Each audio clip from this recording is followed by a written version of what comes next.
Hello everyone, how are you doing? I am ready to throw my voice out again. These events are not good for my voice because I have to talk probably more than I do on any other stream. So, hi everyone, how are we doing? We ready for today? It's a big day. Get some tea if it ain't that easy. It is actually. You know what? Let's just look over at the bracket. If you've watched last stream, you kind of know how this is going to go. We have two Pokemon set up in a 1v1 metronome battle. Anything can happen. And of all the Pokemon we have in here, we have some that are, you know, I mean, Pachirisu could really go either way. That's a world champion right there. But then we have Beldum versus Rookidee. And since this is unseeded, you get matchups like Ariados and Eternatus Eternamax, which I think is probably the #1 seed of all Pokemon. You know, like this is theoretically the strongest Pokemon to ever exist. We also have Partner Eevee. Who else? Who else are the big names we're seeing today? Alakazam is up there. Terapicos, which means we get no stellar form. We get the normal form, not the merch form, but the normal form. We have Megas going back to back against each other. Oh, Enamorus is kind of a hidden boss here up against Emolga, but you know, really anyone can win these, which is kind of the beauty of anything. Reboot Seal's a big match here. Tornadus Therian, Hisuian Typhlosion. Any fan favorites so far? Iron Bundle, Clodsire, Indeedee, Palkia Origin, Mega Altar. See, I'm going into this. I didn't even know who was in this tournament yet. Skitty versus Chimchar. There's a lot. Cyclizar, Slitherwing, Frogadier, Mega Swampert versus Axew. Oh, here's like probably the most Coughing Baby versus Hydrogen Bomb matchup of Hoot Hoot versus Ultra Necrozma. Which one is this? Oh, that's just Ultra Necrozma. Okay. Kingambit versus Sandygast is a rough matchup. Calyrex Shadow Rider versus Chespin. Oh, wow. Wo-Chien versus Tatsugiri. Genesect versus Sunflora. This is a stacked part of bracket right here. This is pretty mean. And keep in mind, we will do a major tournament, but you have to make it to, did we say top 16 first? Was it top 16 that you have to get to qualify for the major? And then I think we'll put 16 fan favorites in. Oh, there's 2 Terapigos in bracket? Oh yeah, you're right. There's Stellar Form right there. At the very bottom. Oh. Okay. So how about we just start from the top here? For the second edition of Pokemon on Top, let's see.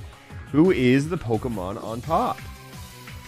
Is Baby Terapigos in? No, I don't think you theoretically can have Baby Terapigos in. Because it just always turns into Terapigos. I guess you could remove the ability, but then that doesn't count. But when's losers bracket? We don't want to do a losers bracket because I would be here for too long. Genuinely, I would be here for too long. I'm not going to do a prediction for every single game, but Mods, would you like to get one for Macargo versus Pachirisu? Let's start the day off with a prediction, huh? And keep in mind, last time finals ended, spoiler warning, was Glaceon versus Primal Groudon. And the unexpected is possible. There's a lot that can go right or incredibly wrong here. The night is young, and I'd say even Fungus has a chance to take it all. You don't know. Really anything can happen.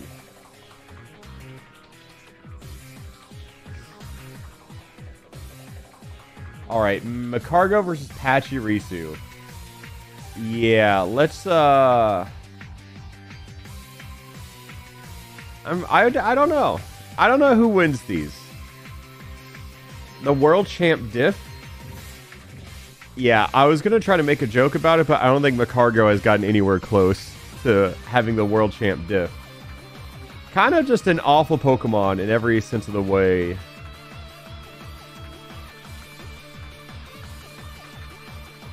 Was it actual people playing? No. So how it works is, I mean, if it's people playing, they're both clicking metronome, so it makes no difference. These are all replays of matches because it's faster than me having to make the match every single time. So I pay people to record these in advance to make the stream smoother. That is just a little pre-stream production. So give it up for the mods for recording this. And hopefully this time we have no Ice Gate scandals. Because that... yeah, W mods, thank you. Sometimes they leave their calling card. It's usually a collaboration of mini mods tackling it, not just one mod. What scandals? There was a little bit. I did go run the math last time. Glaceon has snow warning instead of an ability it can actually have. And after running some calcs, I have learned something that Glaceon, if everything went exactly the same move-wise, Glaceon would not have survived round 1. However, cheaters exist in real sports too. So Glaceon moves on. Glaceon is the champion, and that's just how it be. They got caught too late. I'm sorry. Yeah, I mean, I think it's good for Glaceon to be this mysterious heel, you know, that people love to hate. Did Glaceon beat Primal Groudon without cheating? Yes, actually, because Groudon exploded. So, yeah. Okay, this is... I'm not playing this song. Let me skip the song. How do we start this battle? What's the vibe? Trying to... Yeah, sure, we'll do Cynthia Battle Team. Alright. Let me... I can afford to turn the music up a little bit, right? Just... I can turn it up a little bit, yeah? Yeah, there we go. No? No? Okay, trauma? That's fair. Let me... Alright, I'll keep it, like, right there. Alright, let's start our first match. Pachirisu has the speed advantage, uses Mega Horn. Not the best move here. And, oh, no. I don't think you guys realize how strong Disable is, especially against a Rock type. E-Speed Macarga? Uh-oh. It's kind of already over, if I can be so honest. Do 8% with Magic Room? Never mind. Pachirisu can clutch if the Disable wears off, but I don't think it will. Oh, that's over. That... Yeah, that was a real shit show, if I can be honest. Macargo moves on. Yeah, that's a 1-0. It is single elimination, and Pachirisu is out for the entire tournament. That is just how it be. And it's so easy, because now I just put the next link in. We have Keldeo versus Hisuian Quillfish. And we just keep on going. Head Smash, swing and a miss. Oh, but the Metronome Growl. There are worse moves to pull it, like that one. It's so easy to do nothing. I mean, that Intimidate could matter here. If Keldeo lands a single attack... Okay, Tackle. We're using the Route 1 strats on Keldeo. Water Spout is a phenomenal move to pull as Keldeo. Oh, Esper Wing got the speed buff. I mean, that's fine. Flip Turn.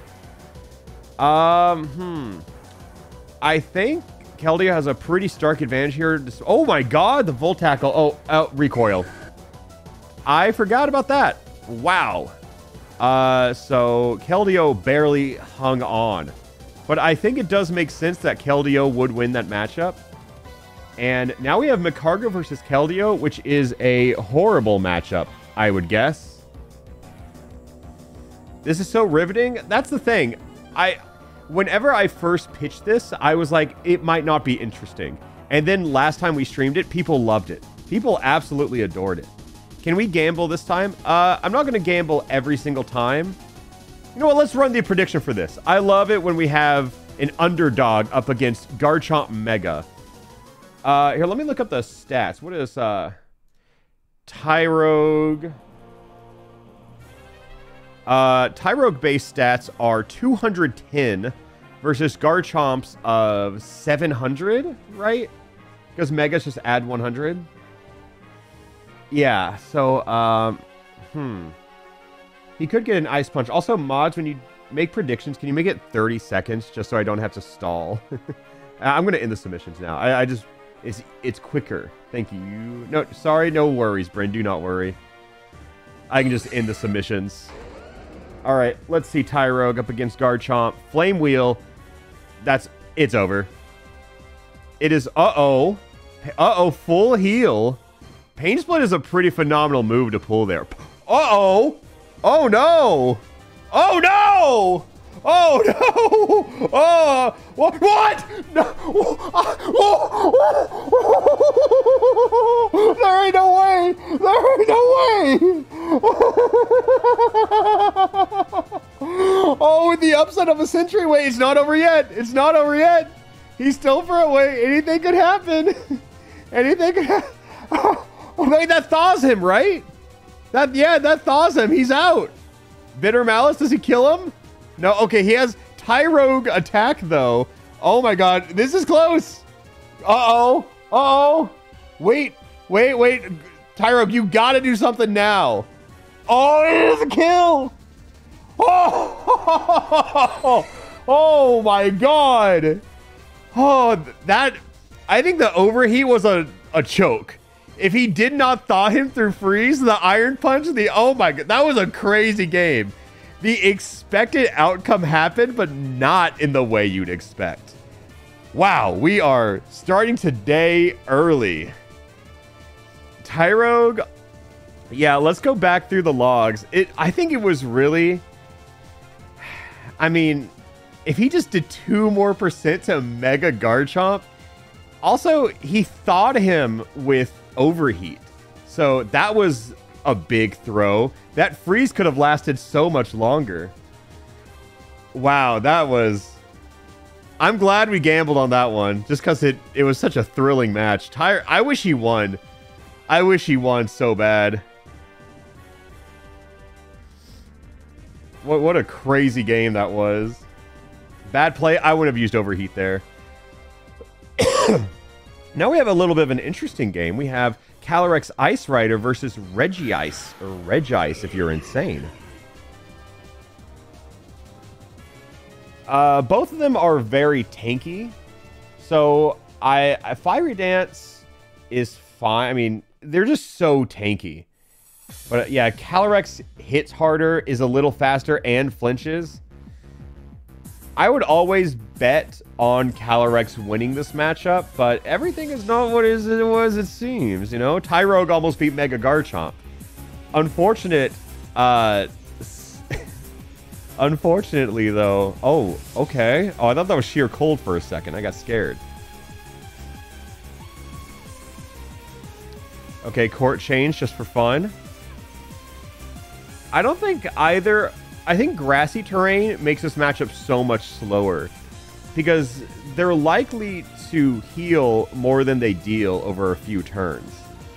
Calyrex is almost back at full health. Or maybe that parting shot helps there? Hydro Pump, I mean, it's almost fully healed. Okay, grassy terrain's gone at least. Alright, there you go. I think Toxic is a huge winner here. Because they are not really dealing much damage to each other at all. Oh, Drain Punch. That is a lot of damage, actually. That's next turn. All right, Regice, go for sheer cold. Yeah, that was the only way you could win. Or self-destruct here. Yeah, there's always a way. So, I still cannot believe the Tyrogue game. I'm still thinking about it. I'm sorry. It's just like the attack, the power swap, the speed swap, the Ice Punch freeze. Sheer Cold doesn't work on ice types. I meant just a OHKO move, not necessarily a Sheer Cold. Yeah, so let me know, how many have you been right on? That's always fun to track. Because now we have Drampa versus Abomasnow. With Snow Warning, we got Lunge. We got Low Kick. Oh, no, that Ice Beam is brutal. He's Berserk, but at what cost? Oh, the Brave Bird, I think, does more harm than good here. Not Conversion 2. Oh, Steel type is so good. It counters so much. If we're in such an advantageous position, having Steel on is, like, we're still weak to fire, but at least it's only 2 times effective. Oh, Jesus. That is curtains right there. Abomasnow had a favorable matchup, but he's also not a Pokemon I would put too much money on. I wouldn't have believed in him too far. Good conversion tech. Yeah, I agree. Now we have Rapidash versus Tentacruel. A real Gen 1er showdown. Oh, Razor Shell would have done no damage at all, so that's fine. But maybe at the defense drop. Let me get Night Slash, no crit. And Lunar Dance. I don't know. I feel like this Tentacruel's kind of setting up. They both are.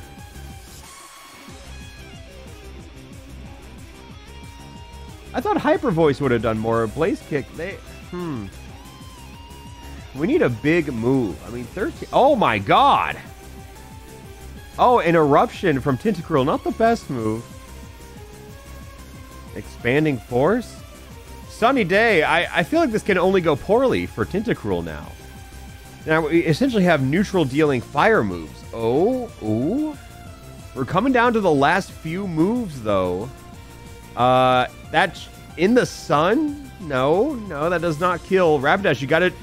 I don't know if now's the time to set up. Yeah, that's kind of why. It was a little too late for Rapidash. Nothing too exciting there. Not like the Tyro game, for sure. And now we get to see our first Mega... I mean, actually, no. Our second Mega of the day, excuse me. This is going to be Mega Aggron versus Arboliva.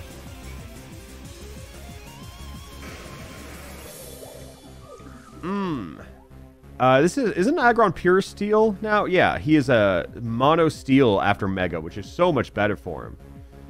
Parabola Charge does nothing. Also nothing. The grassy terrain can be good for Arboliva, but we could see a flinch here. Oh, wait, is Arboliva slower? Oh, I see.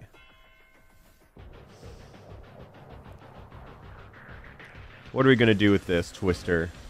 No flinch, swallow, nothing. We are on turn 6 and nothing has happened. Absolutely nothing has happened. We're going to be full health. Wait, there's some Mammoth special defense drop? No. I think this is a game where we're likely to run out of metronomes. We have 9 left on both sides. Uh-oh, Pin Missile, though. That's big. It's neck and neck. But given how slow they're dealing damage, low kick, though. Wait, Aggron swinging now. Torch Song. Oh, no, that's very good. It feels like they're swinging at each other at the same metric every single time. Syrup Bomb, I mean, it makes Arboliva slower, but they're already very, very slow. This is close. This is actually very close. Pollen Puff, that should kill. No, it doesn't. I can't believe it doesn't. Quiver Dance, though. What does... I don't think that helps. Oh, Hammer Arm, the crit, too. Yeah, I got nothing too crazy on that one. That's just a simple War of Attrition. I thought it was going to go to Struggle Time, but apparently not. The Syrup Bomb did matter. It actually did. And now we got Sinistea versus Vanillish. Okay, close combat would have been a phenomenal move on nearly every other Pokemon. And we have not seen much. Confusion has not come up too much in this either. And Sinistea cannot attract anything. You know. And then we got Uproar. What does Vanillish do? Water Shuriken. I mean, it chips away. I don't think either of these Pokemon are going to do anything big, but at least Sinistea is locked into a move. Because that is so much better than clicking the metronome button. Look how much closer Sinistea is just because of that one Uproar choose.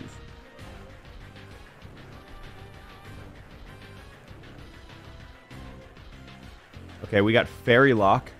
Didn't know about that move.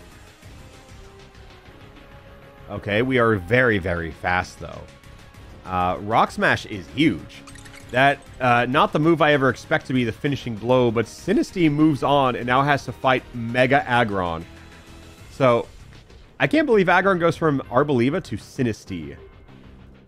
And now we have another Little Cup spotlight of...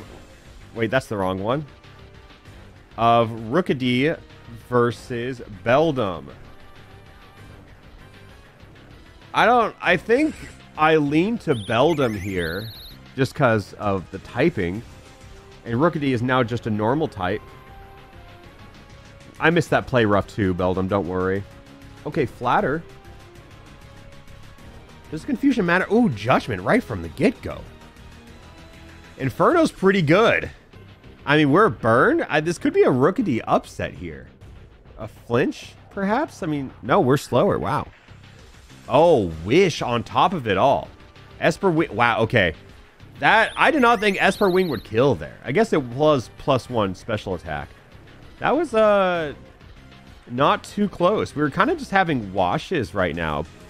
Outside of one match. But here is a match I think the whole world is interested in seeing. How far does Shedinja go? Because theoretically, Shedinja has the best chance to never get hit by anything ever. But also, it only takes one mistake for... Oh my god.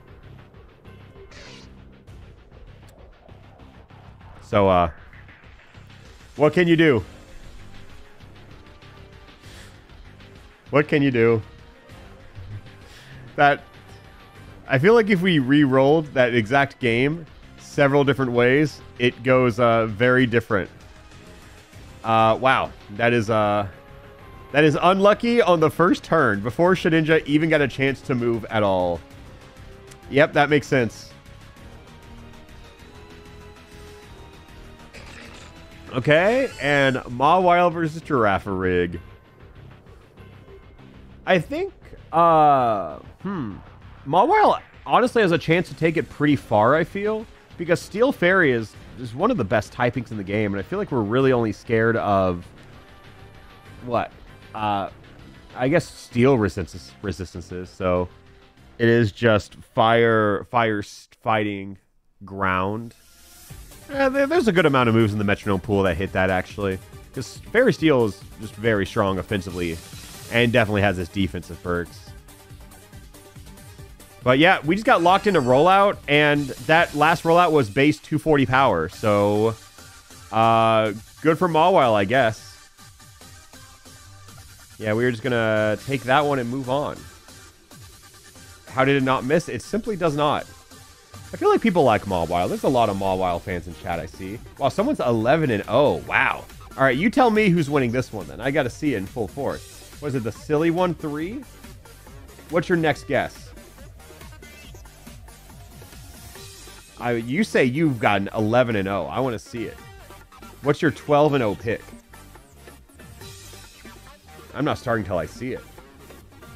Between, what is it? Scovillain and Charcadet.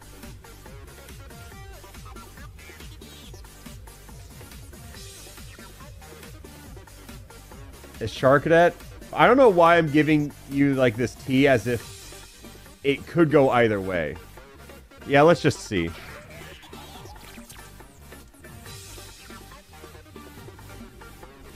I'm still thinking about Tyrogue Overheat to thaw the Garchomp. That was the biggest throw of all time.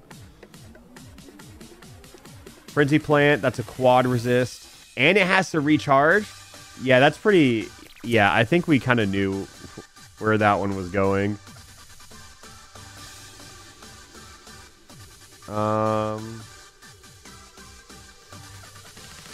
And last tournament we saw Mega Groudon win, but keep in mind, or last tournament we saw Primal Groudon win. Not win, but enter and get close. But there's also Groudon, like normal Groudon, against Mega Abomasnow, who is quad weak to fire, as we put... Wait, we're slow... Wait, No, I think Snow Warning procs because Abomasnow is slower. Yeah, so Abomasnow wins the Weather War here, which is not common against Groudon. Ooh, the early Slack Off.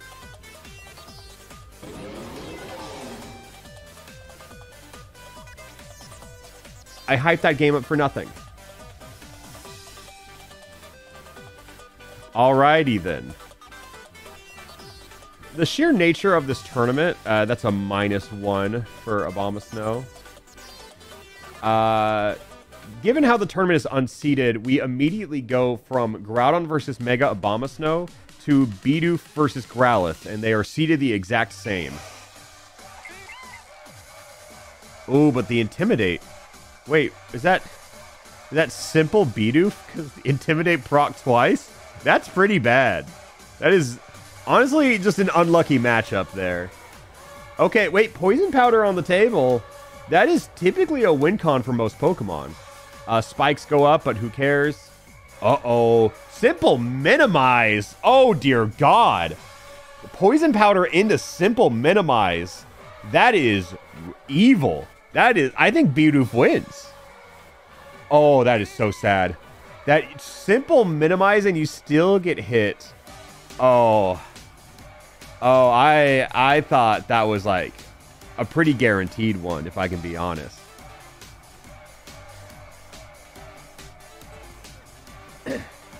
I just can't believe it hit through what? Is that +4 evasion? And now we have Azelf, a Pokemon known for blowing up, versus Weirdeer. And let's see if either of them blow up today. Another Intimidator on the field, a Drill Run. I thought that was Horn Drill for a second. I got scared. It could happen. The Fake Out. Oh, the Metronome Splash gets a lot of value here. It, at least the move gets to activate. The Outrage, though. Ooh. Ooh, Weirder is locked into that, so I think Azelf dies here. Yeah, wow. I would call that an upset. Oh. And now we have probably the strongest Pokemon in Pokemon history of Eternatus Emax versus Ariados. Hell, why not? This is a big show match. Let's put a prediction on, because anyone who doubts it will get paid heavily.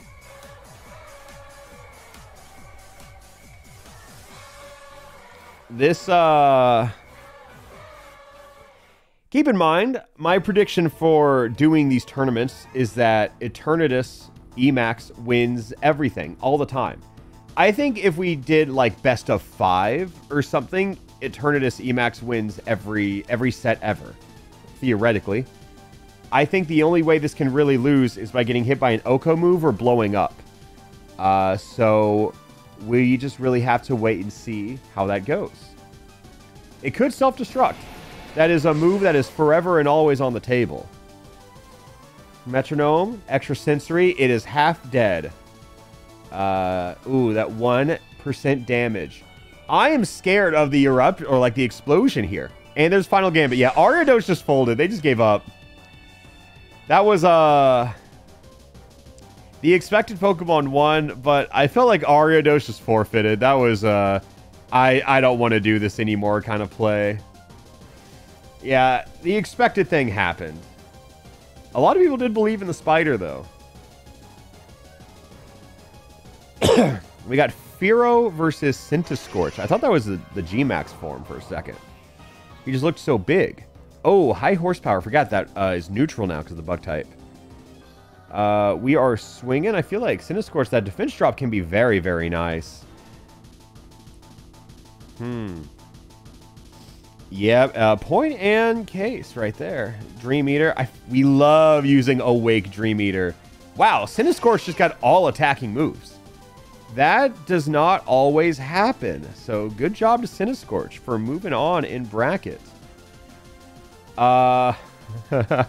We have a real Goliath of a match here. Slowpoke versus Cosmog.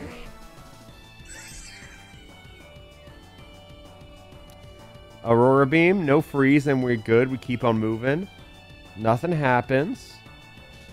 Okay, the lower speed is fine. It is Slowpoke after all. I think Burn is very good. Flower Trick, I mean, if Cosmog's stats weren't atrocious, that Flower Trick would have gone crazy. And if we weren't burned as well. Yeah, a lot of things kind of went wrong for Cosmog there. Yeah, we're kind of picking every incorrect move. And now we have Light Screen to kind of complement the burn even more, because now not even special attacks work. Yeah, Slowpoke gets to move on. I didn't think Cosmog was going to make it too far, and I think it landed exactly where I thought it would. Is this a Houndstone? Yeah, Houndstone versus Shelmet. Ouch. Starting off strong. Turn 1 Thunder and an Ember. No burn. Okay, let's just start from scratch and make sure nothing has happened. I always forget Tachyon Cutter hits twice. Oh, drop the Draco on the Shelmet. Why not? Razor Sub, we get a defense. No drop. Cell Rock. I think Shelmet genuinely holding in much better, much more than I thought it would. It doesn't look like it's long for this world. Night Slash could have done big damage if it was any other Pokemon, and then it dies to Blizzard. That is just how it goes, I suppose. I don't think anyone had high hopes for Shelmet there. And now we have Scrafty versus Partner Eevee, which, as a reminder, this is the Eevee from Let's Go Pikachu, Let's Go Eevee, and it just has enhanced stats. By how much, I don't remember. But it does. I just know it does. Turn 1 Baton Pass. Nice try. A missed Heat Wave, so, you know, that's a forfeit turn. No Luster Purge. Lock on. So nothing has really happened. The only thing that could really impact the game is now any Oko move definitely hits Eevee because of Lock On. Oh, never mind. That is, I guess, is it only for one move? Because that Blizzard absolutely missed.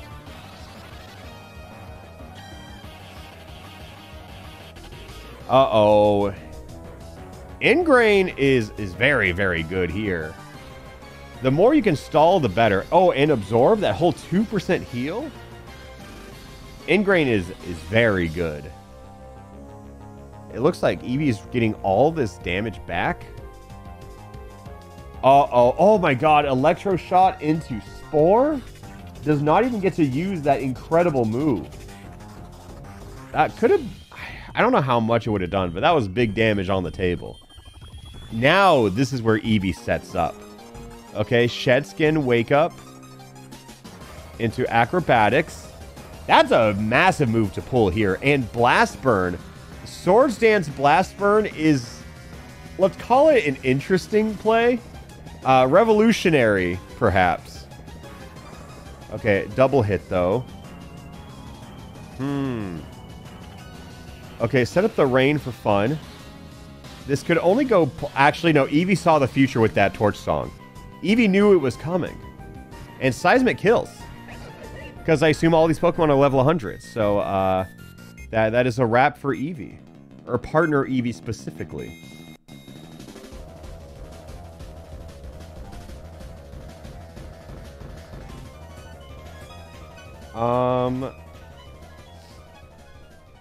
I feared Eevee would throw. We can set a prediction up for this.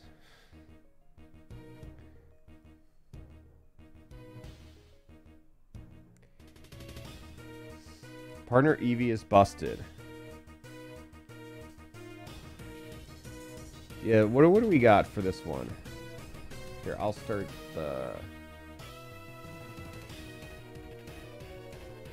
Duck. Monkey. Oh, someone already did a prediction. Nice.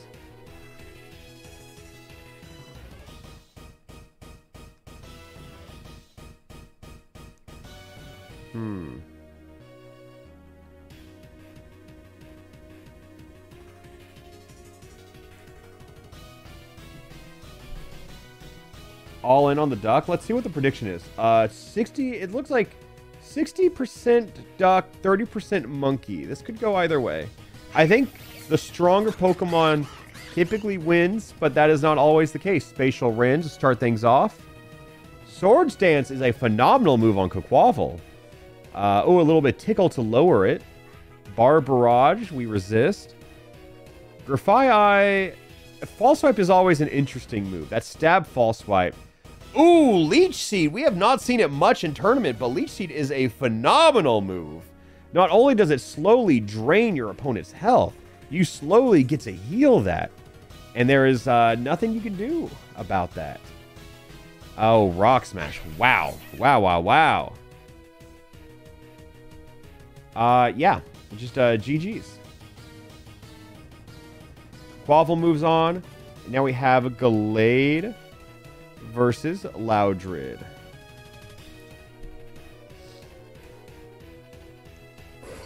I think in most worlds, Gallade just wins. I mean, in any world where... we're locked into Thrash, GG's. That should be a GG's. Wait. The Cosmic Power. If we get 3 Thrashes, though, it doesn't matter and it's over. We got 3 Thrashes. It's over, actually. Yeah. Wow. For a physical attacker to pull that move and get all 3, that is pretty phenomenal luck. That wins in most of these matchups, I feel. Against not a ghost type, that wins, oftentimes. And now we have some fan favorites of... Oops, wait, let me... Vaporeon versus Excadrill. Starting off with a Tail Whip, lower the defense. Nice. Whirlwind does absolutely nothing. Mud Slap, we saw so much value in. It lowers the accuracy, and it kind of sets up for the whole game, especially when we throw an immunity at it. And now we're fully healed. Huh. I did not think about Water Absorb in this kind of contest, because if your opponent happens to use a water move, you probably just get a near full heal. That is a pretty interesting thing to consider. And now we have Spore. Despite the 75 accuracy, I feel like Vaporeon has a good chance here. And there's the 75% accuracy. Wow! Water Absorb into Heal Pulse. That is tragic, even. Now Vaporeon can't run away. Or Excadrill can't run away. Also Vaporeon. Wow, we are exclusively using immunities at Excadrill here.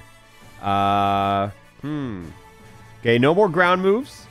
Oh, that is rough. That is, we kind of need a water move here. Wow. Vaporeon, pick a move that hits, please. Oh my god. I was optimistic. Look at all these stat drops. Dear God. Attract, yeah. Vaporeon doesn't fall for that. Nice try, buddy. Double Edge.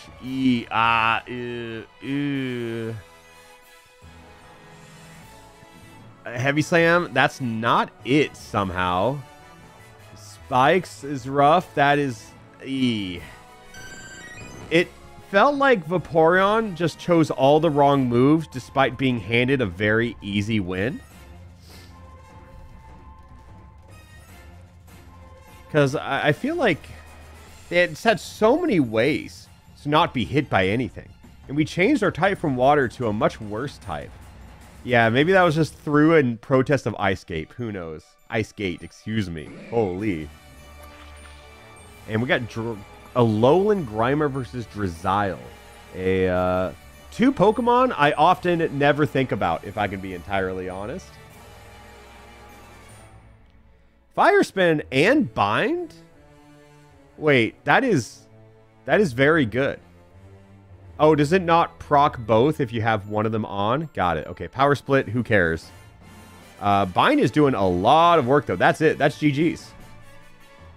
Yeah, it would have taken a miracle to not fallen into that one. Okay, so that is a Drizzile moves on. I'm trying to look ahead to see what phenomenal matches we have. My favorites are winning. Drizzile's a favorite. And now we got Melmetal and Wartortle. I think it's likely we know how this next one goes. I mean, I've said that before and been incredibly wrong. We get the 3-hit on Tail Slap.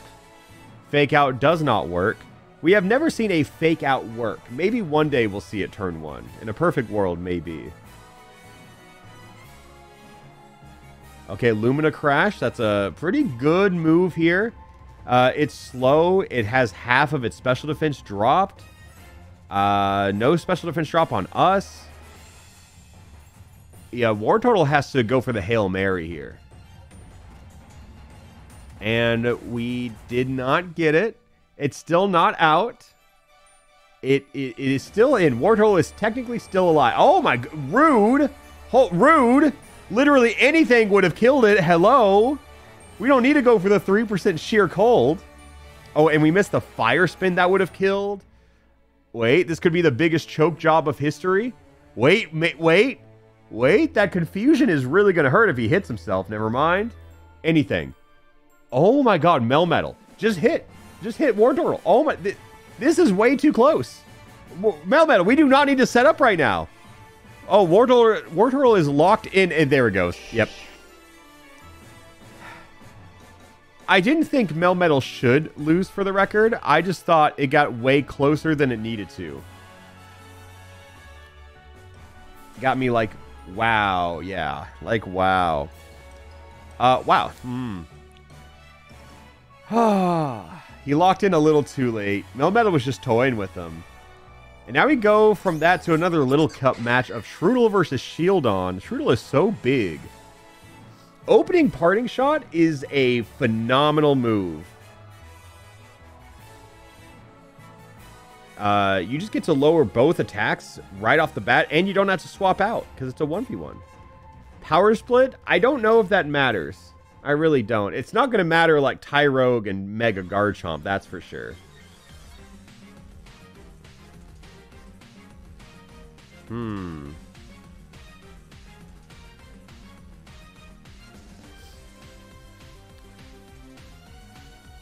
Despite everything going Shroodle at the beginning, it just feels like no big moves are being had. Scale Shot, I mean, we can set up a little bit by lowering... Oh, okay. And we're paralyzed. Shieldon just finished the job. Infestation is pretty mean, actually. And using False Swipe on a Pokemon like that, yeah, this is a one turn away from it ending. It's crazy that Attract has not landed a single time. Just nobody is into that shit anymore. I'm sure it will be impactful eventually. But Shieldon moves on. People... 24-3. That is a phenomenal win-loss. Homophobia in my Pokemon game. I know. I feel like Smeargle is the metronome guy. Not that he uses metronome, but that he knows all these moves. He has studied 10,000 punches 10,000 times. Ooh, and he's got Pluck right from the get-go. I don't know if Finneon can fight the jack of all trades, the master of none. What can he do? He tries to Dragon Cheer, nothing happens. Takes the cut like a champ, though. Hits the Psychic. Unfortunately, though, one thing people often talk about is that Smeargle is a very prominent Pokemon in VGC history. However, people fail to mention his stats are atrocious. He does not have the oomph to back up what people think he does. He just knows a lot of really funny status moves. And that is kind of the best thing Smeargle does. Because his set can be anything. And we're kind of seeing that in full force. The Pain Split was huge. The Nuzzle was huge. The Vacuum Wave is huge. Like, Smeargle is chipping away, but we are one good hit on either side away. I don't know if the Growl's going to save you, buddy. No. Oh, wow. I believed in him. I believed in Smeargle going the distance. I feel like if anyone had the biggest potential, it's probably Eternatus Emax now that I think about it out loud. Poor man lost a Finneon. I know. And then we got Rotom Fan. Does Rotom have the best chance, theoretically, to win this? Because there are 6 Rotoms in the overall bracket. You would think it would be the 4 Necrozmas, but no. I think it's the Rotoms. No, there is only one Spinda in bracket, chat. Look, we do not have 4 billion Spindas in bracket.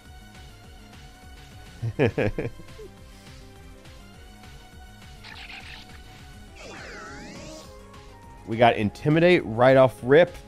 In the Crush Claw. We've seen a lot of Crush Claw. It's a move I always think is a Dragon type, but never is. I feel like Masquerain really want to see that Poison Sting proc Poison. Oh, and Shadow Force. Nice Victory Dance. Good setup turn. No Ghost typing on this one.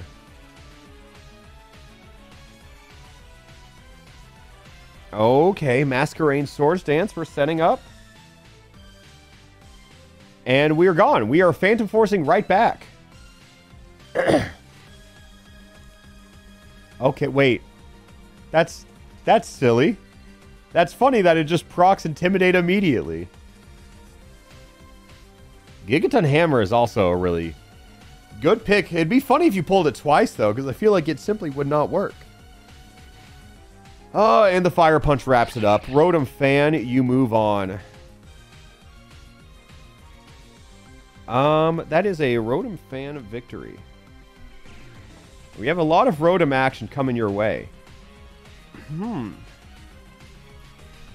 We have Houndour versus... You know what? I think this could be a good match. Can we get a prediction on this one? I think this one can go a lot of ways.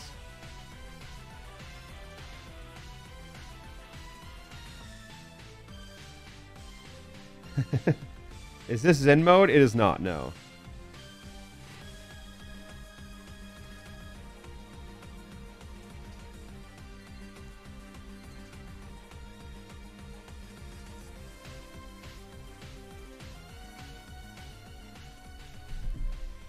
What do we think? Depends on ability. Well, that's the gamble we're going on. You simply don't know. It could be Zen mode.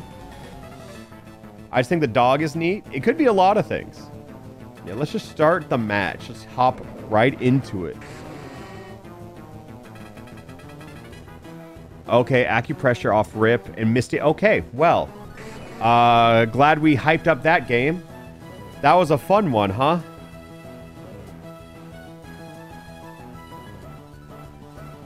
That was, yep, prediction paid out to, yeah, that was a split down the middle, and it was not even a close game. That is another -1 for the scoreboard. Congratulations, Darmanitan Galarian. And now we have Dragonair versus Lairon.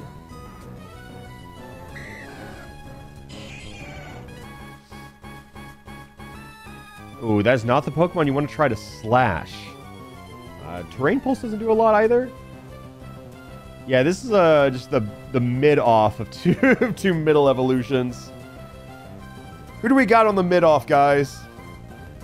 It could go either way, and I am not entertained either way. Oh, wait, Stomping Tantrum. That should do it. Now Dragonair just has to so much sneeze on Lairon, and that'll be it. Good job, Dragonair. One of my favorite Pokemon ever. Moving on in bracket. And coming up next, we got Alakazam and Liepard. Alakazam looks so little.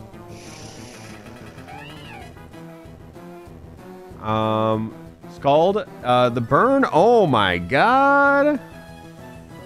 Ooh, that cross poison would have hurt a lot more. I can't believe Swift did so much. I mean, Alakazam does have an absolutely cracked special attacking stat. So yeah, you know what? He's like, that was too mean. Let's take it back a little bit. Oh, but now he's caught in the Whirlpool. Leopard's trapped in the burn. Rapid Spin, so we're even faster. And we are escaped from the Whirlpool. Belly Drum is getting Heal Pulse into Belly Drum is badass.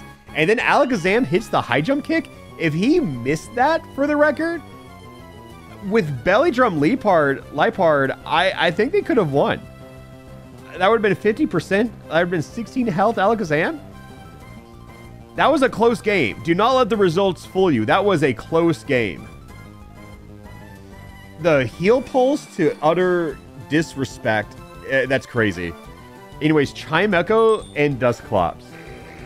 Huh. Not a match I really would have I don't know how these two go. Chimecho is not holding back, though. That's for sure. And Inferno, the burn. Let's see how that affects Chimecho, though. I feel like they're really going to want to... Oh, Phantom Force, though. That is a phenomenal play. We are burned, though, so it doesn't make it as phenomenal. That could have done 26%, but now we're seeing how low Chimecho's attack stat is in general and how tanky Dusclops is.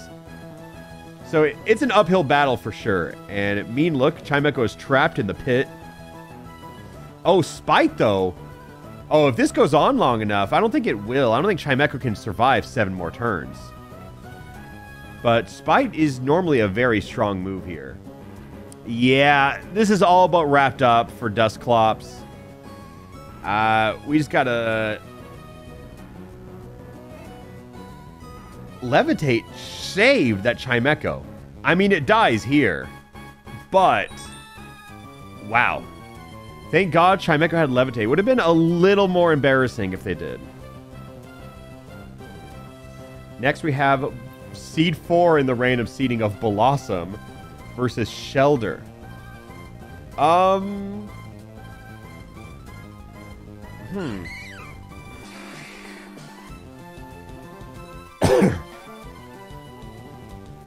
I always forget Shelder is not an ice type. It is mono water. Oh, and Blossom Blood Moon. I did not know Blossom had it like that. Oh, a Megahorn right back at it. That is, they are swinging hard. Absorb is not the best play there. And now Poison Sting, that is pretty much game. I do not see a world where Shelder can combat in 1 turn. And it doesn't matter. We get Stab Vine Whip. If you get a stab move against... If you have a stab move performed on you, genuinely just unlucky. Because that deals so much more damage than what anyone else is capable of. Oh, and we're back with another little cup of Clobbopus and Marini. The Blizzard is a miss. The Scald doesn't burn? No, I didn't feel it. Oh, God. Oh, God, that missed ball. Clobbopus, you got to start swinging a little harder on that, okay? Splash is the perfect time to strike. Dig is huge, actually. But we are a little guy still. So 45 on the board. Speed swap. Fissure. Oh, my God. Little bro was not messing around. He can close this out right now. Ooh, Psycho Cut. Ooh, that hurts. Ooh, Sing and a miss. He really wants to put Marini to sleep. Fissure back at him. Well, keep in mind, last tournament, it took like 5 rounds before a single Oko move hit, and then they didn't stop Okoing. So there's a lot that can happen here. Clobbopus pulls out. I felt like he had that game after that dig and still almost lost it somehow. Yeah, the little guy moves on. Whoa. Oh, God. You know what? Let's get a prediction on this one of Terrapicos versus Magikarp. Keep in mind, this is going to Terra Shift any second now. But wow.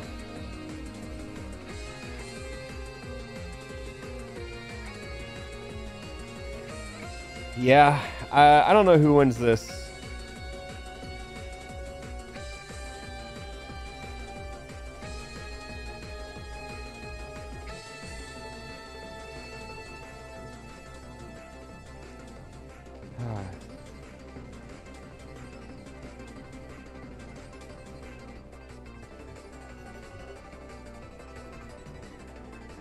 We're going all in. I feel like 18%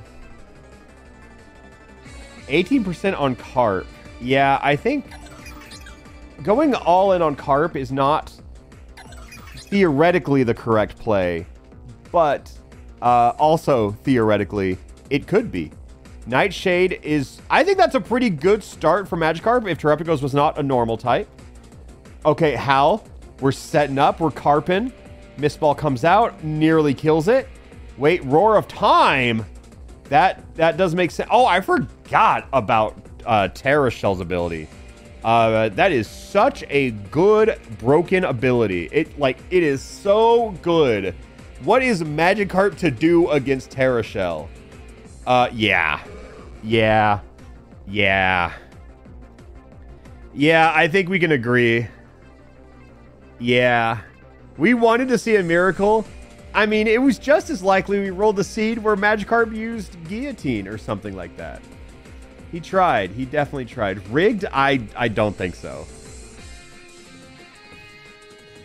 Speaking of Coughing Baby versus Hydrogen Bomb, we have Tiny Little Aaron versus Lunala. I thought it was just going to die, I'll be honest.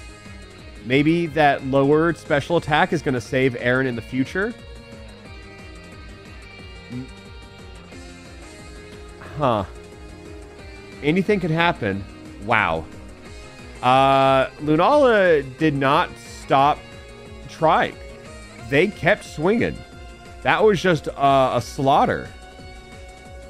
And now we have two Megas going on back to back. With Mega Latias. Yes, I could not tell which one that was. And then Sharpedo.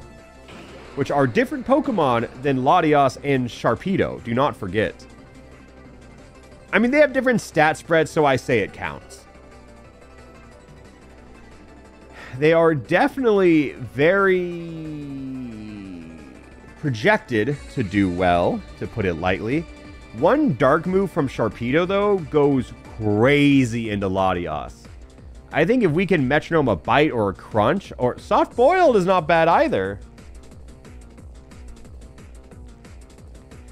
Psycho Boost isn't going to do too much. I mean, it actually hurts us more than it helps. Disarming Voice is super effective on that. Sharpedo is fighting with the wrong types here. Ooh, Grass Pledge is very strong. That recharge turn might kill it. That should kill... Yep. Wow. I think even after watching that game pan out, I would say Sharpedo was still the favorite in that. With Strong Jaw, there were a large amount of moves that Sharpedo could grab and realistically one-shot that Pokemon. It would have been an upset, but I would still have expected them to win just by matchup alone. It's like an upset through seeding, but not otherwise. We got Sigilyph versus Celio. I think I'll give it up for Celio here. Drain Punch against the Psychic Flying is a bold strat. Kowtow Cleave is making me rethink my decision, but then Throat Chop, we're back on the table. Ooh, nice crit. No flinch from Dark Pulse. Last Resort. Oh, Celio wants out. Strength's not bad. Ancient Power is phenomenal. We get the 8. We have not seen a single AP boost across all tournaments. How does Whirlpool do? If Celio touches Sigilyph, it's a guaranteed dead. Never mind. Yeah, Sigilyph, I see it. I do see it. I just wanted to believe in a world where a silly guy like Celio can move on. And now we have Rune Regus versus Beheeyem.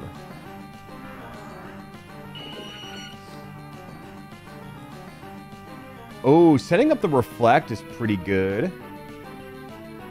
There's a... Oh, wow. We're getting a lot of value out of that Reflect, actually. Oh, and the Focus Blast into the Ghost. Wow. We are, Reflect is doing great. That Phantom Force, though, hold?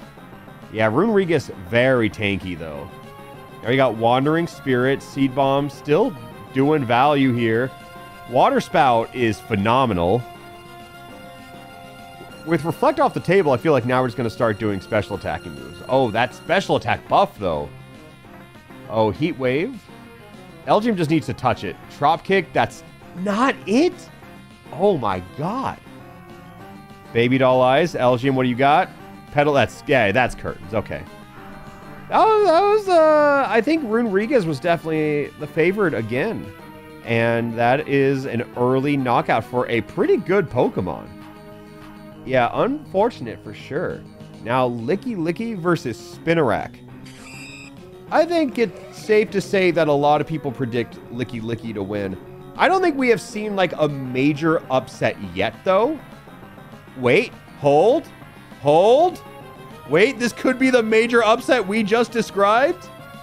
Imprison on Licky Licky is like a guaranteed win con. That's it. That is it. Yep. I kind of wish that went into existence. That is the biggest upset we've had so far. Spinnerack moves on over Licky Licky. Imprison really does just win you games, if I can be honest.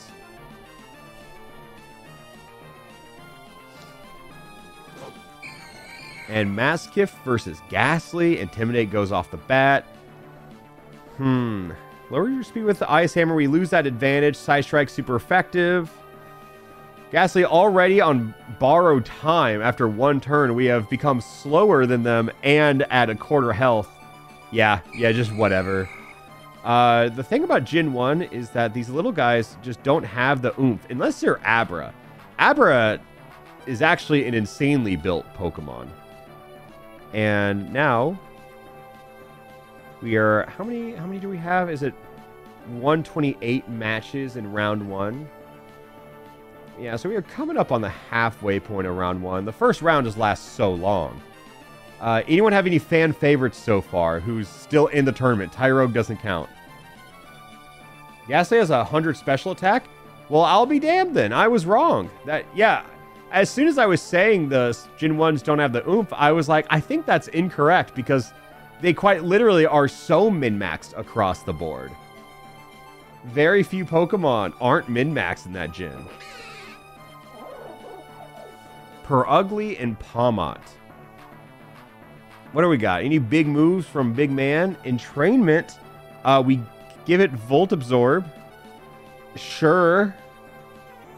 That can only go poorly for us, I assume. Okay, and they want to roleplay. Palmot's into some freaky shit. Hyper Voice. Now is not the time, buddy. Solar Blade could hurt. Power Gem. I kind of want Palmot to go down now. I'm not... Okay, and it moves on. Congratulations. The Freak Show advances to round 2.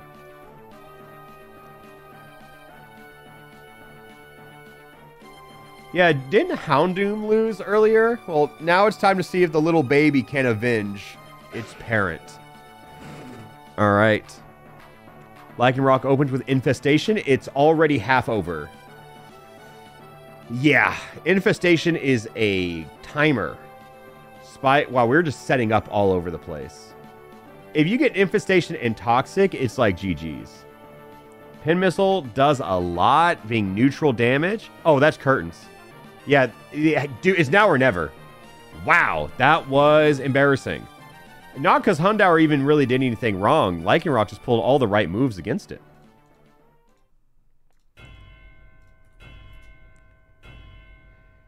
Uh-oh. What a fitting song to come on. Enamorous. This is Therian, right? Yeah. Enamorous Therian versus Tiny Emolga.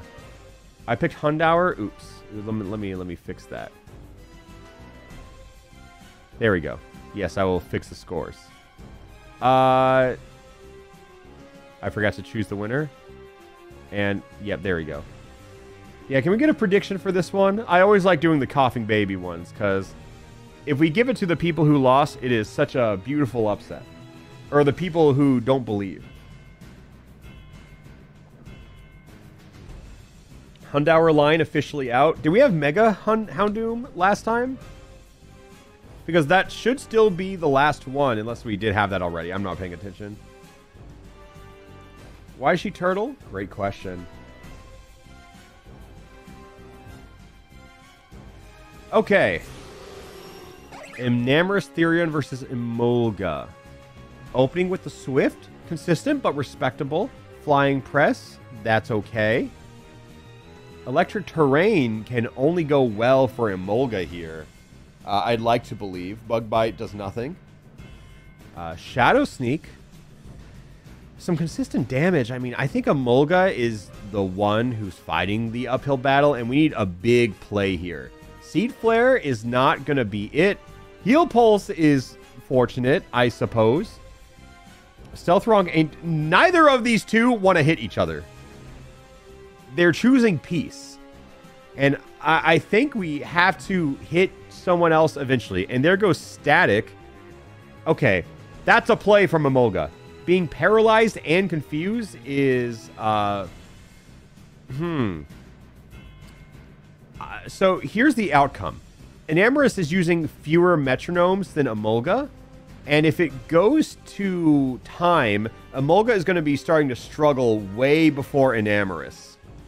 So Emolga really just has to kill them within the next 5. And it looks like that's the direction we're heading in. I don't know if Enamorus can take a struggle here. Maybe it can, maybe not.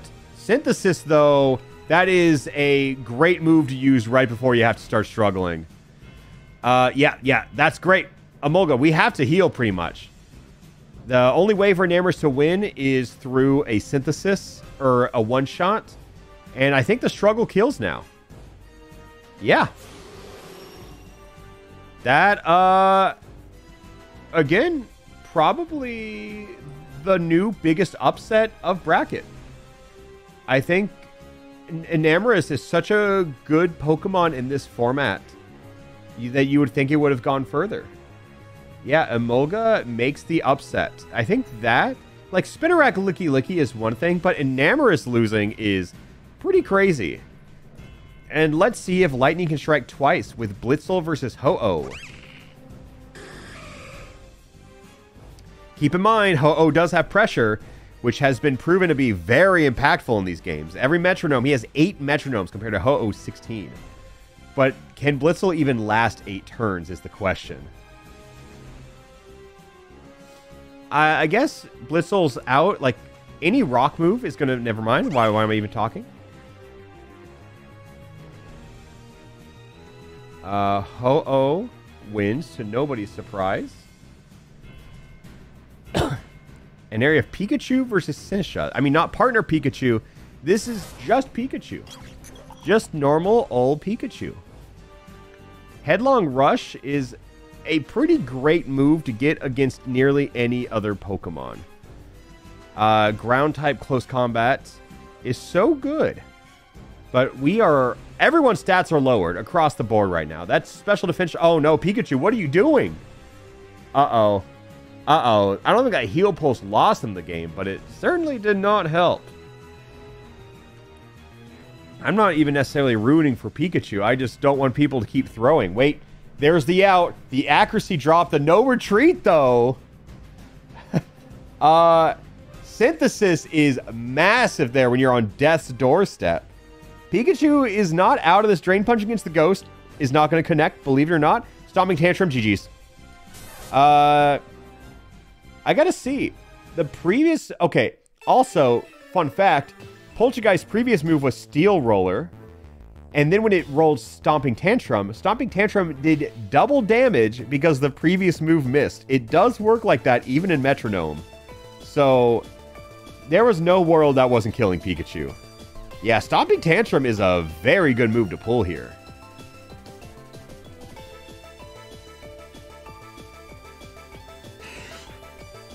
Dustox to Nidoking.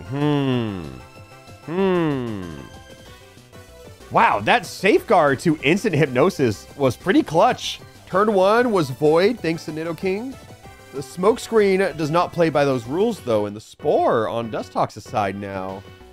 Now we can see a Dream Eater, perhaps, for the first time, and have it actually connect, maybe. No, we're setting up. Okay, Dustox, do you wake... Ooh, max turns?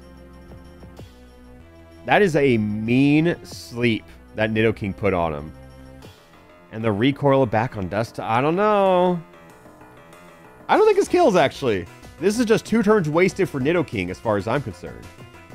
It did 10 damage. That's fine. Yeah. Yep. Dustox simply did not have any ammunition to win that fight.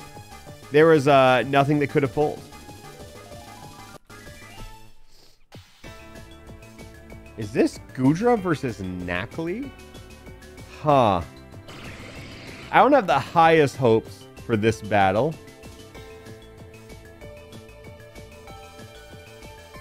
Actually, maybe I spoke too soon. Nacli is swinging. We are even right now as far as AP boost. No, still does not happen. God, expanding force is so massive. Swift, not much.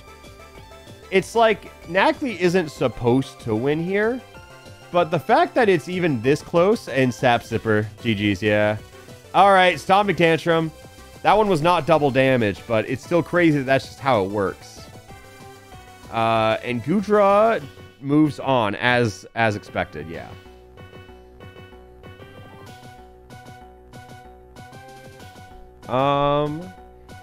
And now we have Cradley versus Lucario. You know, actually, let's set a prediction for this one, because I think this could be a good match. I'd say these are two kind of evenly ranked Pokemon. I would place them similarly in my mind. And people do love their Lucario. Cradily Sleep. Cradily Sweep, we believe, in the Dilly. There's a lot of Cradily fans, too. Here, let me, Lucario, Dilly.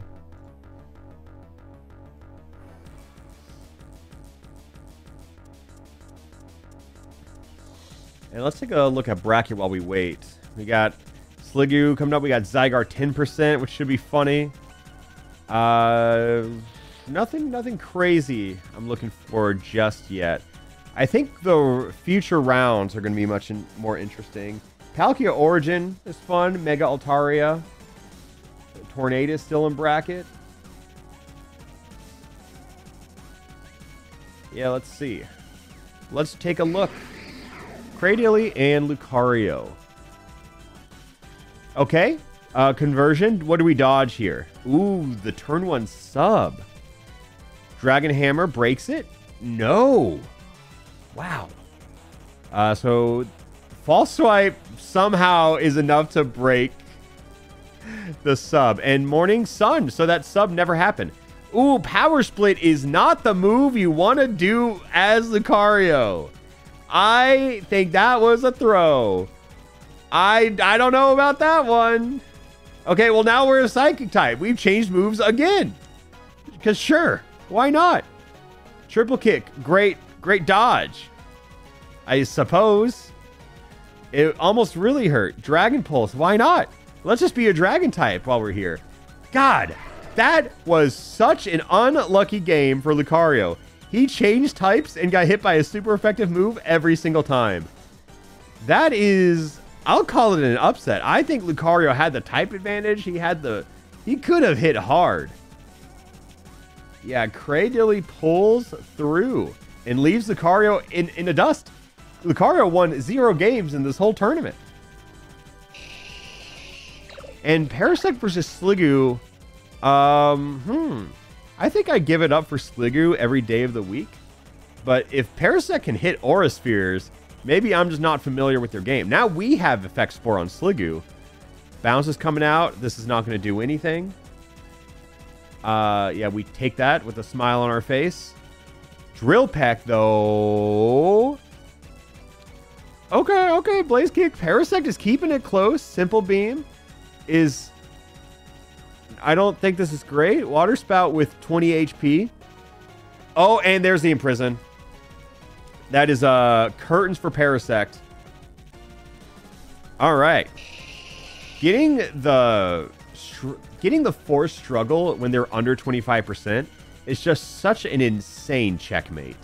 They just win. You just win. But I got to give it up. I did not expect Parasect to keep it that close. And now we have 10% Zygarde versus tiny little Sentret. How do we think this one's going to go? It would have been funnier if it just ended right there. Oh, no Topsy-Turvy. No Air Cutter. Wow, Sentret. At least put some damage on the board. You got one more turn, maybe. Mighty Cleave. Okay. Zygarde, just wrap it up. Yeah. I think that's often how you expect matches like this to go. And I think it's funny that very rarely do they. That is not how all matches go. May I direct you to Enamorous and Emolga. God, I'm still thinking about the Tyro Garchomp. I think that was the best match of the tournament. I don't think we're going to get close. All we need now, the only thing that could have made it better was if Tyrogue won. Do you think Garchomp was shook after that game? Maybe a little surprised by chance? Anyways, we got Gothita versus Hypno. Okay, Shadow Ball off rip. That is not very good for Gothita. Bug Bite. It's super effective, but we just do not have the stats for it. Oh, die. Die, baby, die. Okay, that, sorry, baby. Fuck you, Blood Moon, I guess. Yeah, got him, I suppose. Though. Galarian Mime versus Obstagoon. This one could be interesting, I say, about every match. I just think they're evenly ranked. I think this can really go either way. Normal Mr. Mime probably has a better matchup here, but tight matchups very rarely do matter, I think.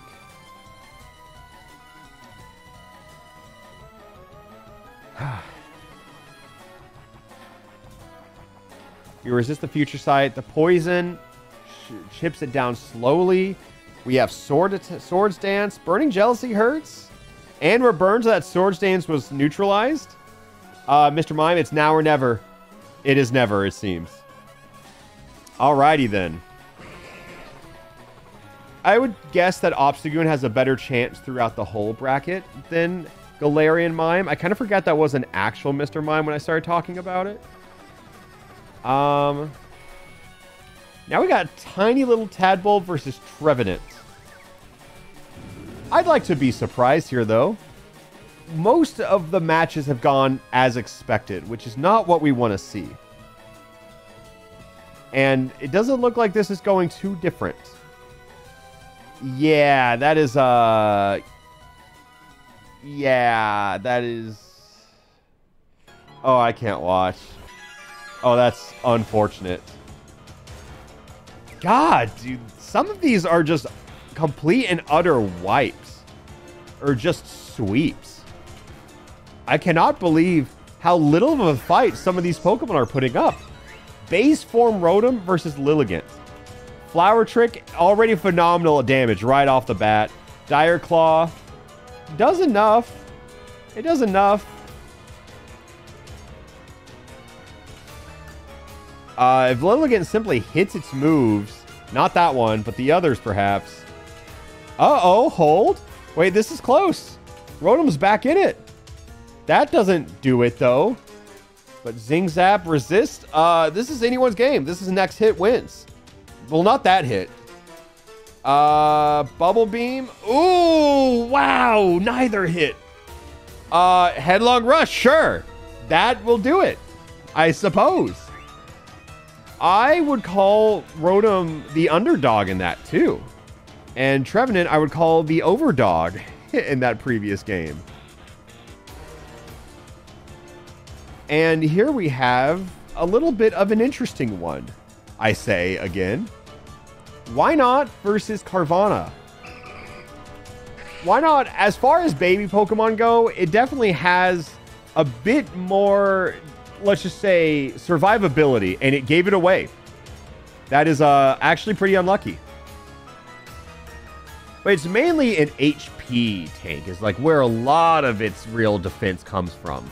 So as long as we're still holding that, Spikes is fine. Trick Room is good, actually. Recycle doesn't do anything. Psychic Noise does nothing. So now what?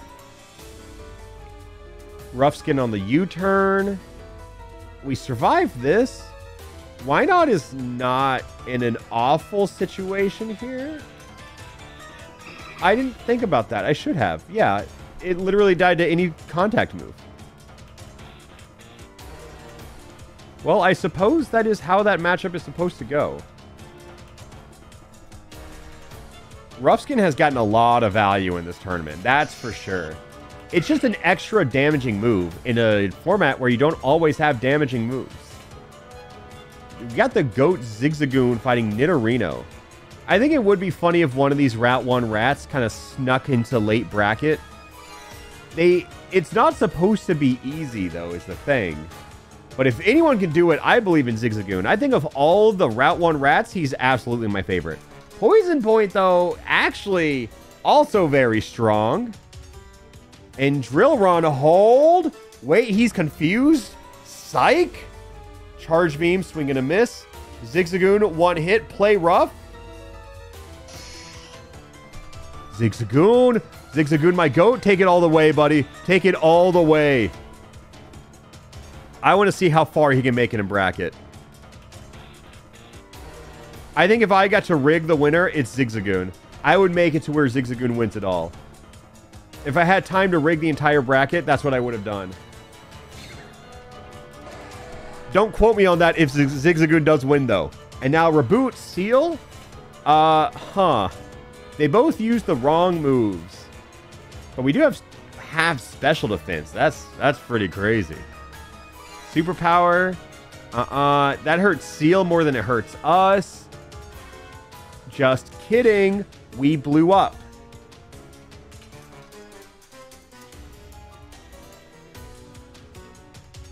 Oh, yeah. The payouts did not go out for Cradley. Oops.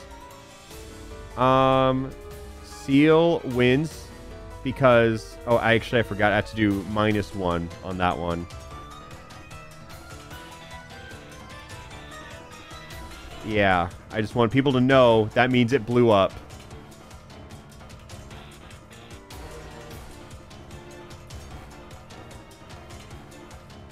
Okay, Pommy versus Psyduck. I always just want to see how they open with before I judge anything at all. See, Zap Cannon, also crazy he hit that. Pommy, that would have annihilated Psyduck. Thundershock, though, is good. I feel like we've gotten very rarely do we get, like, stab moves, which I think is pretty interesting. Anyways, Blood Moon, huh? Sacred Sword from Psyduck, because why not? Ember, that's not going to do anything. Ooh, we are hitting each other with the weakest moves possible right now. I honestly didn't think that would kill. But Pommy moves on. Tiny little Pommy moves on. The stats of that thing are honestly repulsing. So the fact that it even got a win on anyone is shocking to me. Now Gyarados and Binnacle. I think the hard part about Gyarados is that absolutely anybody can metronome into an electric move. And that is a pretty huge lose con. I mean, special defense is not bad. However, 4 times of anything is a lot.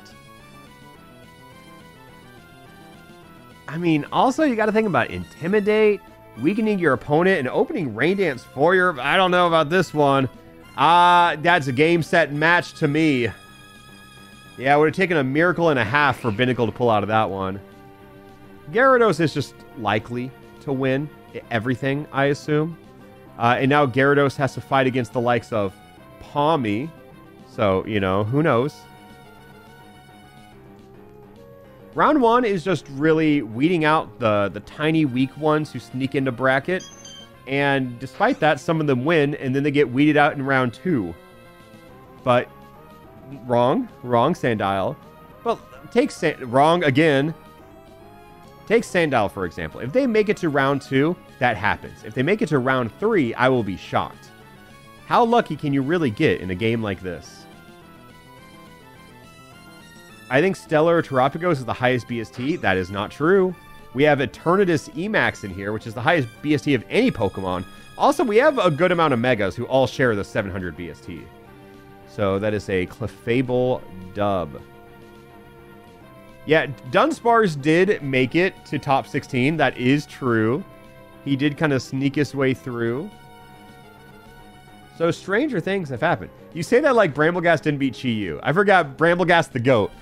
Whenever we have our top 16 voting of favorites, I think I'm just going to put out a Google form and everyone can just supply who they think is their fan favorite, and they will be added to the final bracket. Okay, so now we have Hisuian Typhlosion versus Florges. Ooh, and a triple kick miss. Double hit, immune, so it's, you know, nothing has happened. Beat Up is such a bad move in specifically this. Because it always does one. Florgus normal doesn't hit. Girl, she needs to know. Oh, stab, Flare Blitz. There's the stab I was talking about that we just simply do not see. I'm shocked it didn't do more. Oh, with that Sword Stance, it would have killed. Psychic Noise, good amount. We can't heal, even if our opponent heal pulses us. Yeah. Yeah, I think Triple Axle is pretty strong, especially when we have Sword Stance right before it. Yeah, that was 2 stabs from Typhlosion. What else did he have? Oh, he did have Shadow Sneak, you're right. I missed that one. But, oh wow. Oh wow, oh wow. Shuckle, wait, was Shuckle in the last one? For some reason, I thought I remembered seeing him in there. I guess not. I don't think I would make a mistake. So we have Cursula, excuse me. I think I know who people are rooting for here. Shuckle, unironically, is a very strong Pokemon in this. With his defenses being so high, it's going to be hard to kill him. But I think Shuckle has to luck into a lot of status moves, which is normally how Shuckle plays anyways. Stomping Tantrum is whatever. His attack stat is pitiful. So any attack from Shuckle will do like less than 5% max. Shuckle either has to hit an Oko or Toxic or Infestation, which again is exactly how Shuckle plays normally.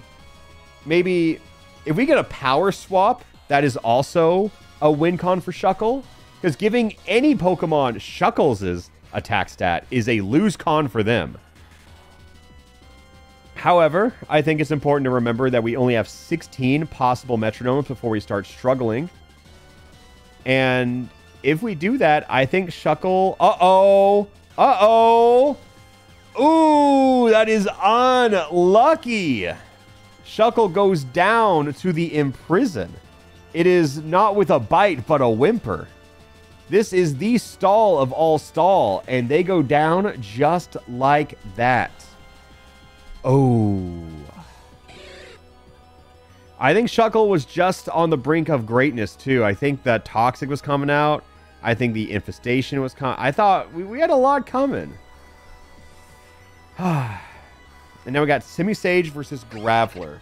On paper, it is very clear who the winner of this one is. But it is unlikely that they get a Grass Boost. Oh, they get the AP boost, though, for the first time of the bracket.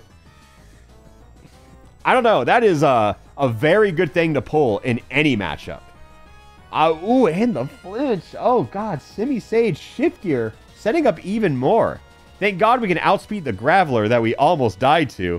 Oh, this is not very good. We should not have toyed with our food. Super Fang is not going to kill. Uh-huh. Simisage, what do you got? Wrap it up. Okay, I saw the giant light of fire, and I thought it was Explosion for a second. Fusion Flare does clean up, but I thought it was gonna end. So that is Simisage moving on to fight Cursula. Now we are in the second half of round 1, which means water break. You know what? Set a prediction for this. Let's see if any mods are in chat, if you can set a prediction. Do we have mods in chat? I actually don't know. I know we did earlier. Oh, Hayden's here. Thank you. Thank God. I thought it was about to be anarchy. Oh, Bryn had to go? Oh, tragedies. Obstagoon had AP boost. I just ignored it. That'll do it. That will do it, huh?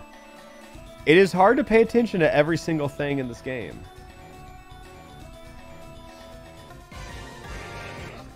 Yeah, let's see. Oh, or was this it?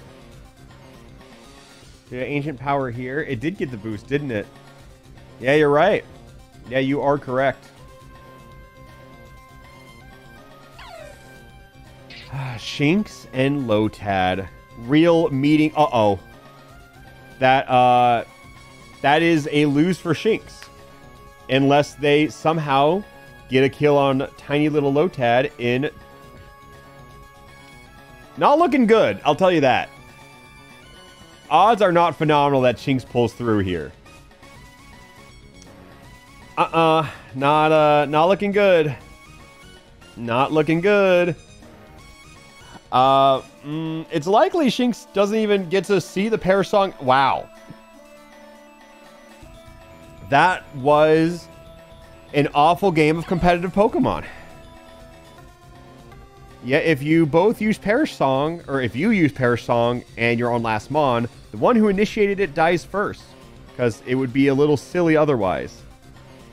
So that is a Lotad victory. Thank God. You love to see Lotad thriving.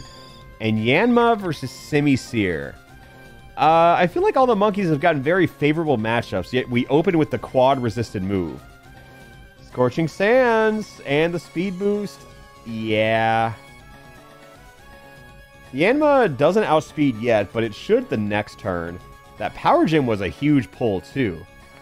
Oh, the freeze? Maybe? Maybe? No? Okay. Oh, Tailwind. Actually, yeah, Simisear outspeeds now, but not the next turn, given how the speed works. Yeah, so that's Curtains. Pretty good play all around. I think Simisear did its absolute best to compete with Yanma speed boost. And it just wasn't enough. Shout out Illumise. I think I always say that weird. I think everyone else says Illumise, right? I just like Illumise. I like how it sounds. And now we got Fletchling. Yeah, Illumise in chat says hi versus Fletchling. Well, on paper, Fletchling does have the advantage, especially when Dark Void doesn't land.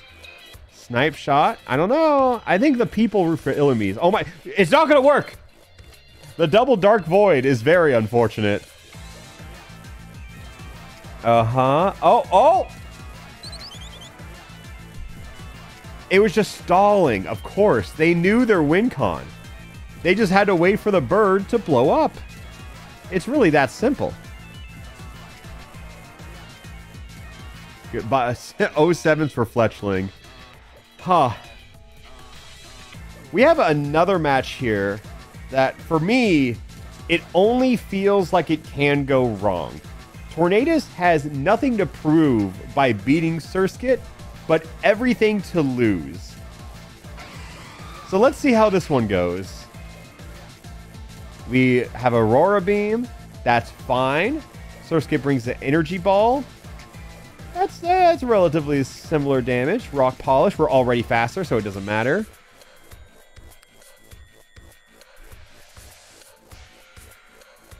VGC be damned.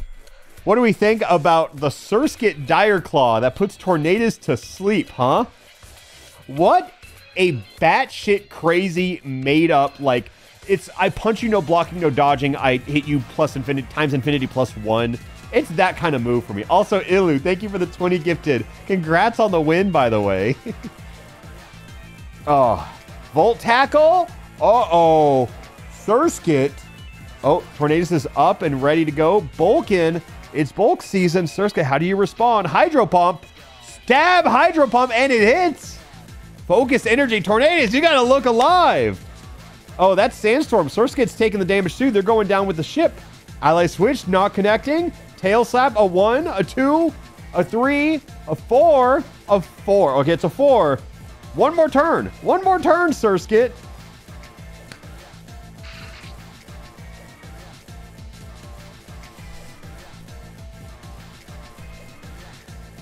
Yeah, the crit, huh? Wow. Almost a... It was also 1.5 attack. That is sad to see. I do not think the crit mattered comparing Tornadus plus 1 Dragon Claw. Oh, uh-oh. Uh-oh. Sorry, I did what I wanted to believe. My bad. Wrong one? Okay, I thought you guys wanted Surskit to win. I guess not. Some little guys, though. How about we take a little refresh with Riolu versus Trapinch? This is truly anyone's game. It looks like it's Riolu's game, actually. I don't know how far that confusion can go. It does not look like it's slowing Riolu down at all. Dragon Cheer? Not yet, buddy. Give it a couple more levels. Confusion ended. I think Riolu just has to hit. Just has to hit Trapinch somehow. Because Trapinch is not hitting Riolu. Foul play. Trapinch attack stat is actually not bad, if I remember correctly. So that foul play probably did quite a bit. Yeah, a good, nice damageless run from Riolu. Yeah, it's base 100. That is pretty crazy for an unevolved Pokemon.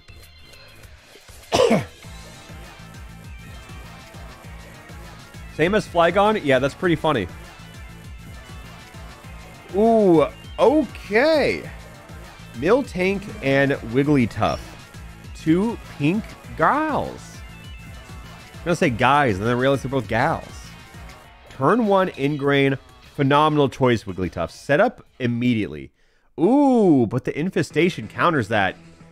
Ingrain does 6%, and Infestation damages 12% every turn. So you're at least nerfing the Infestation, but we are still on a timer right now. And Miltank is setting up. That is +3 attack right there. If it so much sneezes on Wigglytuff. Oh my god, and we are countering with Wigglytuff. I don't know. This does not look like it's your game. I think Miltank could likely do nothing. Oh, wait, the soak into Thunder Strat? I'm sorry, I was unfamiliar with the game. I did not know Wigglytuff had it like that. Seismic? Hold? They waited for... Oh, and Poison Jab. What a phenomenal draw there.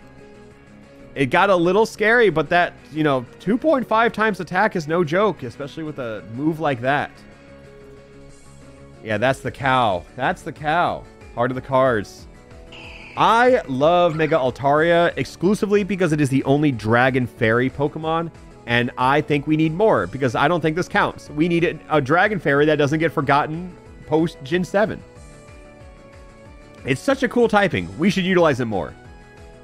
And I believe that passionately. Yeah, I did not think the Hydrogen Bomb was going to lose to the Coughing Baby here. So that's a 1 point for Altaria. And, ooh, we have... Let's get a prediction on this one. Because I think Cloyster versus Palkia is pretty interesting. I still think Water Dragon is such an obnoxious typing to deal with.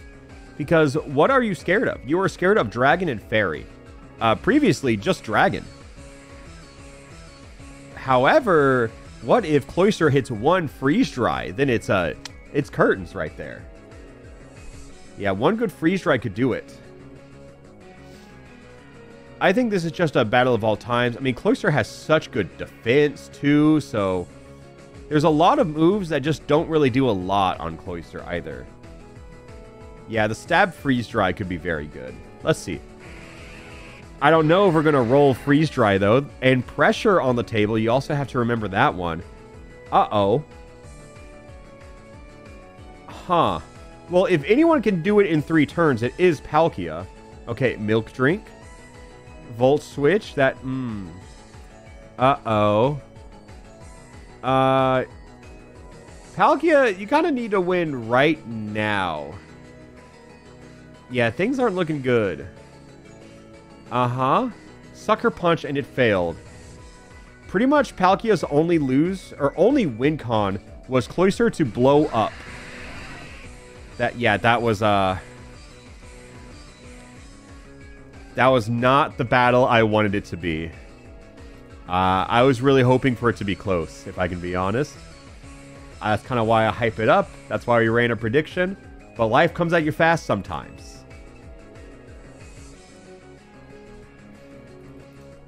Crazy how we can get a match like that, and then immediately after, we have Indeedee and Swirlix. Yeah. Giga Impact.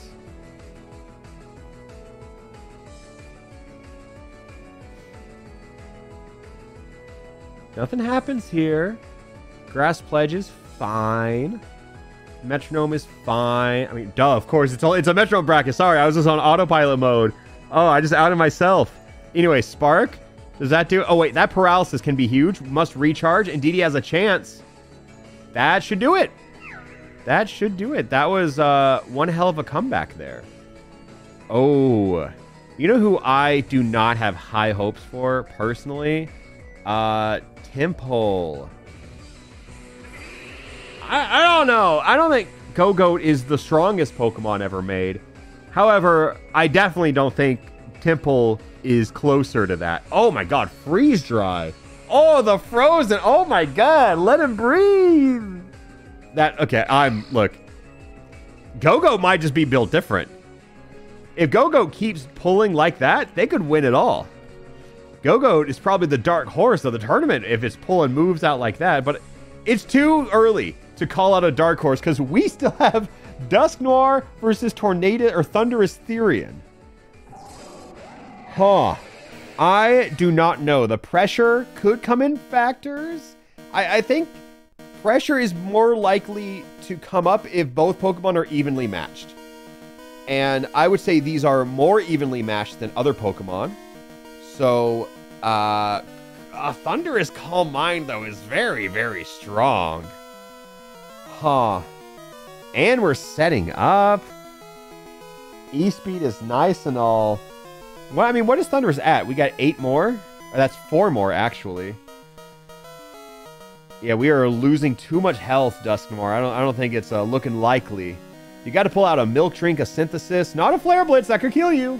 Careful now. Oh my god, this Thunderous. Look at those buffs. This is terrifying. Poison Powder, though. Wait, the clutch? Hold up. Oh, that does it. All right.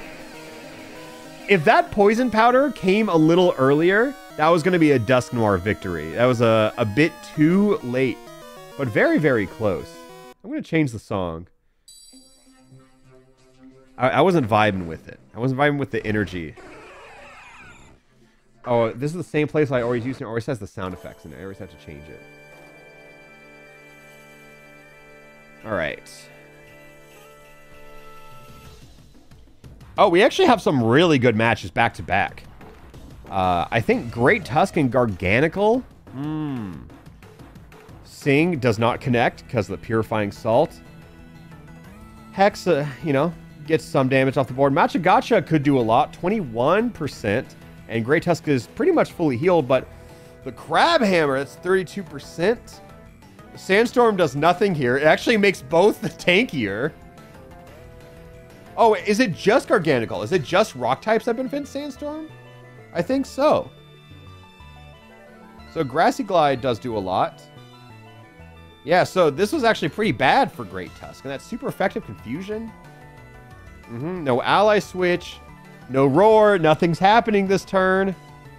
Double Edge. We resist that even more so with the Sandstorm buffs that is just Garganical. Oh, Toxic Poison.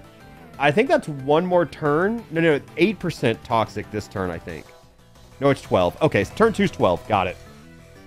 I think it starts 8%, maybe. Is it 6 to 12? I think it's 6% to 12. I think that's what it does. What time is it where I live? It is 2 p.m. right now. Yeah, it's 6 to 12? Okay.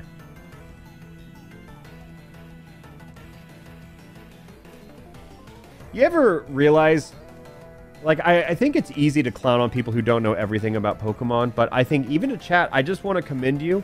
Do you realize how hard it is to know everything about Pokemon? And I would say you, me, especially us collectively, we all know a lot. Isn't that... It's kind of crazy. When people can recite, yeah, Trapinch base attack is 100. And I know there's a lot of fun ways to memorize that, but it is crazy how much there is to know about Pokemon. It is such an in-depth game that I do not think people fully pay attention to. It is crazy. I know nothing. I'm here for vibes. I think I make content. I don't know more than, obviously, the people who try hard and know a lot about Pokemon, but I do know more than the average person. So I did the same thing in Smash Bros, right? I try to be this bridge where I can take that information and regurgitate it to people. That has always been my goal. I did the same in Smash, where I was like, yeah, let me talk about why this character's broken loosely. And that is always what my goal is, to dumb down complicated games. I think that is what I aim to do in everything. It's a nice sweet spot. I like to be the bridge, because even though I don't make like competitive content in Smash back then or Pokemon now, I think people who watch me can get into Pokemon and then, you know, kind of branch out into other interests, or maybe find the Wolfie Glick channel, you know, and then that's your actual bridge into VGC. I think there's a lot of leaping off points. Do we want to do a prediction for this one? I think the people like the Iron Bundle versus Clodsire. There's a lot of people rooting for this right now. It's Unaware Clawed. It could be Water Absorb. It could be either. It could be Poison Point. I think all three of these abilities are actually very good. Poison Point gets a lot of value. Water Absorb can get a lot of value. Unaware. Unironically, I think Poison Point might be the best ability in this format, which is it's a little silly. And Quark Drive is likely to not proc unless someone just gives it to Iron Bundle for free. Yeah, you know what? Let's go. Let's see. This is a real match of fan favorites here. Supersonic Miss. Clodsire cannot be easily confused. Acupressure. Ooh, +2 special attack. I think we take the bounce. Play Rough wouldn't have really done much. We take the bounce. Aqua Cutter. Not the move we were fishing for. Yeah, nothing's really happening so far. Cell Rock, that hurts, but not a special attack. That doesn't hurt. Oh, that burn does. That's neutral. ×2 special attack, that's great. If Clodsire just sticks to special attacks, we're golden. An Iron Bundle has to hit it with anything. There's a lot that could hurt Clodsire, but it is picking all the incorrect moves near exclusively. So is Clodsire, to be fair. This battle should not be even. Earth Power is the scary move. Oh, Clodsire, you're on borrowed time, buddy. That is not Water Absorb, by the way. That is, Well, Iron Bundle moves on. I think it's likely that the Paradox Pokemon do win. They just have such better stats across the board. Clodsire's stats are actually very unimpressive. I would say shockingly so. But I think every Paradox Pokemon has either 570 BST with some exceptions of 590 BST. So, which is also, it's just so insane. Yeah, it's like 420. He is fringe shaped though, that is true. Rillaboom though, a actual VGC staple. And now we have Flaffy, who is a staple to something somewhere probably. Opening with Electro Shot. Let's see how that pans out actually. Dynamic Punch, Confusion on the table. Okay, no Electro Shot. I think it's very likely that would have done very little anyways, but we take the buff. Flaffy immune. Oh, wait, Flaffy with the Giga Impact and the Sludge, no poison. Are we seeing the timeline that I'm seeing? Wait, Stab Leaf Blade. Oh, the crit. Static. Wait, Flaffy. Oh, back against the wall. Wait. One more. Metal Sound. That's not the play you need. Oh my God. Wait.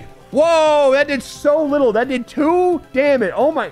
Wait. Hold. We take it? How do we take it? Topsy-turvy. That's not very good. Can't attract. Flaffy just hit it. Blizzard. Oh my God. What? Flaffy got hit at 1% HP, by the way. The actual numbers for it was it did 2 hit points and left it with it. So it says 1%, but it had 3 hit points. And that move, Hard Press, did 2 hit points. So it lived with one hit point remaining. Wow. That 1% is not like when you see on 1 HP. This is different. This Flaffy was actually on 1 HP. That is crazy. Holy. I thought it said 0%. It did. It rounds down. Or just rounds to the nearest one. So it did 0.3% damage, which is, you know, how much health it had. Oh, wow. We have another big game coming up.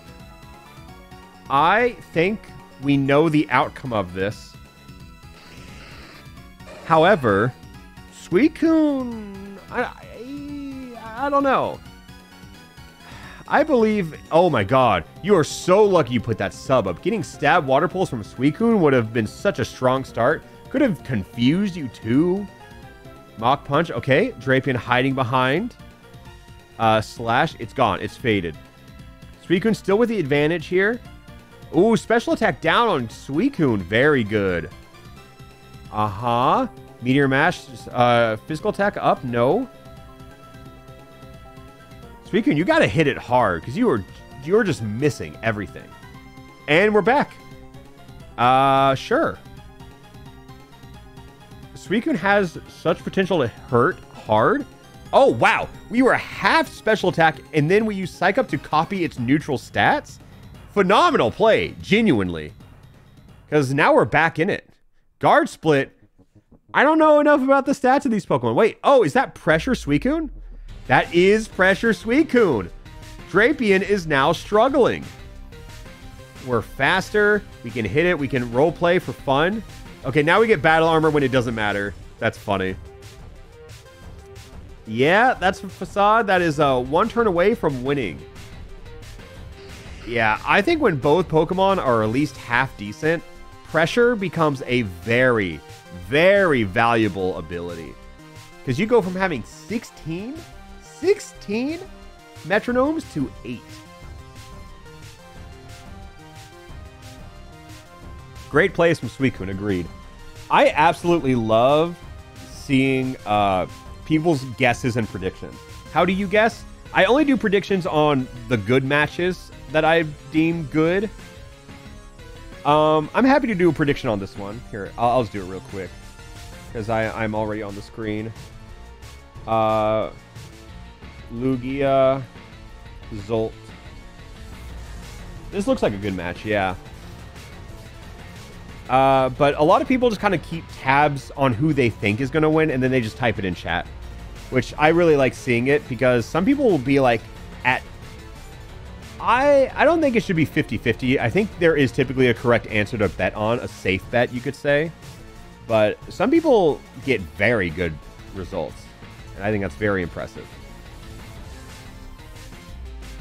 Has anyone not lost? I don't think so. I don't think there's anyone with 0 losses. But I've seen some people that are like 30 or like 3 losses, which I think is crazy. Yeah, so the advantage Lugia has here is pressure and just the BST advantage, which doesn't always determine the winner. I mean, if Arctozolt can wrap it up in 3 turns or less, or I mean 8 turns or less, but Blast Burn is going to delay it. I think that's a pretty good usage for it.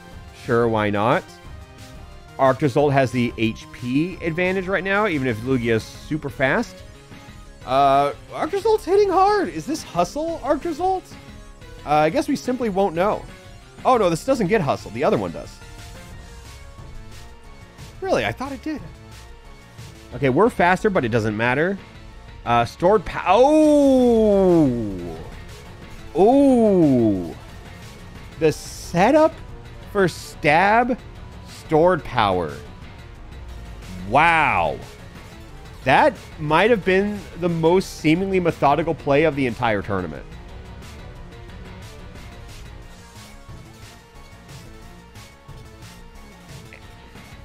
I think this is such an unfair bracket because look at this real quick. We have Suicune versus Lugia for this, and then the winner of Skitty and Chimchar fights Craniodos and Capsicid. That is back-to-back matches, by the way. Okay, well, let's check this Skitty game out. Random seeding, I think I could have just seeded everything by like Pokemon base stats, but I'm fine with the random seeding. It adds some spice. Wow, yeah. It looks like Chimdra is kind of running away with it too. With that, that it, you know what? Just skip it. Just we've seen what happens here. Yeah, we know how this one ends. That was a bloodbath actually.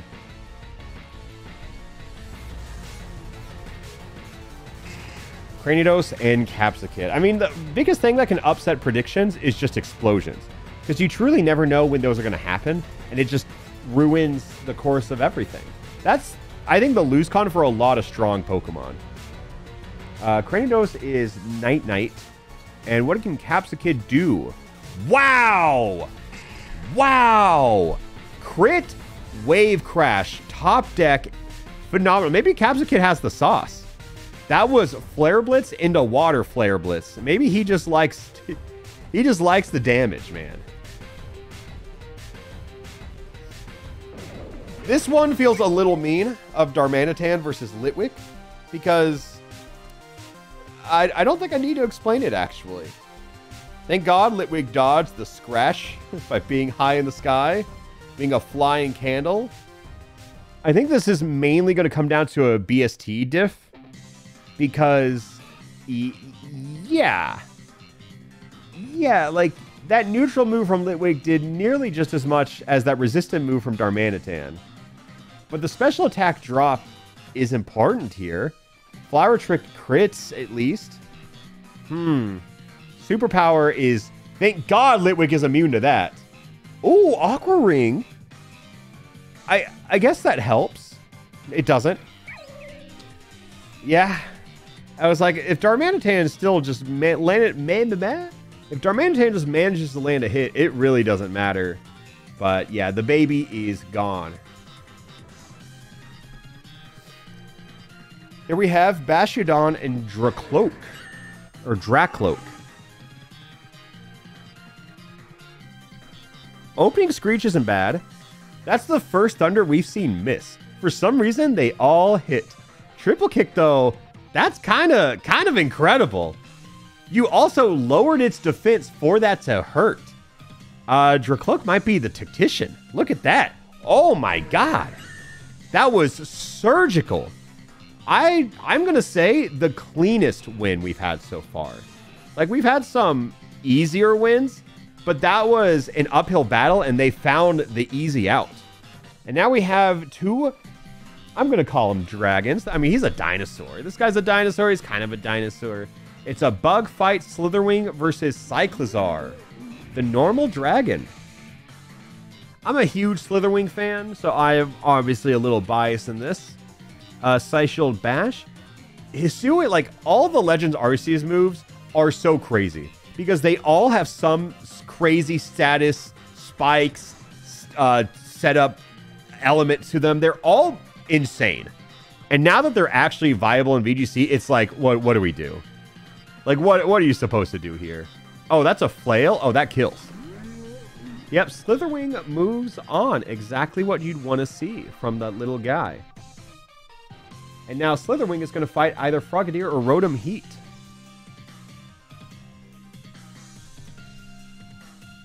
Hi, Jaden. Did you... Oh, as soon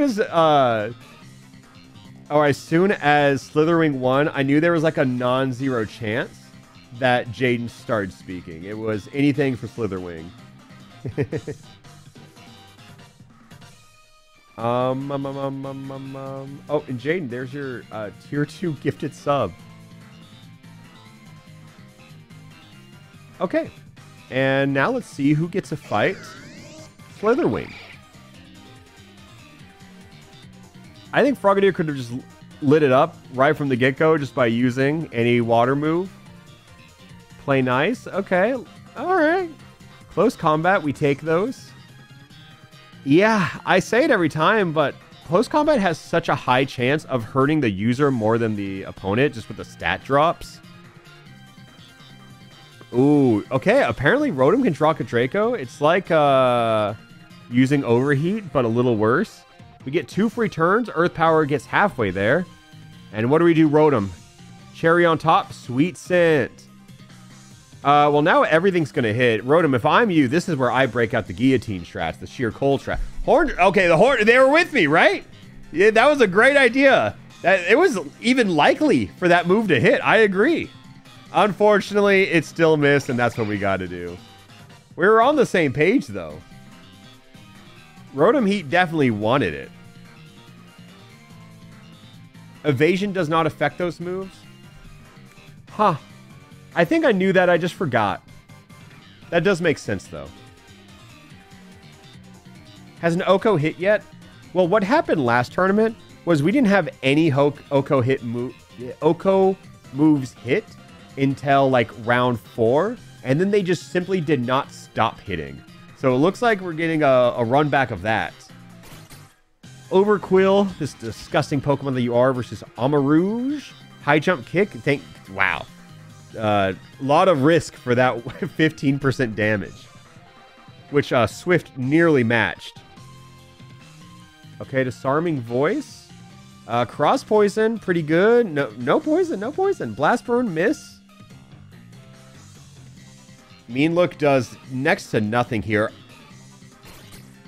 And there's Fissure. The Oko hit we were begging for. I have kind of come to the conclusion that in this series, the funniest narrative outcome is always going to happen. Is that safe to assume? Because I feel like we've been very consistent with that mentality so far.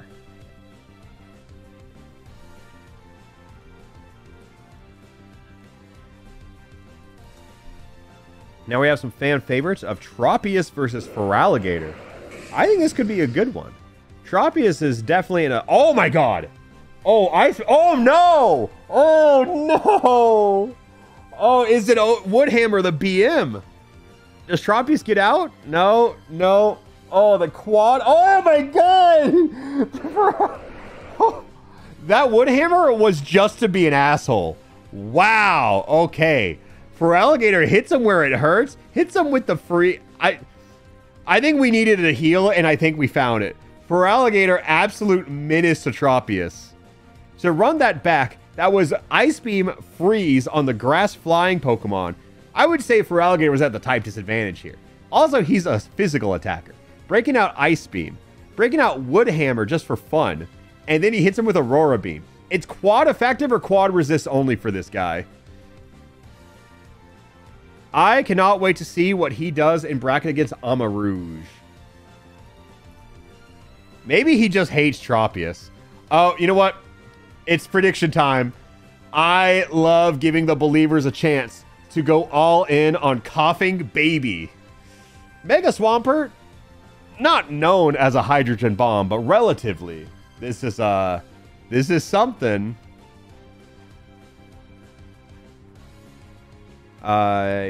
Yeah. Rivalry could help, who knows? Here, let me... Mega Swarm. Oh, we got the prediction. Okay, awesome. All right, we got 30 seconds on the clock. We've had a lot of good matches back-to-back. That first quarter of it was kind of dry, but then it all started showing up. I can't wait to see Hoot Hoot versus Ultra Necrozma. Oh, that is actually next. And then Marshtomp versus Entei. That is, wow, 3 banger matches, but what a stacked little section of bracket that's going to be. That is very unfortunate. All right, let's let it rip. This could either end in one turn or not, you know? Who knows where this is going to go? Axew is holding on at least. It is resisting everything so far. Hone Claws. Wait. Hold. Seismic Toss. That's honestly, as far as Swampert moves go. Leaf Storm. Wait, he hit the quad. Wait, missed. Oh, okay. There was, I think, if, he also had Rivalry Boost, and if that Leaf Storm was a crit, I think that killed. I don't actually know it didn't. I don't think it did. If it crit, it got very close to killing, though. And I think with that other Vacuum Wave, maybe it could have killed. I don't know. Axu definitely put a dent on Swampert, more so than I expected. Leaf Storm might have been the best move it could have possibly pulled, too. Yeah, I can't believe. Almost defused the Hydrogen Bomb. Yet,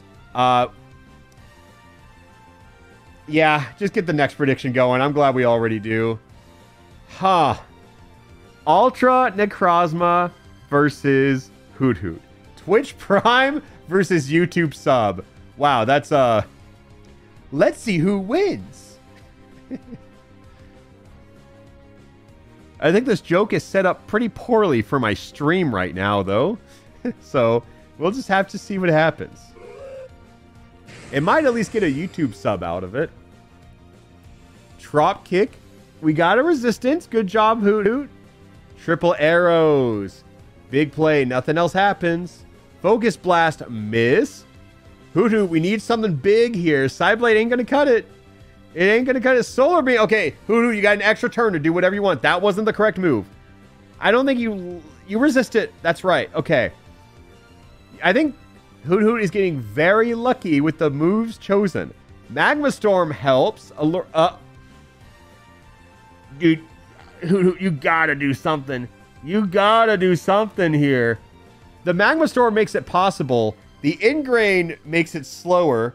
Scald Burn helps. Oh, wait. Hoot Hoot, there's a chance. Wait, we are going down. Misty, wait, Hoot Hoot. Infernal Parade. Wait, Hoot Hoot wins. Wait. Oh my God, Hoot Hoot. Why can't Necrozma win ever? Why are they so destined to lose every single time? There is no way. There is absolutely no way. If I could take a look at that prediction, that was wow. 3.5 million points won on Hoot Hoot there. Wow.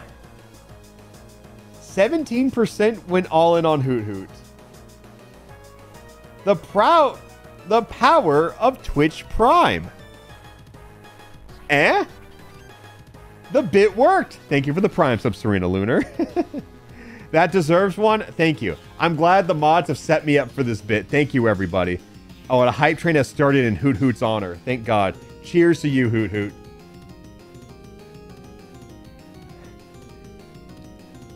So, if we do agree that this tournament is rigged to have the funniest outcome happen every single time, round 2 should be interesting. I'm proud of Hoot Hoot and Zigzagoon for making it to round 2. And again, thank you everyone for the primes. It is, in the name of Hoot Hoot, I will know who delivered those primes. Thank you so much. How many resets was it to get the primed up? Look, I had no intervention with this. It's all up to the mods. If they rigged it, I'm not going to know. Here we have another one. I also like the outfits you have for YouTube sub and Twitch Prime. They are cute. Marshtomp versus Entei. I'm just going to let this one run. Marshtomp does have some pretty good types versus Entei, but I don't think we're scared of the stab. We are scared of just the sheer base stats here. And Entei also has pressure, which Iron Defense makes it just so much slower to get through Entei. Marshtomp is going to have to use its 8 metronomes very strategically, and it feels like a lot of them are going to waste.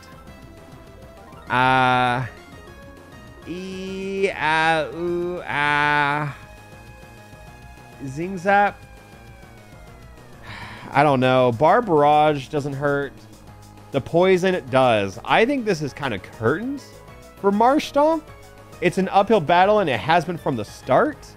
They have one more turn of attacks, and we're locked in a rollout. That is very unfortunate. I think if we got rollout turn 1, there was a chance. But yeah, there was just no way. There was just no way. Entei honestly just kind of did a whole lot of nothing, and that was enough. Once poison was on the table, that was all you needed. It looked like watching someone struggle for air who was drowning. That was a little unfortunate. So after seeing all those behemoth matches take place, now we just get to see Diplin versus Snom. A meeting of two gods. See, they're choosing friendship here. Oh, but Snom throws the first rock. Rock smash comes out, returns it. Ooh, the stomp, no flinch. Oh, it's also slower, by the way. Diplin does not look like it's going to take mercy to Snom, even with the scratches on the table. Feather Dance to weaken it a little bit further. Infestation, though, one of the best moves in the format. 12% can be stacked with poison as well. Acid Spray, super effective. Just lowers special defense. Snom has to dodge a lot of attacks, and that is not enough. Again, if you just get Infestation turn 1, I think you always have a higher chance of winning. And Twitch Prime has won again. What do we think about that? What do we do about that, guys?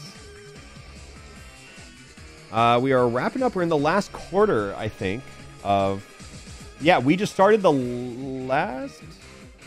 Wait, where is it? No, we have not started the last quarter bracket. We're almost at the last quarter bracket. Exploud versus Poipole. Is its name because it's purple? Is it Poipole? I feel like I say purple like that a lot just to be silly. But I guess it's just purple. I never realized that until just now. I haven't even been looking at the match. It looks like Purple is somehow doing great. Wait, what's happening here? Why is this occurring? Burning Jealousy. Ooh, to burn.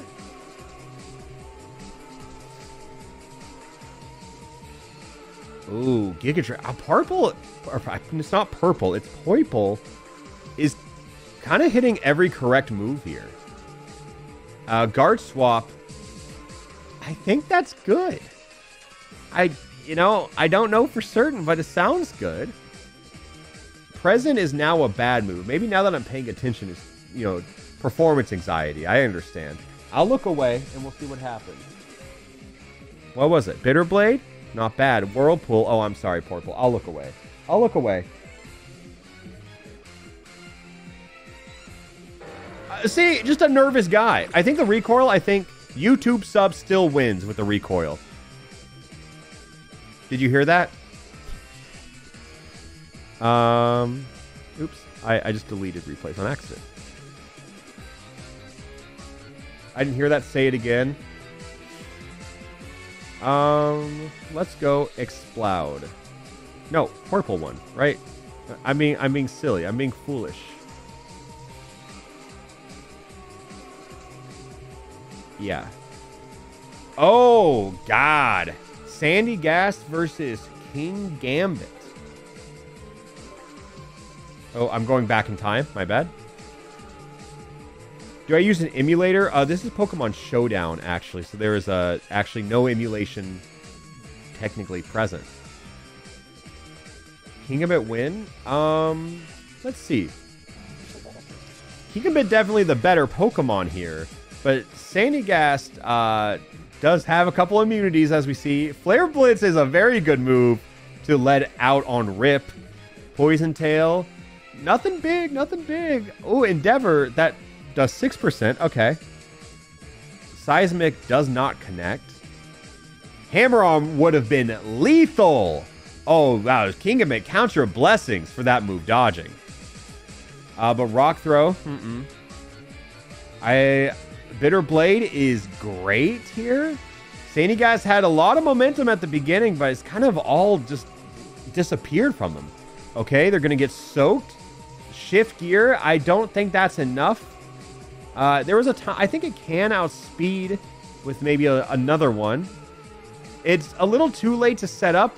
Oh my God! It was immune to E-Speed, but the Soak, that's, of course, the sole reason you use Soak is so you can E-Speed, of course. It was always likely that King Gambit won, I do agree. And now we have Swalot versus Silvally. Poltergeist is does not work in this format because no one is holding an item. I thought about giving everyone maybe an Oran Berry, but that sounded like too much work. I don't want to ask people to set 1,025 plus Oran Berries. Ooh, Sludge Wave's such a good move to pull, but not against Swalot. Glaive Rush, they are both swinging. They are swinging hard. Nice Slash, no crit. Super effective Mud Slap, but that's not what we're focused on. It's the lowered accuracy that really gets Silverly the value here. And put it to sleep while we're at it. Why not? Why not? Tar Shot lowers the speed even more, even though it's Swalot for Christ's sake. Triple Axle shouldn't kill. Should get very close, though. Wake Up. Ooh. Ice Fang. Ooh. Ooh, Silverly close it out. Giga Impact for the road. Jesus. What a great final move to use, because it's always so likely to kill, especially with Stab. Also, I forgot to say, Rod Coco, thank you for the 5. Thank you, all of Sydney, for the 5. Thank you for people letting the hype train go crazy. Go stupid, go crazy. Thank you so much. Someone said tier 5 hype. I was like, did they in tier 5, $100 for one sub. They came up with something new. Okay, Aurorus and Volbeat. I'm not a huge Volbeat fan. I think this thing can die for all I care. But Aurorus is nice and silly. I like Aurorus. But none of that really matters. Who's the better fighter? I mean, using Slack Off is a great move. I think if most Pokemon in this bracket use Synthesis or Slack Off, it would have saved their entire run at multiple times throughout the bracket. Venoshock comes out. Nothing too interesting. Meteor Beam, though, this is going to hurt. This Meteor Beam is likely to kill, and it does exactly that. Twitch Prime won the battle. Did Twitch Prime won the battle, by the way, if you didn't hear.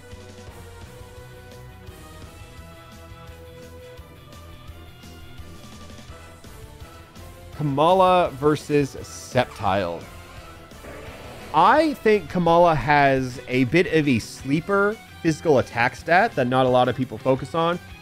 It's decently fast, but Sceptile is obviously faster. This could go either way. I think Sceptile is... Okay, now Kamala's a grass type. Struggle Bug hits. Ooh, Skitter Smack. The Forest Curse into Skitter Smack is quite a play. Oh, and Taunt. Wait. Metronome counts. Metronome counts, by the way. So Struggle hurts Sceptile. And that Speed Swap. Wait, the Speed Swap was genius. Because... Okay. So hear me out. I think the Speed Swap was so smart. Because now that Kamala's faster... and Sceptile only had like 8% health... it was likely that it could have died to the struggle, which would have changed everything. It did not end up mattering, but I think in a game like Pokemon, sometimes you have to take those plays that end up not mattering, but they could. They could matter. And congratulations, Kamala. You beat Sceptile, and now you get to play the winner of Calyrex Shadow and Chespin. Any gamblers? Any gamblers here? Calyrex, Shadow, or Chespin. I always say in a format like this, it is best to vote on the Pokemon that has a subtitle. It is a pretty good move, but at the same time, he could blow up. Yeah, there's a lot of things that could happen. He could get sheer cold. He could get guillotine. Like, you know, anything could happen. And as proof, Hoot Hoot just beat Ultra Necrozma. So between these two... Okay, Reflect type. We're now Grass, which we resist Waterfall now, sure. Swagger is fine. We're not too scared of Chespin attack. Machagacha, we resist. That's fine. Blood Moon, bye-bye, baby. Chespin finished the job. Nope. Lick. Paralysis. And a Thunder for the road. sometimes the most obvious answer is the correct one, you know? Sometimes the stronger Pokemon just wins.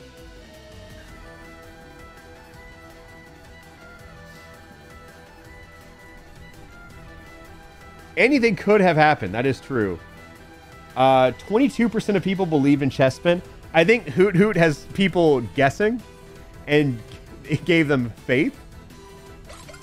But here is Vanillux and Skiddo. We have seen Vanillish and Go-Goat, but how do their... oh my... It doesn't work. Does not work on ice types, but it still scared me. Because I just see that the Sheer Cold has landed on the person. Anyways, Skiddo's underwater. That's okay. I got... oh, Toxic, though. Wait, this is Toxic versus Struggle. I actually think Vanillux wins this. Because there are 3 turns of Struggle left. Wait. Oh my god, it lives on 1%. It lives on 1. It lives on 1! Oh! Oh! That's the first Struggle win of the day. Wow. Like, don't get me wrong. Skiddo was never the favored to win, but Imprison is a pretty good win con. Yeah, both played great. And here we have Wooper versus Mamoswine. Look, I'm going to let the people predict on this one, simply because I know how people feel about Wooper.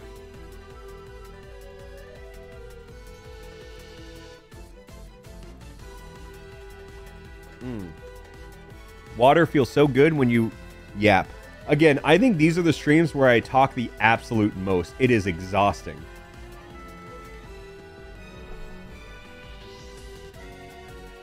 It's funny if Wooper wins.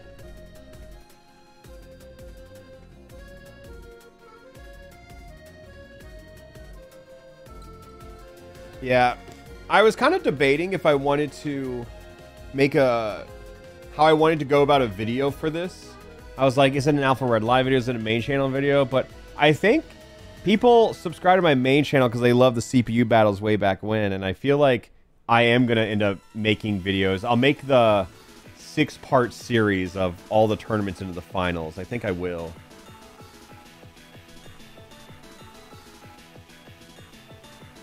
I love the trainer names. They are fun. Yeah.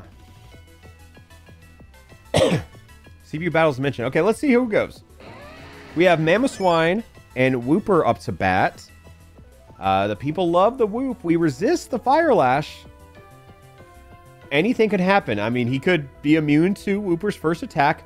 Okay, Mamoswine is now locked into Rollout. We know this. Stop using electric attacks, Wooper. Rollout's going to happen again. Wooper, we know it's coming. Okay, that doesn't help. That one just felt sad. It just felt a little sad. So Wo Chien is here, but do remember Chi-Yu lost to Bramblegast. So I suddenly have faith in Tatsugiri. Opening Haze, nice. Okay, let's start from blank slate. Crab Hammer, quad resisted. Just a real waste of everyone's time. Yawn is a huge move. We take the low sweep. I don't really think it minds being slow. Ooh, freeze dry. Quad super effective move here. Let's break out the super effective triple kick. Not a huge damaging move, but now Wo Chien goes to sleep, which that is a 1 turn of sleep. So Tatsugiri is in a very good situation. 2 turns of sleep. Tatsugiri gets to use Icicle Crash and a miss. Oh, that is tragedy, actually. Well, congratulations, Wo Chien. You did overcome 0 odds. But Tatsugiri, I feel like, had a very good shot, honestly. Had a very good shot.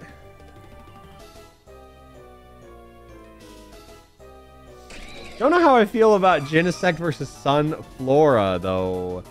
The download gives it a pretty strong start. Sunflora, how do you respond? With Earthquake? All right. I mean, that's like the first Earthquake we've seen. Frost Breath comes out. Oh, Sunflora, you're on death's door. What do you glaciate? Not going to be enough. Not going to be enough.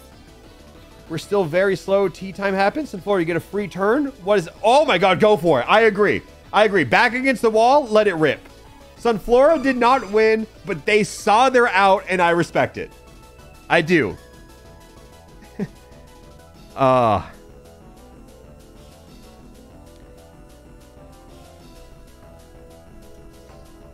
Yeah, we respect. Oh, payout? Oh, my bad, my bad. Yeah, that was a Mamo sweep. Fortress versus Kubfu. I think this battle just boils down to Kubfu being incapable of penetrating through Fortress's massive defenses. Never mind, Fortress is dead.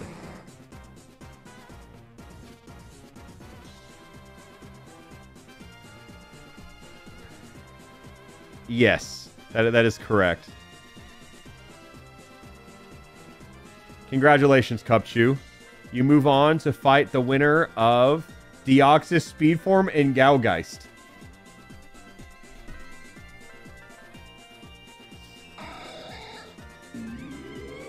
I don't think it's unreasonable to say that I like Deoxys' chance in this battle. Never mind. He just got hit by Torment. We are now struggling. We don't struggle every turn, though. It's every other turn we have to struggle with Torment.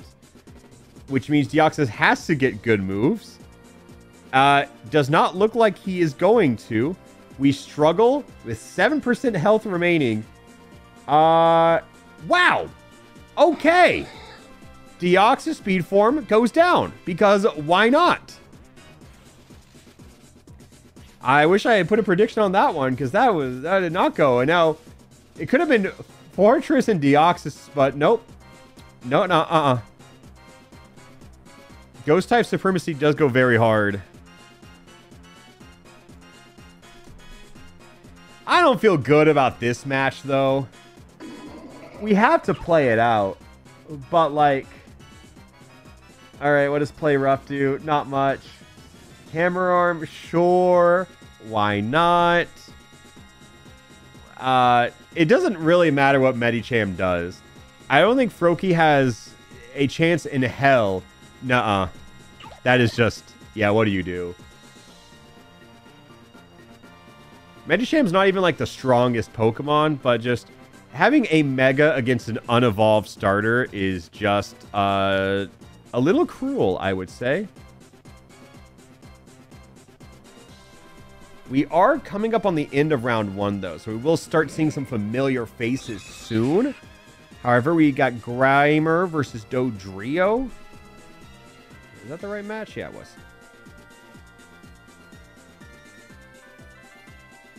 Swing with Earth Power, Grimer, I think you're a little confused. Those feet may be on the ground, but it does not connect.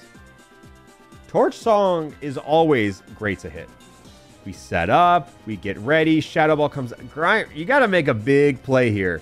Nuzzle could be... We could just Parahax Dodrio to hell and back.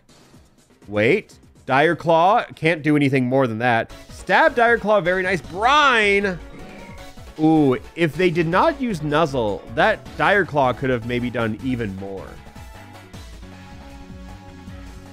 I just think Dire Claw is such a child made-up move. It is unreal.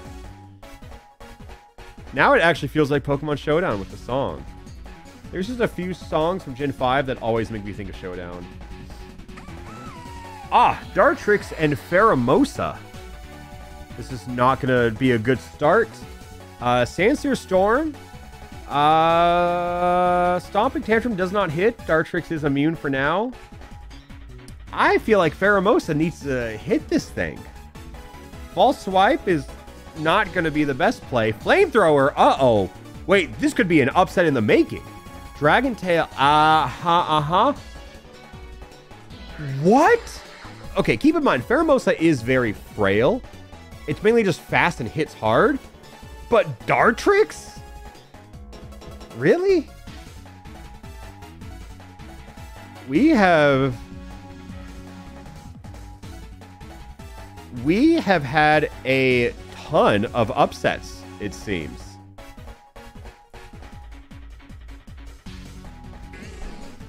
I would believe that Pineco and Snorlax is not going to go the way the last one did. Early Nuzzle is also very good. Negate as many moves as possible. Pineco setting up.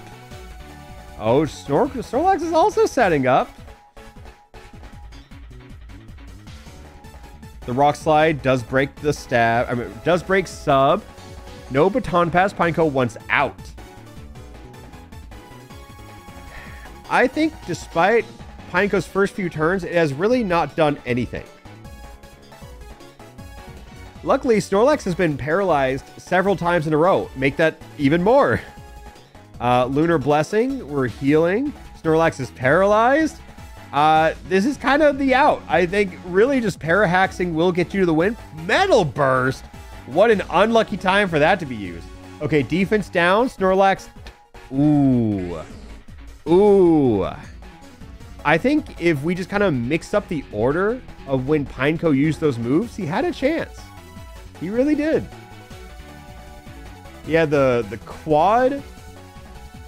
No, the quintuple Parahaxes. Quite a lot. Now we have Floette. I always confuse her and Flabebe. Floette versus Flamigo. Is there an advantage here? Well, we're all fairy types, so not really. Oh, Floette opening with Belly Drum.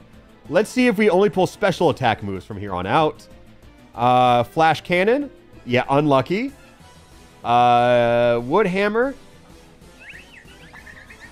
Oh, I feel like we had the chance to win in one, Floette. However, using the special move post Belly Drum is not the out.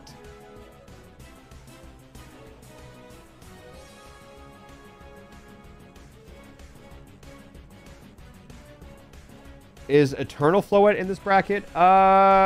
Maybe. Not in this one, but maybe in a future bracket.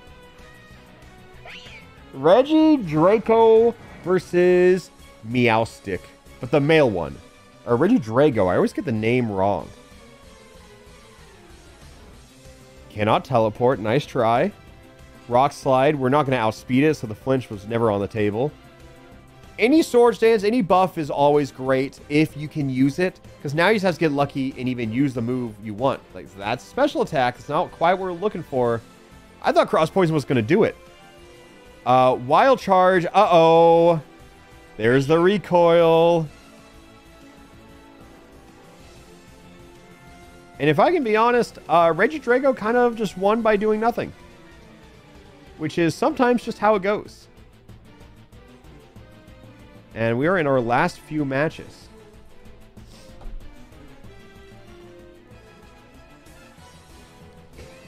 Stunky and this other Pokemon.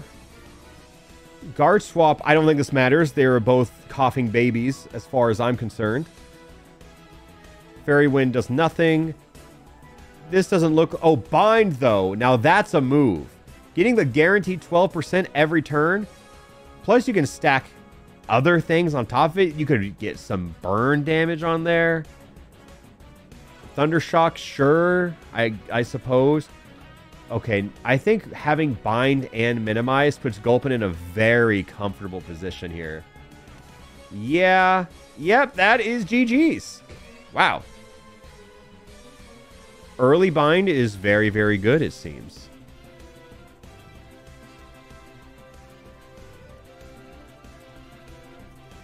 Now we get to see a fan favorite of Fuecoco, but he is up against Bombirdier, a Pokemon with way more stats.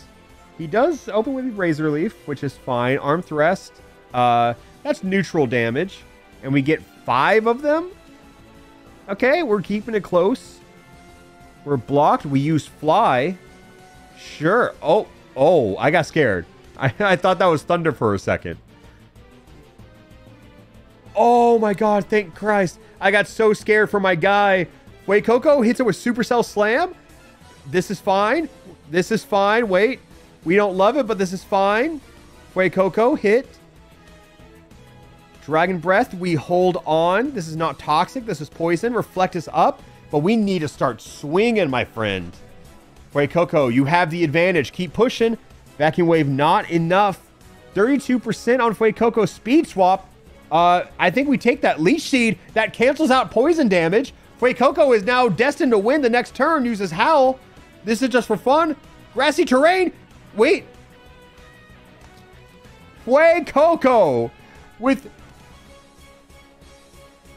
I do not think they were ever supposed to win, but luckily, that does not matter.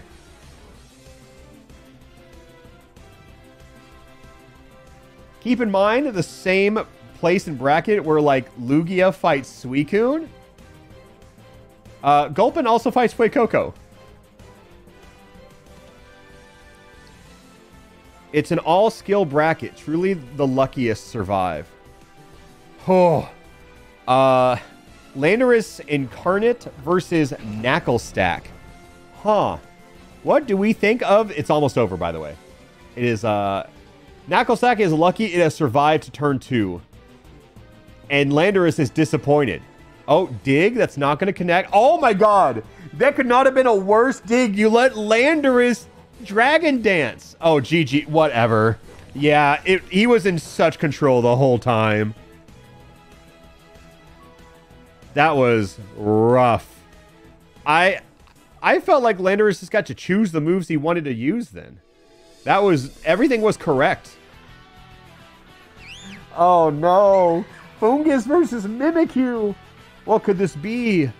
All right, open with Calm Mind and Spit Up. Nice try, baby. Eruption. Ouch. +1 Eruption. That is so mean. What does Fungus even do here? Nothing. Absolutely nothing.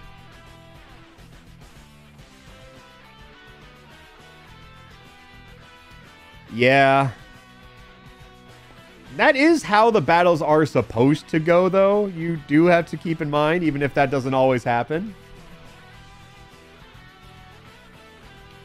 Maybe kind of goated for this format.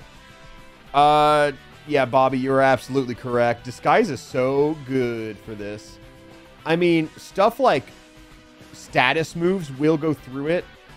So, like, if someone opened with Toxic, they're still kind of fucked. But, you know, we'll see. We'll see. I think Mimikyu can go far. Zwellius and Gligar. Fickle Beam, nice damage right off the bat. Ice Hammer probably would have killed Gligar where he stood. Facade, 2 big hits. Okay, Fairy Lock, sure.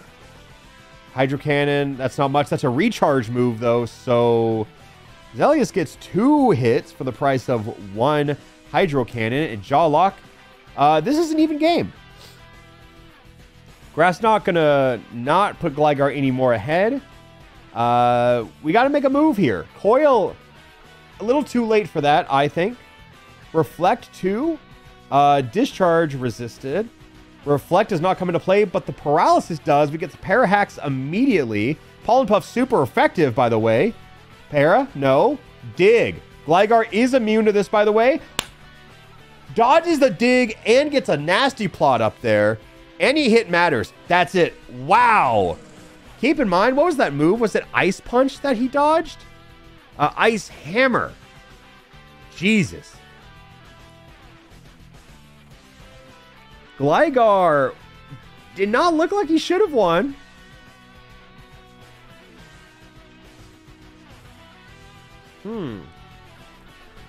But all that matters is how the match goes. And now we have Kingdra versus Samurott.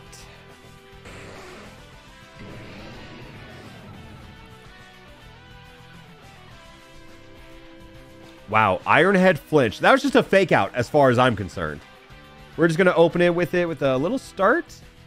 And we're even already. Take Heart. A couple buffs. Magnet Rise. Ground type moves off the table for Kingdra. Gust is fine.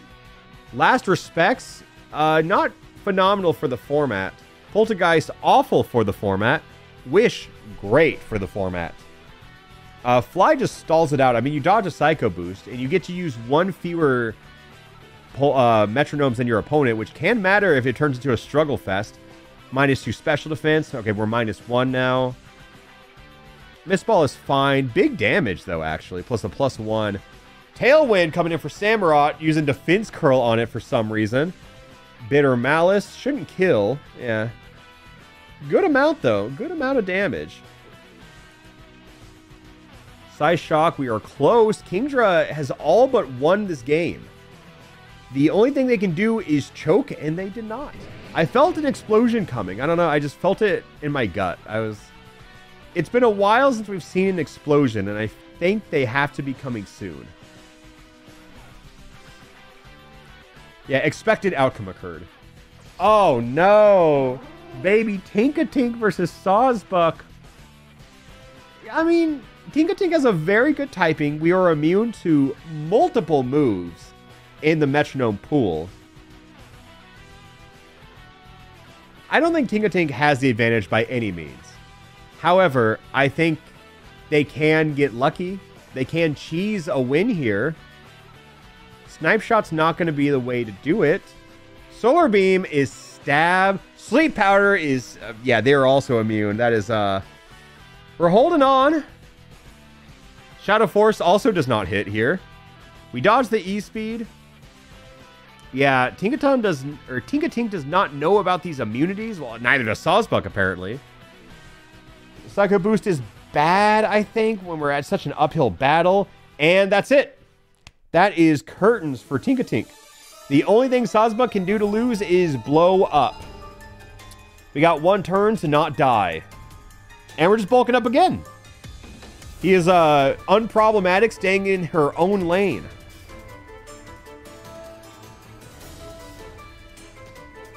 That was kind of a, again, not a bark, but a whimper Tinkatink goes out with. Now we have Curlia and Aegislash. Shield... What? Why the hell does this count as two separate Pokemon? This is the same Pokemon. He just has his shield. This is how he starts. This is how attack blade form starts. Okay, whatever. Aegislash is here twice. Who cares? He's no longer shield form, by the way. But oh well. Uh-oh, power swap on blade form, though. Doesn't matter. That did not matter.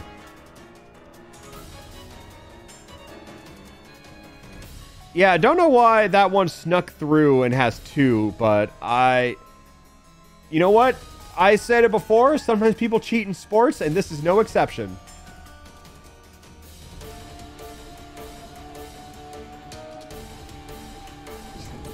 And we have Crustle and Hisui and Arcanine. Intimidate is always a great way to start the battle. Gigaton Hammer, phenomenal, actually.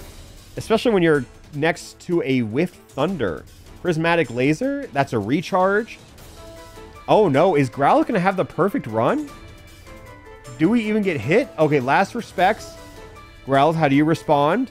Rock Throw. Oh, that's so mean. Why doesn't Rock resist Rock? That's so sad. I always forget about that. I don't feel like that's how that should go. Oh, these are my guys. Puko Muko. I can never say it, but I love him. Versus Flapple. I just call him my guy, and everyone knows who I'm talking about, because that's my guy right there. Drill Run. Nice. Nice job, buddy. I feel like Puko Muko is like an Oko sweeper. Okay, conversion 2, sure. However, I feel like I think Sheer Cold would work great here. I think Guillotine maybe. I believe in him. I think he could pull it through. The Para could make things rough. I guess we're just chipping away slowly but surely. Stomping Tantrum. We now resist. We did not used to. Thanks to Conversion 2. Corrosive Gas fails. Does not hurt. Dragon Tail super effective. Great play. I actually think Pikamuka has a chance to win. He is one flick away from taking it all. Oh, and the Hurricane hits. Wait, Innards out? That doesn't do anything. Yeah, okay. Innards out was pretty, almost very evil. But yeah, that is a loss for Pikamuko. But you know what? I will give him 1 point and Flapple 2. You know, I just want people to see. Can I do 0.5? Actually, I can do 0.5. Okay. Flapple still wins, though. Pukamigo did get a kill, technically. Yeah, Energize Out is also useless in this format. Yeah. Oh! Yeah. Yeah, I'll do a prediction here. Talon, Flame, Miraidon. Who wins between these two? Keep in mind, Miraidon is one of the strongest Pokemon of all time. And Talonflame, I mean, is a good Pokemon, don't get me wrong. It could also explode turn 1, you got to keep that in mind. I think Hoot Hoot beating Necrozma has ruined all bets for the future, because now people think anyone can win, which realistically, the favored often does win. I was so scared that they were going to explode there. Okay, Bulldoze, lower speed, super effective. I think Miraidon is now no longer faster. Talonflame gets attack buff. No.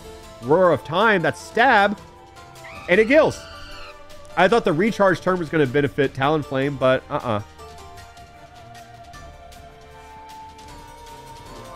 Yep, that's there you have it.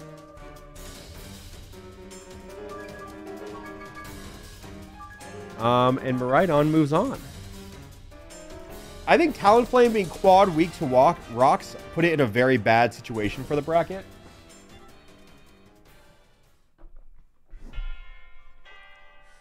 Now we have Galarian Corsola versus Cramorant. The Galar swinging arena. Tachyon Cutter hits twice. I know that now. Cell Rock does hurt, but Cramorant's still doing the damage off. Uh-oh. Wait. Okay. I think Corsola has a slight advantage. Going first with Metal Burst is a little unfortunate. Axe Kick immune. I did forget. Oh, and it misses. Oh, I did not know it had the high jump kick effect. And now Corsola is in a very comfy situation, especially when Cramorant is only using normal type moves. Returns the high jump kick with no fear. So unnecessary. Corsola, just one more hit. Fling. Not that hit. Not that one. Try again. Electric Terrain. Why not? Uh-oh. Uh-oh. This is how choke start. Uh-oh. Uh-oh. Uh-oh. What happens here? That's it. Okay. I got a little scared. It looked like an explosion to me, but we have just not seen an explosion yet. I mean, of course we have. It's just been a long time.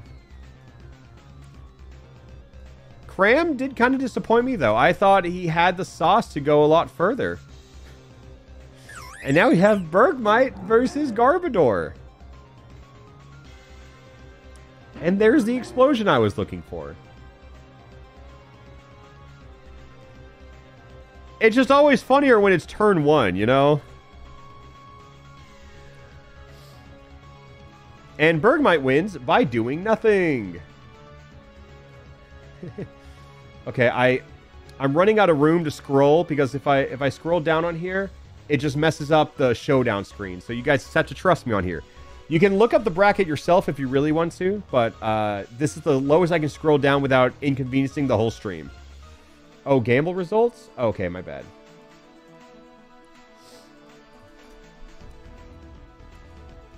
Whew. The Squawkabillies have had a lot of luck in the past bracket, but Terrapico Stellar, 700 BST, I don't know. I don't know. It's pretty good. It's pretty strong. It's Metal Claw off the bat. I mean, the ×2 defense is very nice. We have countered the Intimidate, but then we get burned. Oh, thank God we did not use Entrainment, actually. Oh, thank you. You are so grateful that move did not connect. Volt Switch, though. Oh. Squawkabilly is not going to continue the trend of always winning in round 1, right? I mean, they are set up. Terrapico is burned, but they are half health.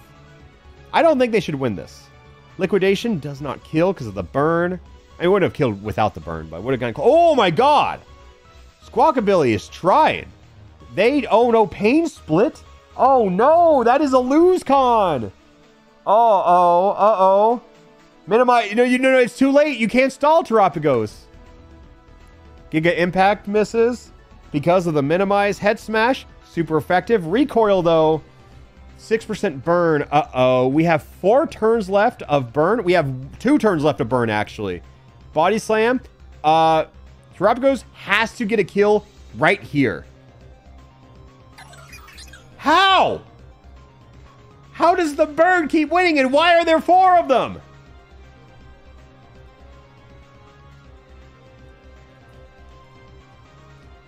I would say that is probably like the 2nd strongest Pokemon we've had in the bracket today. And it lost. Wait, what's the base stats on Ultra Necrozma? Because that also has to be very high, right? Ultra Necrozma. Ultra Necrozma has a base stats of 754? And it lost to Hoot Hoot. What? Wow. I did not know that. That is absurd. Yeah, for sure.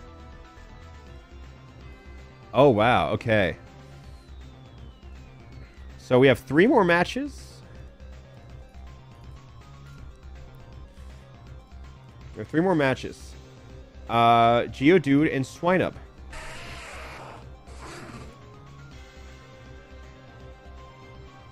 Oh my god, opening with Petal Blizzard hurts. Quad effective. Tailwind's not going to save you, buddy.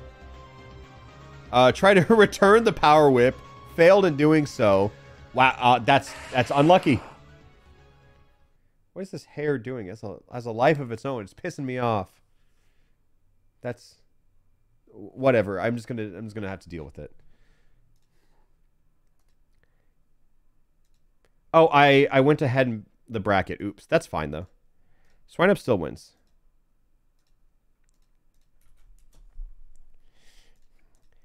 Ooh. You know what? Set your prediction. Set your predictions here. Champ. Who wins? The champ or the Lord? Oh, did my playlist stop or? Oh, it did. We'll start. I'll do this one. 4 arms or 4 mouths? Great analysis here. Obviously, when it comes to types, Machamp has the advantage here, but as we know, very often matters. And that Scale Shot could have mattered. That could have done big damage. Fire Spin, not the largest amount, but that Fire Spin damage, that 12% every turn really adds up. Low Kick, though... Oh, wait, that's over. That's it. Wow. That 120 base power low kick. Yeah, I mean, if he hit that fire, or what was it, the first turn? If he hit that scale shot, that low kick just would have done it all. Yeah, that is a Machamp win. I've lost every prediction. I'm a jinx. Oh, that's so sad. That is so sad. But the minority did win. Congratulations. Now for the penultimate match. Oh, we have Tiny Little Graveyard versus Skeledirge. Magical Leaf is a strange opener. Scratch also even stranger. Uproar does not connect. Thank God he's not locked into it. Coaching... Just nothing's happening right now. That's something, though.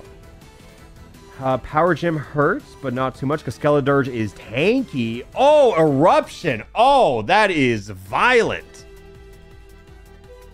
Yeah, I'm sorry. Graveyard never even stood a chance there.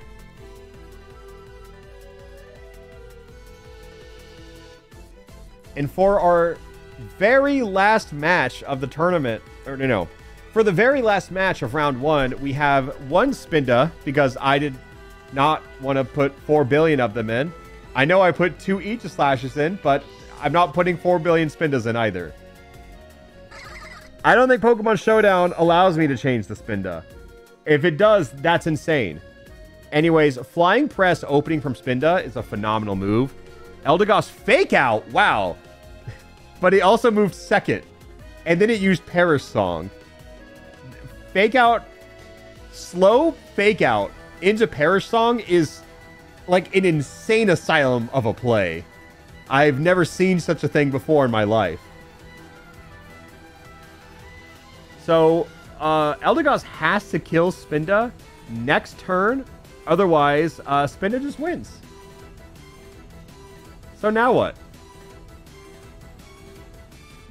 Acrobatics. So that's a good move. However, yeah.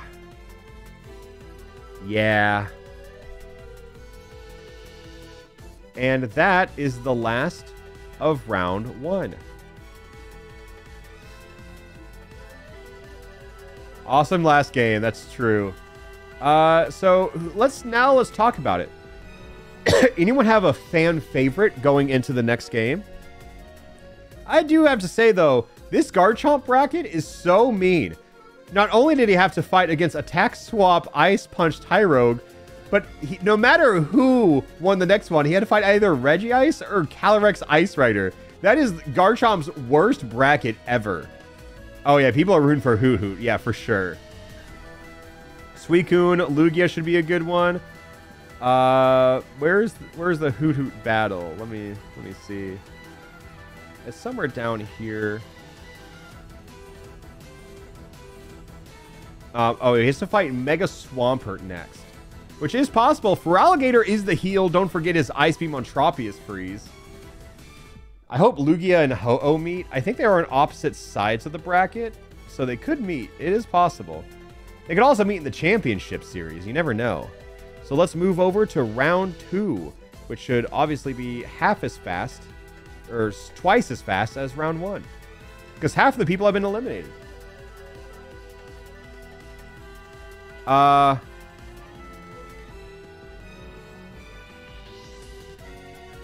I not in?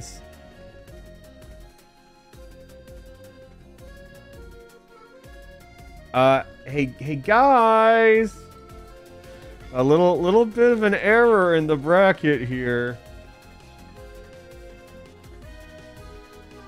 It's a... Yeah, can we... We'll come back to that one later. Also... Yeah, that's supposed to be... Macargo versus... Keldeo.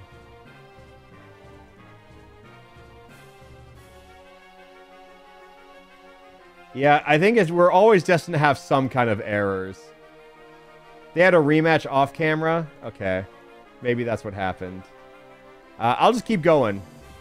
I'll see Garchomp versus Calyrex Ice Rider.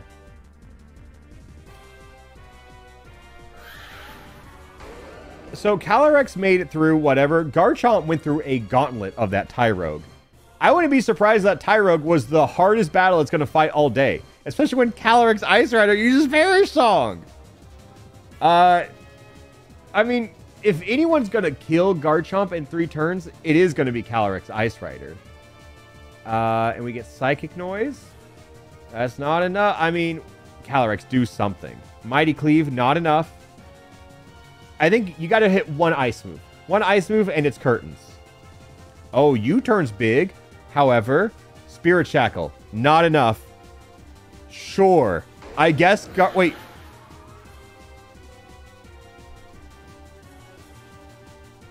Wait, did Garchomp use Perish Song? Wait.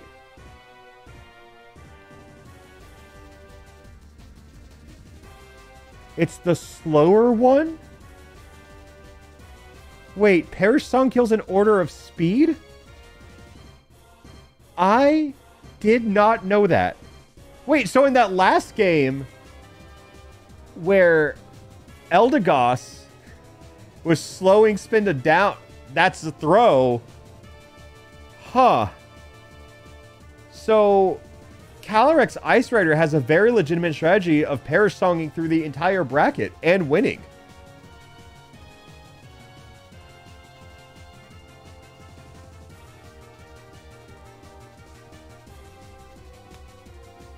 That is unfortunate. I'm going to say it got -1 points and still won. That looks wrong, but it is actually pretty correct with how the match went.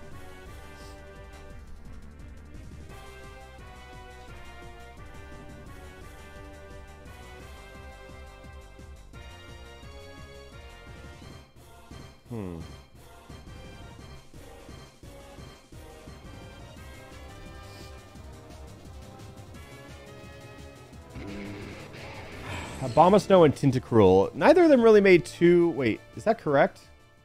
Yeah, it is. Okay. Oh, Electroshot into Tentacruel. I mean, he does have a very tanky special defense. However, have you considered the move is pretty broken?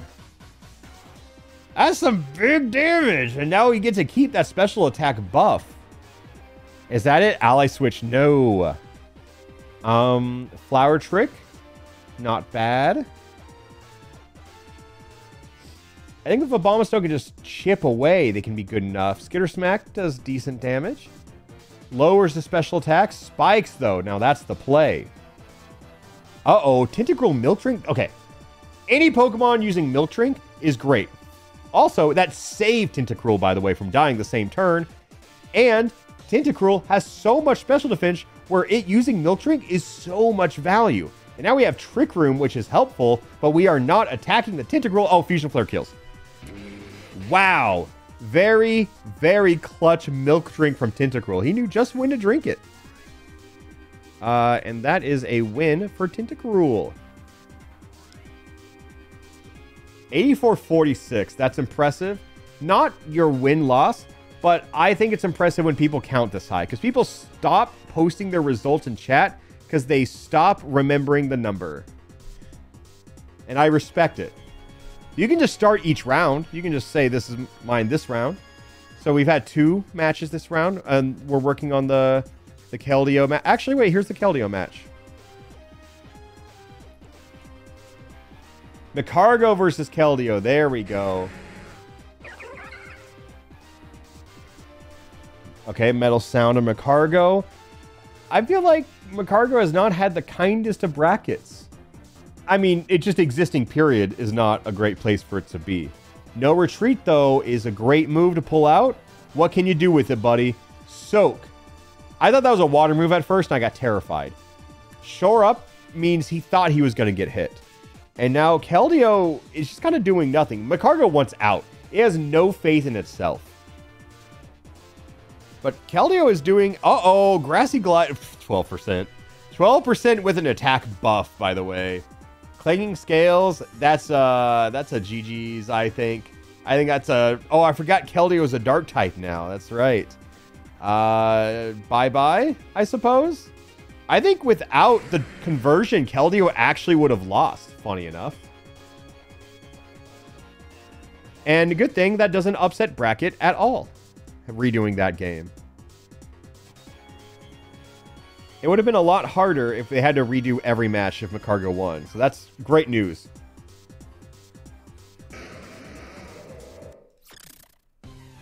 Okay, Sinistea versus Aggron. Shadow Force. That, I think, the skills, actually.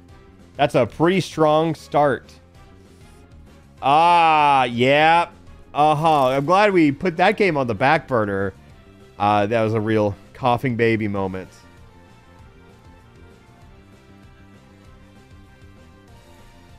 Oh, remember when people believed in Shedinja?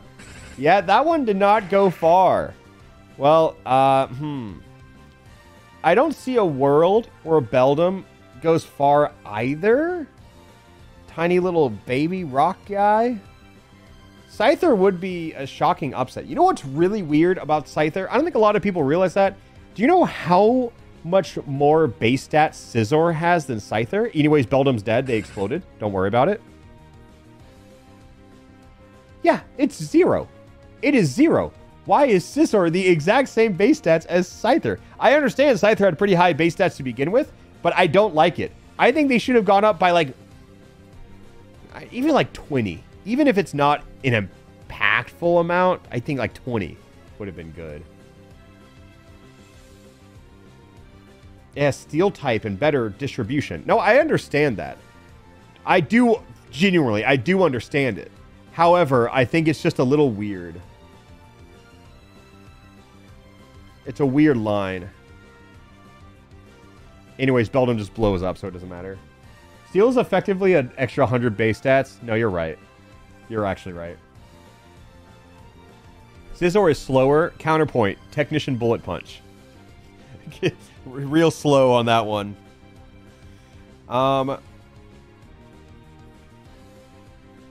Mawile and Scovillain. We got Gigaton Hammer. That's a fat neutral damage. Grassy Glide, that is a quad resist. These two are not the same. Clinging Scales does not connect at all. Fly is super effective, though. And we dodged a super effective Bulldoze. Phenomenal turn from Mawile. We have an interesting even game. We take Aurora Beam. And Sunny Day is out, which is not good. This is probably Chlorophyll Scovillain, actually. And we can see... No, it's not. Thank Christ. No flinch, though? Oh, wait. No, it is moving first, actually. Was it moving first before? It was. Okay, it doesn't matter. Anyways, it's dead. It used a lot of Steel-type moves, actually. So, all those were big, fat, neutral damage.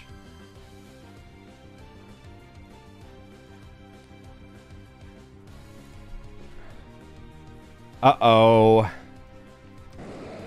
Groudon does get to use Drought, but who knows? Maybe even Growlithe benefits from that more. And we also have Intimidate, you know? I mean, don't count Growlithe out just yet. The Sun benefits him just as much as Groudon. Okay, Thundershock. Interesting. Defense Curl. Groudon is just sitting there.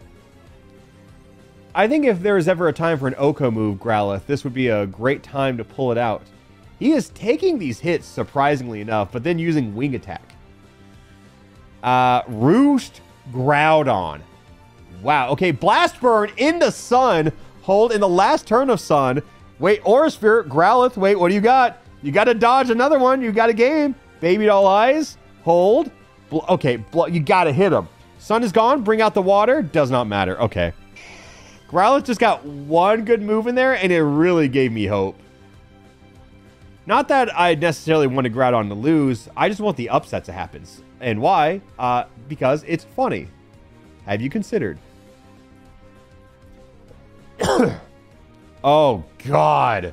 It's even more intimidating from this perspective. We have Weirdeer and Eternatus Eternamax. And as a reminder, it has like 1,200 base stats. So even if Weirdeer rolls everything perfectly... Wait. Fire Spin is huge. That's a percentage move where all of his stats do not matter. Shadow Claw, immune. Hold. This could be the upset of the century. 12% down. Weirdeer is leading in HP right now.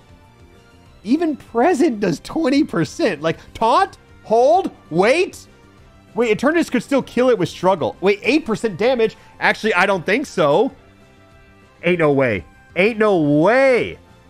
Okay, 100% the biggest upset in the entire bracket because that Pokemon is broken. That is beyond, it's so strong, they don't even let you use it. Yeah, chat cannot believe what they just witnessed, because that is, Keep in mind, Eternatus Eternamax does not make it into the championship bracket now.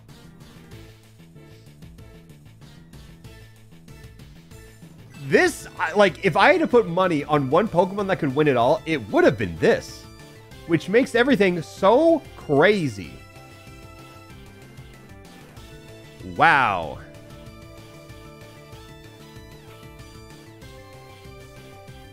Let me wrangle the replay for Centiskorch and Slowpoke.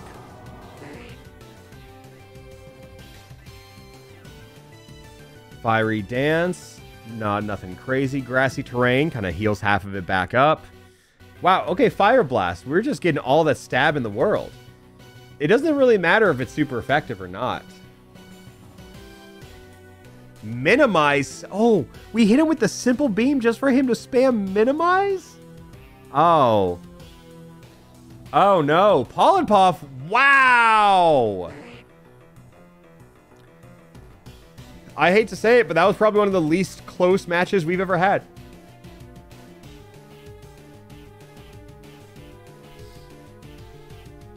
Yeah, Cinescorch outplayed like crazy.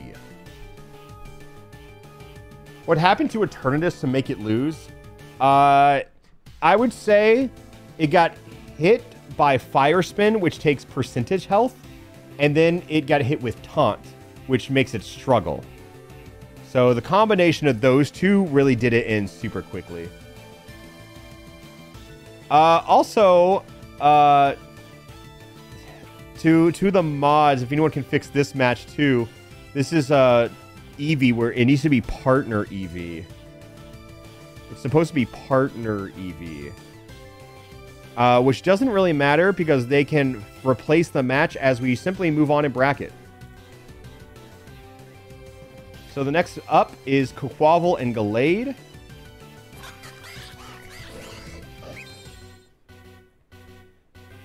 Ceaseless Edge. Okay. Oh my god. Who up imprisoning right now? Because we are 3 turns away from crowning a winner. The only thing that can go wrong is if Gallade blows up, which is not impossible. We still have 1 more turn where Gallade can blow up. Hold. Oh my god, the BM! Holy shit! You imprison it, get it down to 5%, and hit them with their own signature move? That is so BM, actually. I love it when we discover heals and brackets. They always had to reveal themselves at the right time. Yeah, genuinely just disrespectful.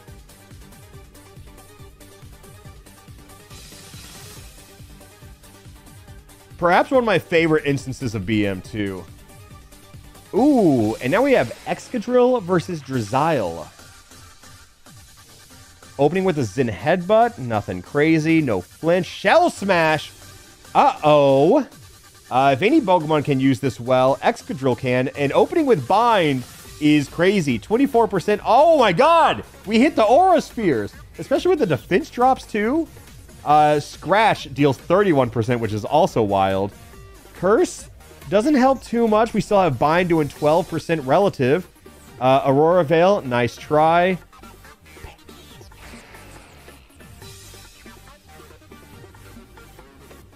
That's an upset right there. Excadrill had everything set up. It was just a matter of waiting. Yet that Focus Blast honestly changed everything. Oh.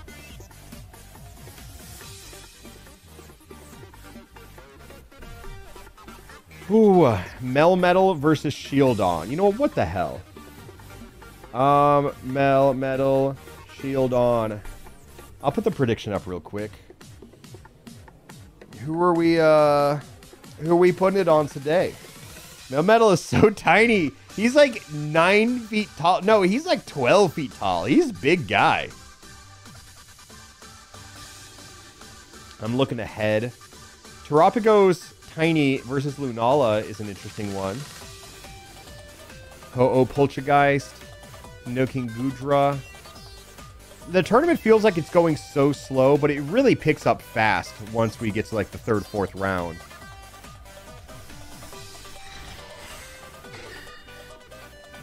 We're going to open here with Thrash. So Shieldon does resist it, but at least Melmetal, the physical attacker, is locked into a physical attacking move. So across 3 turns, that's 30%. I think we take that. We are confused at the end of it, but the trade-off was genuinely worth it. Yeah? Uh-huh. Uh-oh! Can he kill it with struggle, though? That is the question. Yes, he can. Yes, he can. That counts as our 2nd struggle win.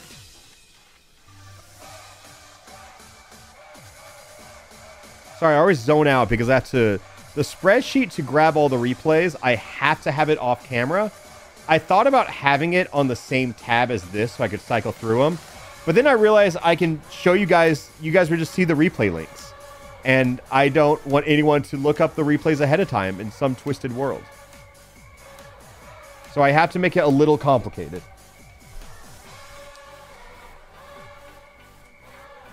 Yeah, that was an easy Melmetal sweep.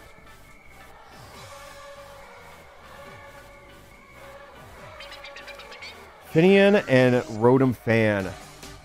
I'm surprised Finian's made it this far, being round 2. Morning Sun, okay, nothing has happened so far. I mean, if they just keep healing, they'll never lose. Ceaseless Edge scatters spikes, I guess.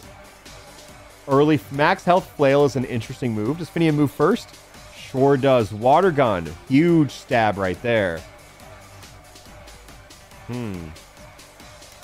Stored power with 1 speed boost is interesting. Can't say I've seen it before. This is a psychic type Finian as far as I'm concerned. And Rotom is using every status move that doesn't work in the entire game. Lumina Crash, that's a big one. Those stat drops could very much so hurt them. Freeze Dry hits big damage. Sacred Fire, I mean, at least their special defense was down. Absorb, whatever. I still think Finian is in huge danger of getting hit by any special attacking move. Stomp, not going to be it, though. Super Fang, never going to kill. Leafage is... I thought that would do it. Well, that's a physical move, isn't it? And now we have Scary Face, which doesn't matter all that much. Yeah, Finian had, honestly, a fairly good lead. And then decided, what if I lost for fun?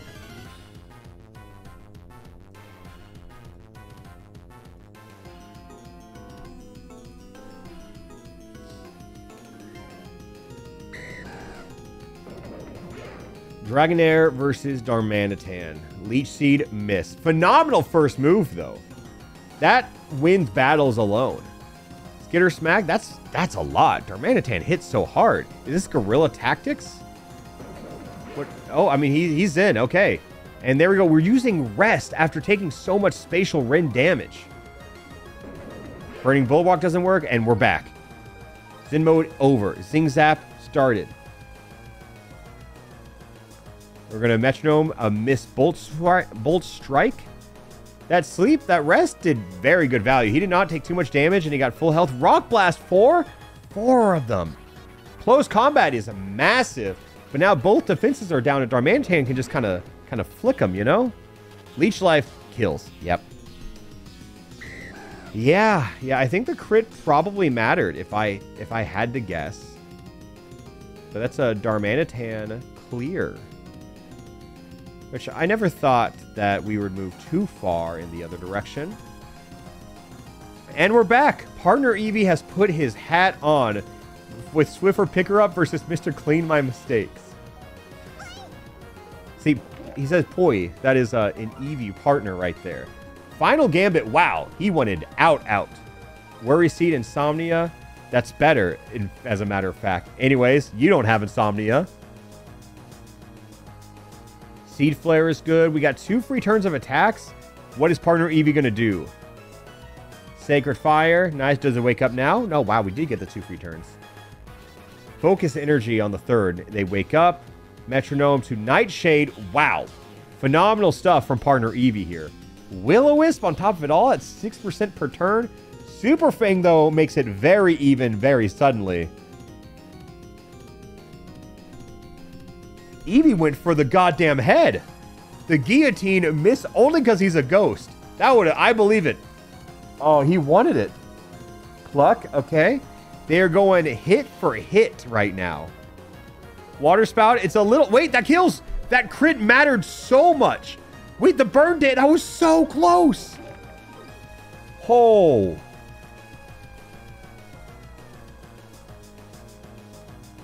Yeah, let me scroll back up here. That is an Eevee win.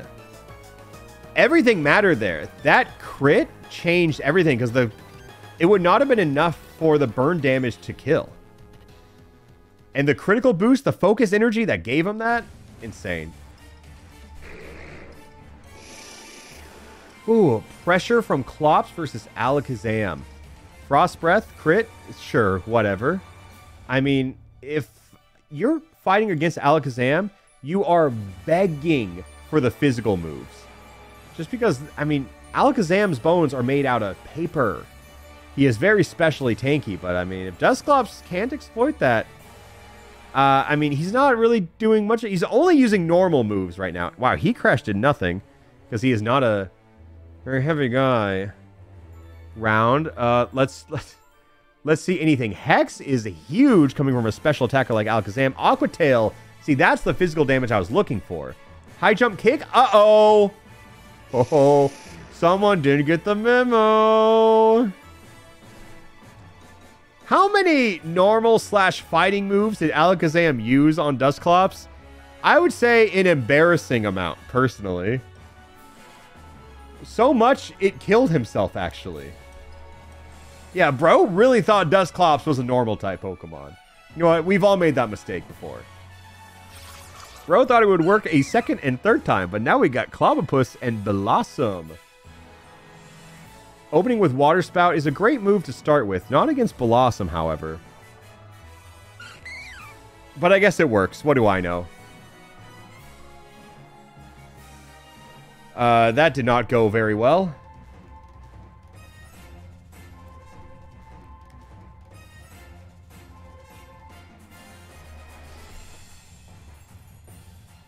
Oh, we'll do a prediction for this one, just because I think this is going to be a good match. I say that, but we just saw an explosion happen.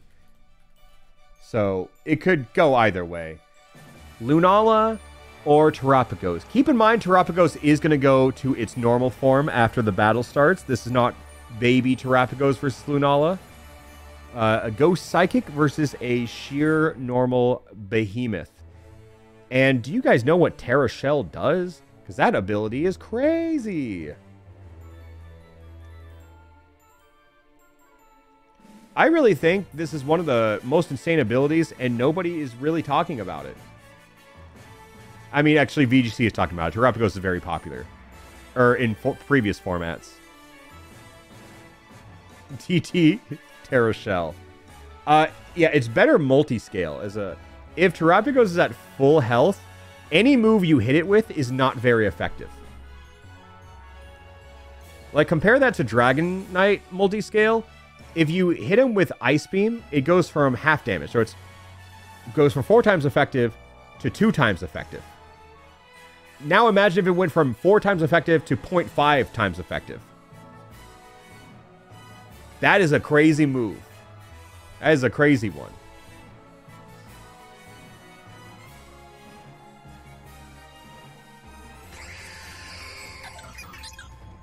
You saw Wolfie's video too? Did Wolfie do a Terapagos video? Because Terapagos, that shit's just broken. I mean, he's immune to that move too. Parabolic Charge, Aqua Jet. Oh, there. See, I think wasting the Terra Shell on Aqua Jet, that's sure. That's fine. He did no weaknesses video. Okay, yeah, I guess. Terapagos has no weaknesses for a turn. That is true. Oh, immune from reversal. Grassy Glide.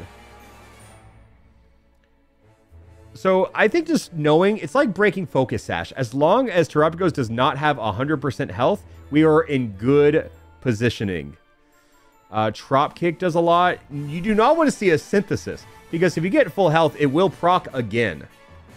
Knock off into Night Slash. That's quad super effective. And that Light Screen does nothing. Electro Web slows it down, but who cares? We're already moving last. Lunala's a grass type now. Just wait to see what Terapagos is cooking. Fickle Beam. Oh, Aurora Beam. What a setup. What a setup. Forest Curse into Aurora Beam. You saw it here. Yeah, I was opening that with, like, not everyone is talking about Terra Shell, but if Wolfie Glick made a fucking video on it, people are definitely talking about it. My bad. I was not aware. I saw Wolf's No Weaknesses video. It's in my queue. I put it on the other night, but I did fall asleep to it immediately. So maybe I reminded of that information in my slumber. That's valid, thank you. Maybe that's why it was fresh in my head.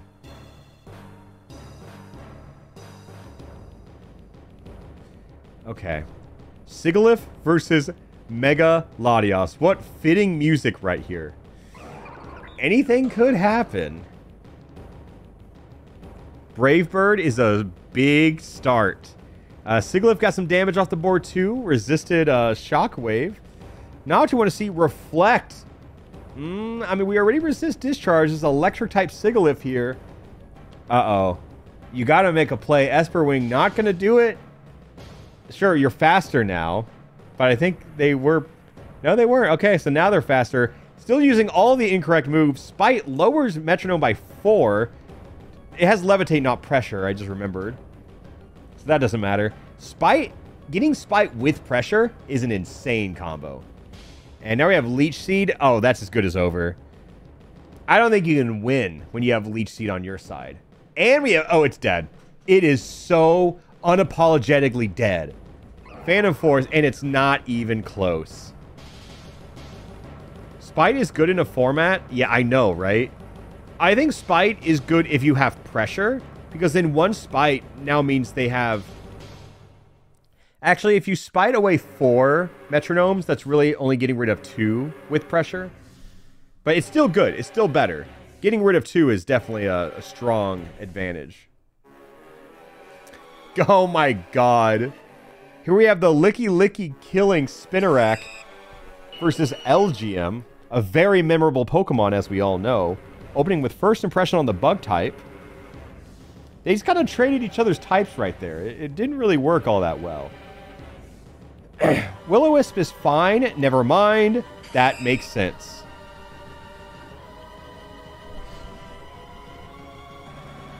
Jacob, where is the money? Okay, let me, who won that? Yeah, Terapagos won it. Yeah, I had to remember. I was making sure that was right.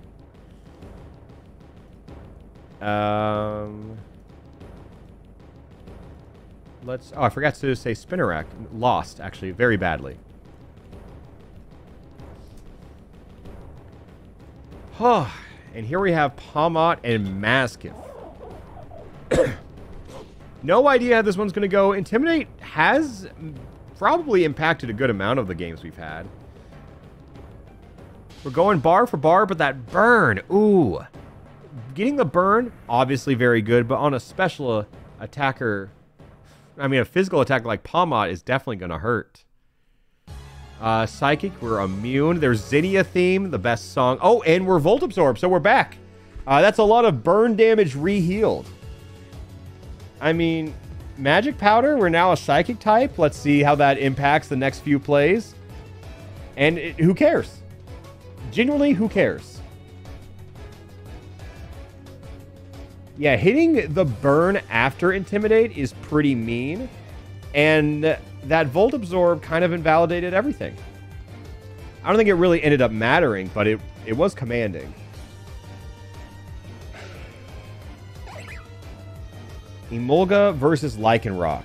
Stomping Tantrum would probably go crazy on Emolga, but just a little unlucky. It's airborne.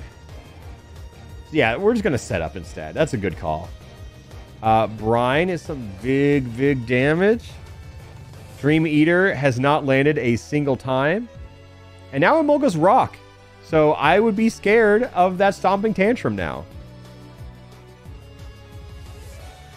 Oh, drop a Draco on him, okay. And we down the special attack. Lycanroc is getting para-haxed to a oh, Final Gambit. Oh my god. Well, okay. I will give Emolga the point, but Lycanroc moves on in bracket. That is how it looks like right here. It's not supposed to be correct.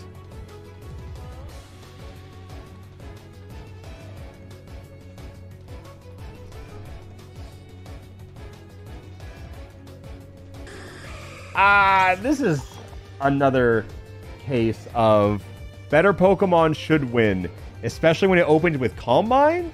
Sucker Punch does not connect. GG's. Literal, like, what do you do against that? As a grass type, what do you do?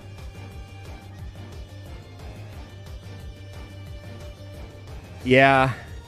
I would say that was a perfect game from Ho-Oh. I don't even know if he needed the Calm Mind, if I can be honest. What tournament website do you use? This is Showdown, and this is a website called Challenge. If you type !bracket, you can see the bracket for yourself. And if you want to make an account, you can do it. I've used this website since like 2015. Like, probably of all the websites I actively use to this day, this is the most consistent. And the same account has like tournaments I've ran on stream. Like, I had sub Smash 4 tournaments in like 2016. I think I had one in 2015. Because I did a tournament and the winner got to determine a how to play video. And they chose Pac-Man. And I did not know how to play that character, but I made the video anyways. So Challenge has been there for me for a long time. This is a great website. Oh, Firelash is physical? Yeah, duh. Duh, you're right. You're right, it is. So that Calm Mind did not matter in the slightest. I forgot. I would just call me lacking.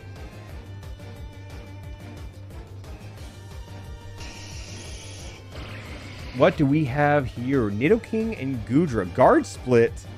I think that's pretty good for Nidoking. Outrage, though. Oh, that is stab Outrage off rip? No, you're dead. Oh. Hold? The Wonder Room saved him? But wait. Wait a second. I have never seen Wonder Room actually impact the game. Confusion over. Draining Kiss. Wait. This is going to be an insane play if we somehow pull through.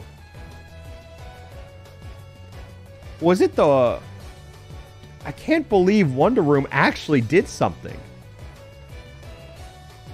Zen Headbutt with poison on the table? The flinch? Wait, Nidoking is not just an upset in terms of how the game went. Just the... Oh my god! I don't think... Goodra should have won, sure. However, clutch-ass plays from Nidoking. The poison point, the flinch, the Wonder Room. Keep in mind, that was also, wasn't it? It was guard split Wonder Room. There are multiple steps to that plan, real quick. That is crazy. I'm rooting for Nidoking right now. Like, he's my favorite of the bracket, and he's up against Ho-Oh. What a bracket to go from Dustox to Goodra to Ho-Oh. He is running the gauntlet. And then he has to fight the winner of Lycanroc or Palmot. What a cursed bracket. And since Cradily beat Lucario somehow, we have Cradily and Sliggoo Hisui.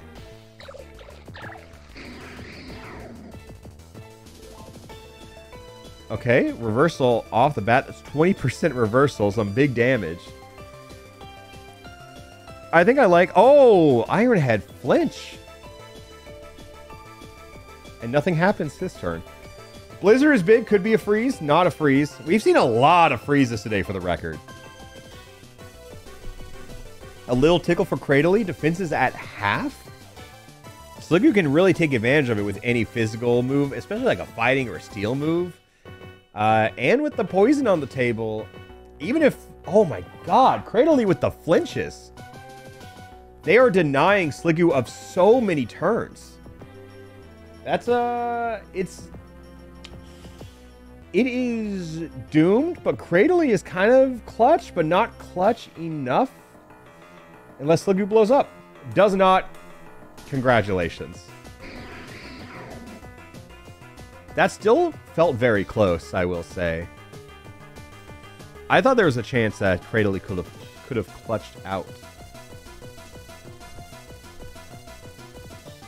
I always forget Zygarde 10% is a Pokemon. And then I would like to forget that Hypno is one as well. We're opening with Take Heart. Any setup move used in turn 1 or 2 gets phenomenal value. Extra Century, not really what we want to see. Amnesia is nice. Kind of counteracts that Zygarde. Yeah, fuck it. Facade. We're using physical moves now. Okay, Insomnia. I think that's perfectly fine.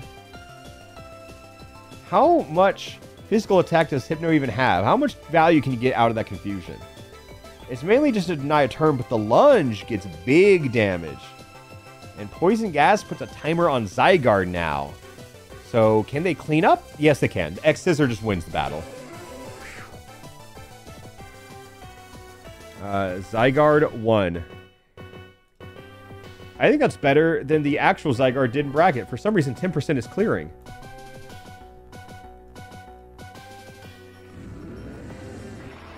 Trevenant and Obstagoon. It makes sense that both of these would move on. Aurora Beam is a bold opener with the attack drop hitting 2. Burning Jealousy, get the burn? No. I feel like I never see that move miss the burn. Ooh, Sweet Kiss. You can get some massive value if Obstagoon hits himself. There's one. And Psystrike does not connect.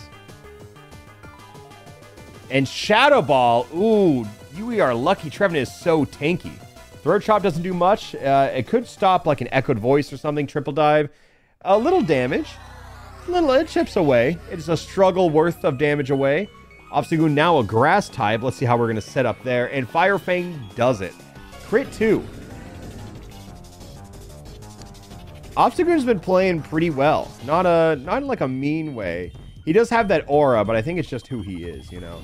And now we have Rotom base form versus Carvanha. Yeah, where the Gooners at in chat? Any Obstagooners in chat? Any fans? Rotom and Carvanha. I mean, obviously, we know who wins, but Rough Skin does pretty much just as much damage. And we got Stab Aqua Jet. Leaf Storm. Oh, wow. Okay. Sure. That is a Rotom sweep. And it was not close. What do we think about Zigzagoon versus Seal? It is pretty funny for either of these Pokemon to advance in bracket. But I am rooting for Zigzagoon because he is just so silly. Fire Lash. Seal is just water. I always forget. Hex doesn't hit. Technically, Zigzagoon's in the lead right now. Low kick. Huge. Love to see it. Oh, the Seal Milk Drink. No. Massive Aqua Ring. Miss Sucker Punch. Come on, Zigzagoon. Aqua Step. Get us a little faster. It matters. It counts up. Baton Pass can't. Seal is not using any damaging moves. Grass Knot. You love to see it. Zing Zap. Ow. We heal back a little bit. Come on. Rising Voltage. That's massive. Oh, and the Tickle. I think we take that. As long as we're still healing on Zigzagoon. Volt Tackle. Oh my god. You know what's so unfortunate? Okay, I thought Zigzagoon was gonna have to fight Obstagoon in bracket. This is the top 1% Zigzagoon right here. And is moving on to fight the winner of Pawmi and Gyarados. You know what? I think he can take them. I think he can take them both. He got so lucky that the Seal did not want to attack him. You know what? It's an Electric type versus Gyarados. Let's put a prediction on. Gyarados. I do not fix my typos. I have a typo in both names, and I refuse to fix it. There is the prediction for Gyarados, or what is that? Gyaradods versus Pamoa. Gyaradoso. I don't think Pawmi gets the electric move, but it could. I just like giving people opportunities to bet on the underdog. We got 30% or 25% on Pawmi. I think this is a free competition, just a free extra points. Gyarados, Intimidate goes off, which is always a strong start. Thunderfang. Gyarados is static. That can add up. -2 special attack and the Tickle. Pawmi is diffusing the Gyarados bomb immediately. Ice Spinner is neutral. Parahacks. Hold. Flip turn. No. Show us the electric move you got. Aurora Veil can't hit. Fling can't hit. Rock Wrecker. Ow. Must recharge though. Fury Swipes. That's what we're looking for. We did get 4 though. Pawmi. Show me something crazy. Dragon Breath. Nuh-uh. Gyarados still paralyzed though.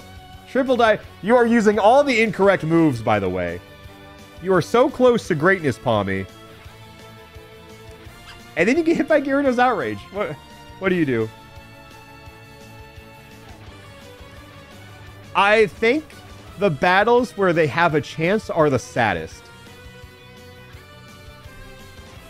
It really felt like they had a chance.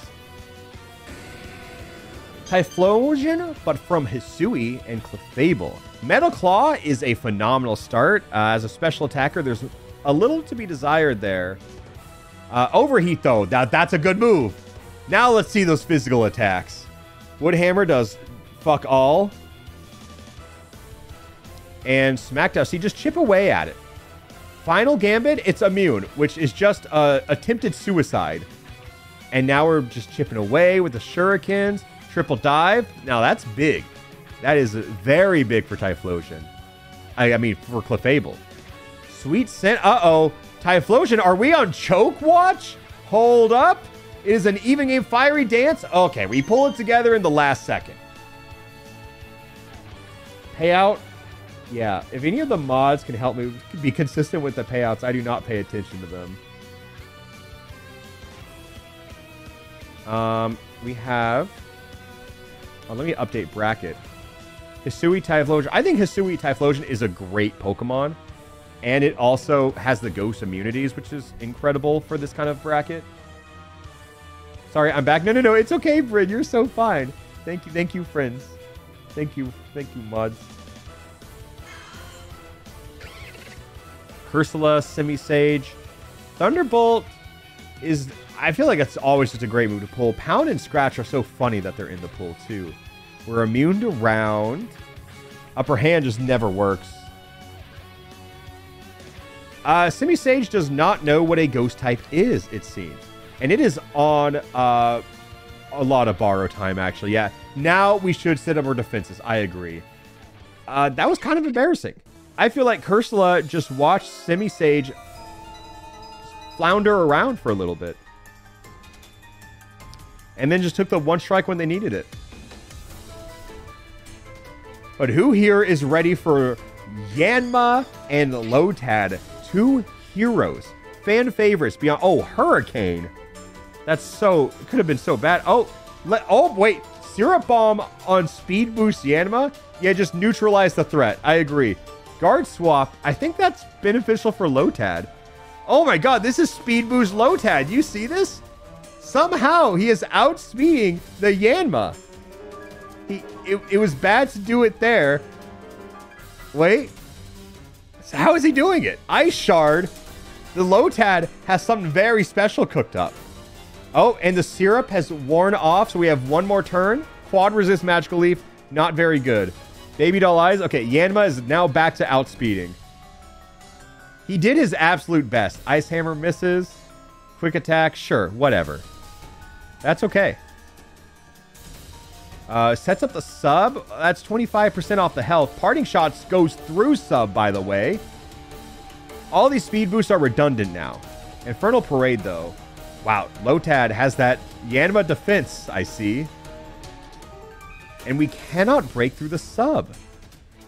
Attack Order is a massive play from Yanma. Not only is it super effective, but stab and the double edge recoil goes down. Say what you will, but Lotad put up one hell of a fight. Like, genuine handshakes all around.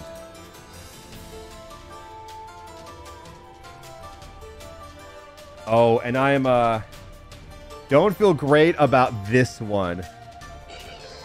There is a clear favorite here. I'm not going to say who. I mean, Ilu getting the Quiver Dance is very strong. What? You know what? Let's just see how this goes. Okay, it was just a dodge. It was just a dodge. Let's say that. Okay, Metronome, Iron Defense. We're setting up. Playing the long game. Toxic Spikes mean nothing. Lunar Dance means nothing. Ancient Power, that does mean a lot. That's... Uh-oh. Uh-oh. Not the Pokemon you want to see get the AP boost. Dodge the Sand Tomb. Ancient Power of our own. No AP boost. Okay, Illy, what's the play? Ingrain?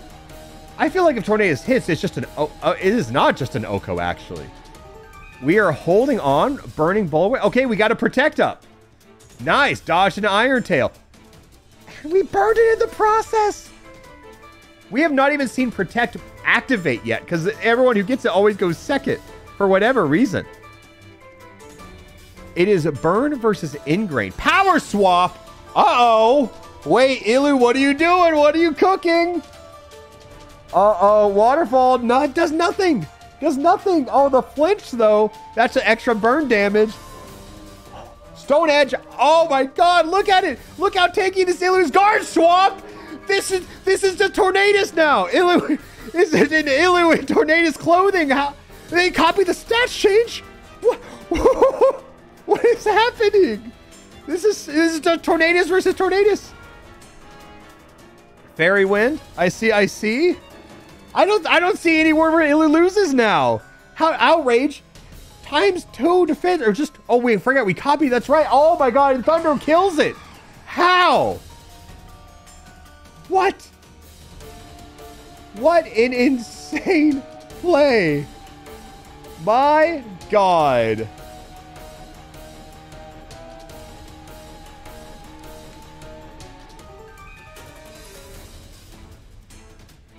So Ilu's stats leave a lot to be desired, and it stole Tornadus' stats and gave them their their awful stats.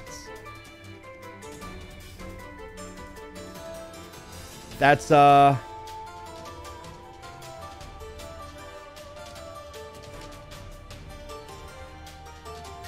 pretty crazy. Oh, guard swap and power swap steal stat changes, not bases. Oh, okay.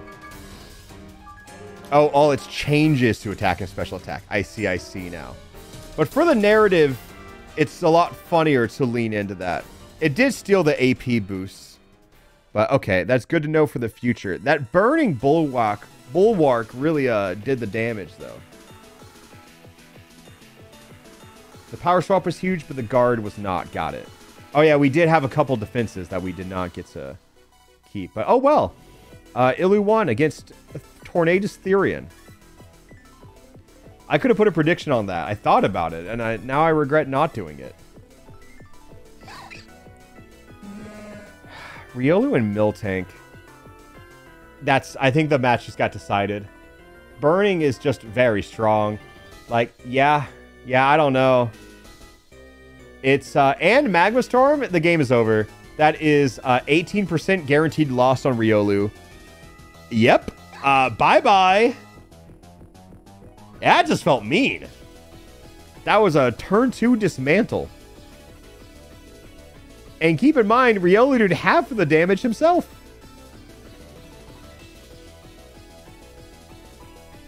I will run a prediction on this one, though. Just because it looks like a good match here. I will, Altaria, Mega, Cloyster. I'm writing at an awkward angle. So I think I am emphasizing my typos because my left hand is hyperextended to reach it, and I'm kind of falling short a bit.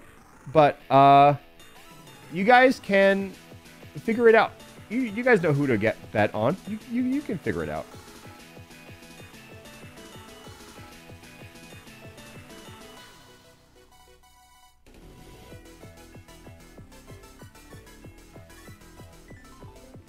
All right, here we go. Altaria is... Okay, opening Astonish. Great play. Hypnosis, miss. Okay. Cloister getting any stab ice move is very big. Eruption is going to do very, very little. Water Spout, though, going to do a lot more. Because Cloister is all spec'd into physical defense. Oh, and triple arrows. Wow. Altaria is getting some very good pulls here. I thought this would be a hell of a lot closer. And Power Gem doesn't do much of anything. One Claws, too. I mean, it's not over. Altaria still has to hit Cloister, and that can be... It's okay. Okay, it's over.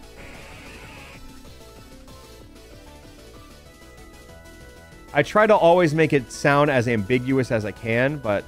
sometimes they just win. Yeah, double triple arrows, huh? And what about Go-Goat and Indeedee here? Water Spout is such a strong opener, but not against grass types. And I feel like I only see it used against grass types. Ooh, but Bitter Blade and Naka, I don't know. This is working out pretty well for Ndidi. We just kind of swapped HP values there. And Wish on the table. What do you have, Go-Goat? Show me Sheer Cold. Oh, Spite. Okay. That gets some value if we're going to time. I don't think we will be. Heart Swap. That... Okay, nothing happens. Surf. Sure. This is actually looking to be very good for Go-Goat. The Woodhammer's huge. The Bulldoze we resist. We have one turn before we go to sleep. What a turn. What a savior turn right there. Ndidi, keep in mind, has 5 metronomes left. We have Sap Sipper. We are taking it. Ice Fang, though, does not do enough. Thank God Go-Goat hit that Moonlight. And, oh, I thought we were going to go to time, but Go-Goat just wraps it up. That Moonlight really saved the entire game. And that's why he's the GOAT. Go-Goat moves on. And now gets to fight the winner of Garganackle or Thundurus.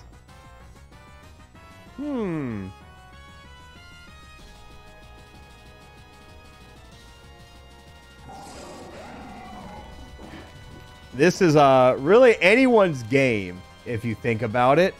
Both of these are very strong, and if Garganackle is going to set up...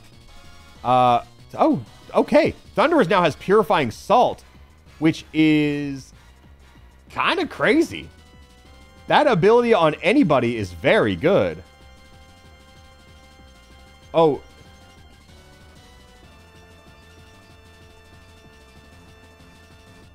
Thundurus hits hard. Poison Jab.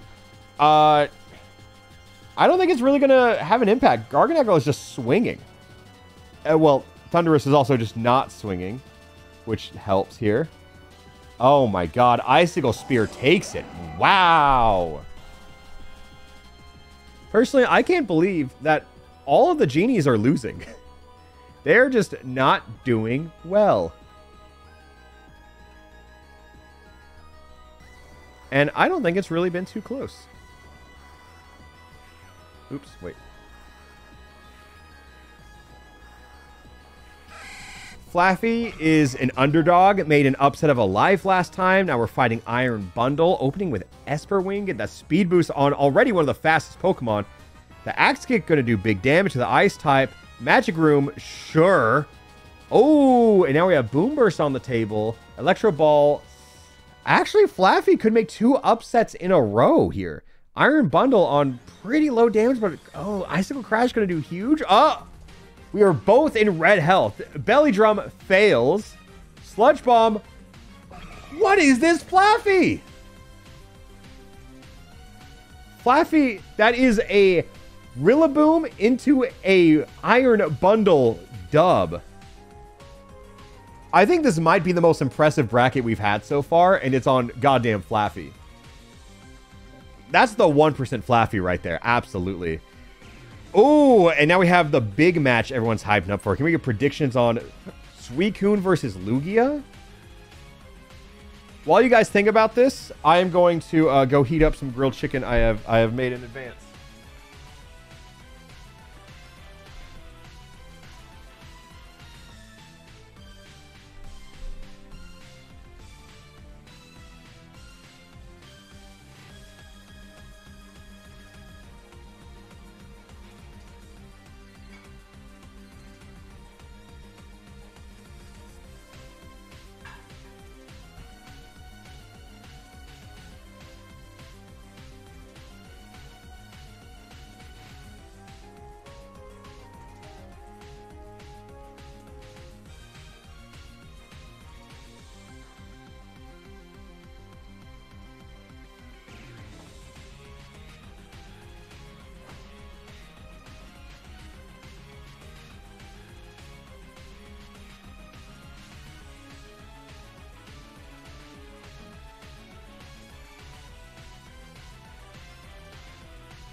All right, hello, mission accomplished. Now let's see this battle of a lifetime. Suicune and Lugia, 2 Titans. Both of them have pressure, so this has to be a fast battle. Oh, Prismatic Laser Stab Ooh, before Suicune can even get the light screen up is tragic. Okay, now Lugia is just a psychic type, which I don't think matters all that much. I think Suicune has the right idea here, just a little late on everything. Every move feels one turn too late, except a track. That would never work. Lugia would never fall for such a thing. Suicune, hit Lugia. Just hit them. Just anything. Just hit them. Sandsear Storm. That is a move attacking on... Oh my god. This is pitiful. Absolutely pitiful here. Sonax would have done so much more. Oh my... That was embarrassing. I gotta say. That was genuinely embarrassing. Wow. Okay, Lugia moves on. Suicune drowns. Does not even get to continue to the championship, as you would expect. I mean... One legendary had to fall there. That is one of the flaws of the bracket. It is not seeded.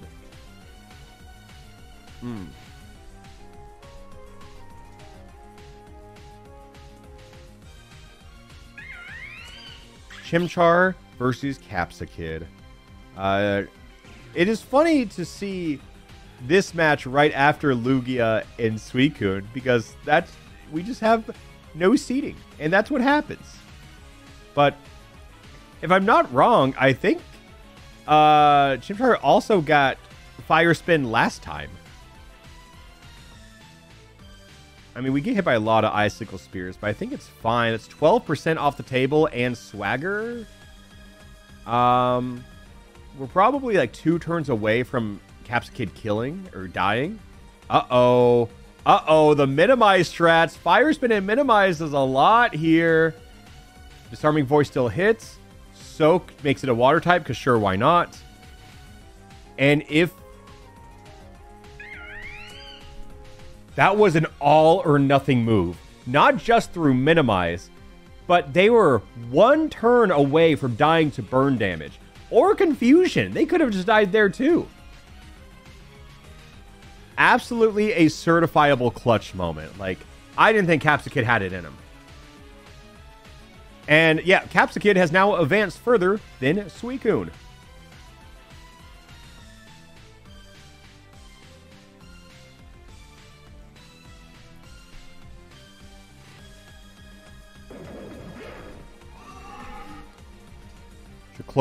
Dracloak opens with Spore, which is... I feel like it hasn't been as much of a win con as... And I would be right for saying that.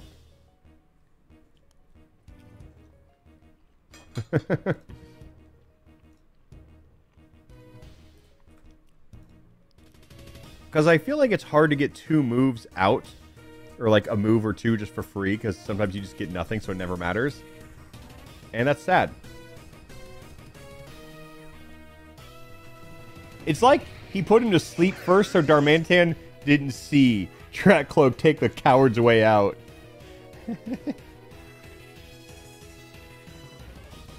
Uh-oh, and we have Hyper Beam. And nothing happens after that. Another Rotom? Yes, there are a lot of Rotoms. They're all unique Pokemon. They're all different. And now we have Trick Room on the table, which is great for Rotom. And Slitherwing, what can they do about Struggle Bug?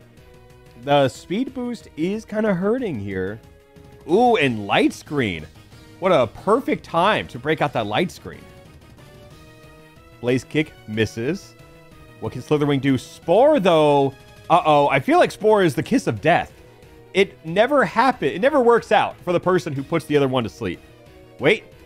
And Slitherwing breaks the curse. I like Slitherwing, so I like seeing that Pokemon advance. And now they get to fight the winner of Amarouge and Feraligatr.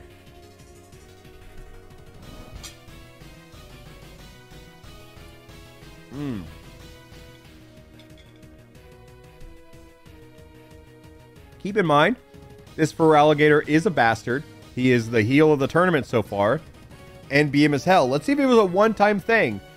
Or if he can carry that energy through the whole bracket. We open with Aeroblast, which is fine. Nothing too mean there. Healing Wish fails. Ooh, Feather Dance. lowering the attack that he can't do. Meteor Beam is not going to hurt Feraligatr too much. I can't tell. Oh my god. I was wrong. That did do a lot. Rapid Spin. And now we're faster. I mean, we've been faster.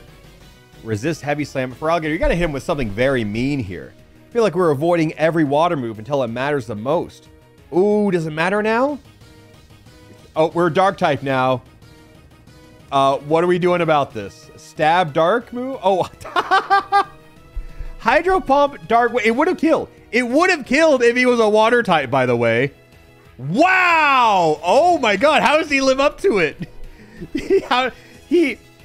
To walk you back, not only did he hit Hydro Pump, it was also Torrent boosted Hydro Pump, and he was a Dark type. And he chose to be a Dark type. He is a Dark type by choice, not by nature. That's crazy. I didn't think Lightning would strike twice for him, but he is a menace in this tournament. Mod, would you like to set another prediction for Mega Swampert or God-killing Hoot Hoot? Hoot Hoot?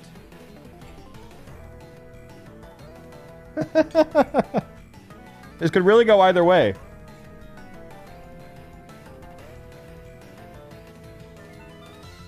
Who knows? Who knows? I'm so scared of Swampert losing this. It could happen.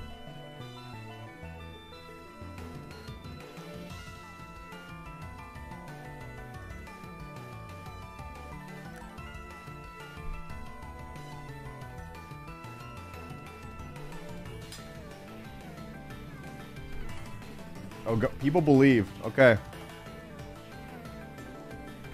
This is rough. We have Mega Swampert and the God Slaying Hoot Hoot. We open with Steel Roller, does not connect. Hoot Hoot brings out Lunar Blessing. It's just a handshake all around. Sunny Day is strange. Slack Off is stranger. Okay, we dodge Scorching Sands at least. Hoot Hoot Mega Drain, which does barely anything. We absorb it back as Swampert. Thrash, though. We are now locked into a stab move from Hoot Hoot. Throat Chop, but does this matter? I don't think so. We keep thrashing. We only got 2 thrashes, unfortunately. Burning Bulwark. Okay, we use to protect. Temper Flare. Oh, that would have done a lot. Honestly, in the sun, that could have done a good amount of damage.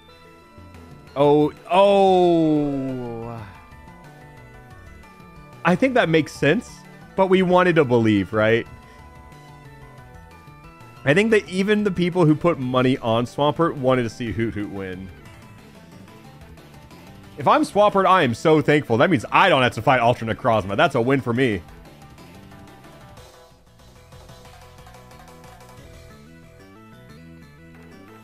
I'm pissed if I'm Necrozma. Anyone who's ever competed in like any competitive game, I hear this a lot in Smash. It is the most infuriating thing ever to lose to someone you're technically better than and then have them lose immediately after. I had one of my friends went to SmashCon a few years ago.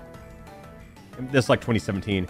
They beat DeBuzz in pools, which was a great moment for them, and then immediately lost to a Little Mac they've never heard of. Which I think it's funnier because I'd imagine anyone in that situation would also be tight. And if I'm that Little Mac, I am so grateful for the random corn from Oklahoma who beat DeBuzz.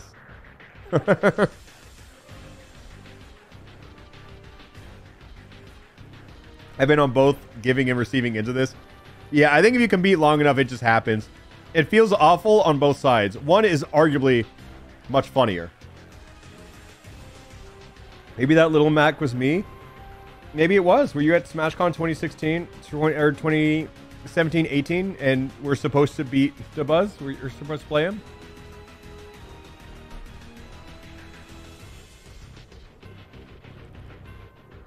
Yeah, GG's, that was me. Yeah, true.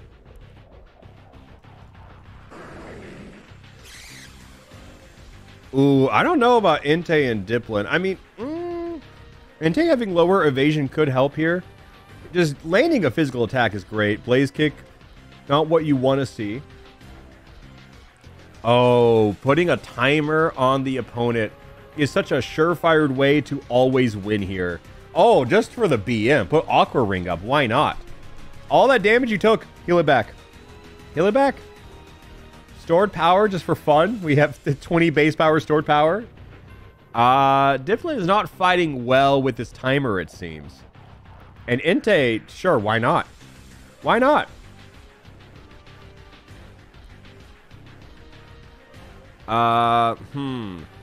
Difflin is now 2 turns away from death if nothing happens.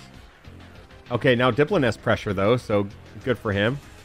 But what does he do with it? Absolutely nothing. Yep, okay. That was a really pathetic game. I feel like that's how we predict every non-legendary versus legendary match to go. Yet, that is one of the first matches to actually go that way.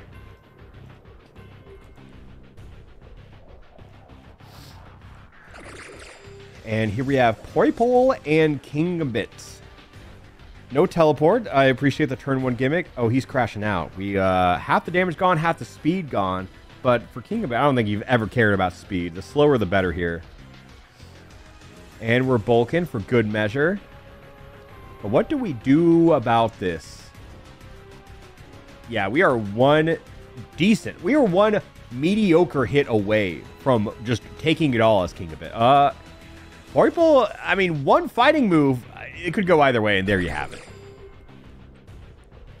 Yeah, sometimes it just happens. And we are wrapping up on round 2 pretty fast. We have Auroras versus Silvally. And they are going to use Rock Slide, which should hurt quite a bit. Oh, and a flinch. Oh, this could be over. So, Sand Attack. Why not?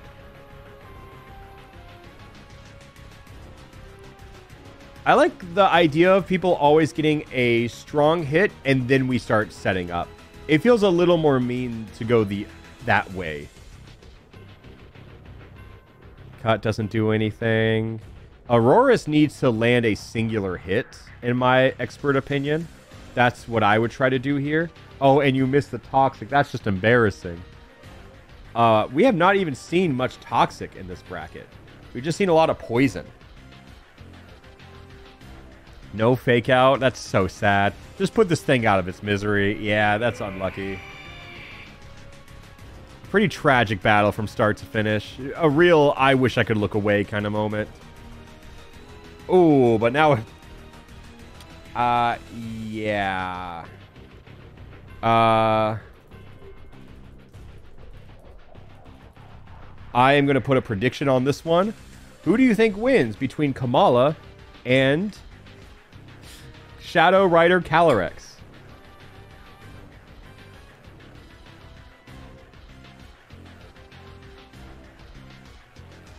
I see some euthanize it chants in chat. Good. Glad to hear that.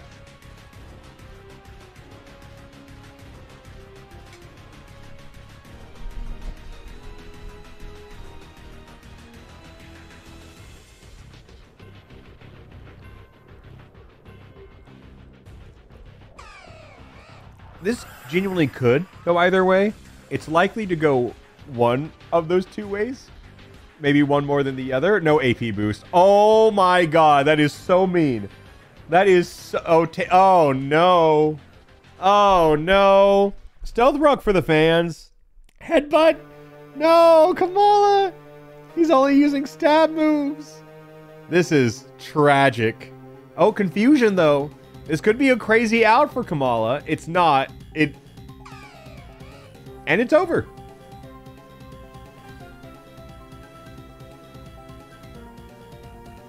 I saw some people being like, I think Kamala actually wins this matchup. I was willing to be proven wrong.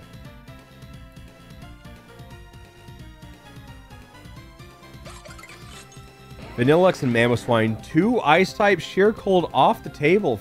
This might be the first ice mirror we've ever seen. Because typically they don't make it far in bracket. Except one ice type who is on suspect watch, but we don't need to talk about them right now.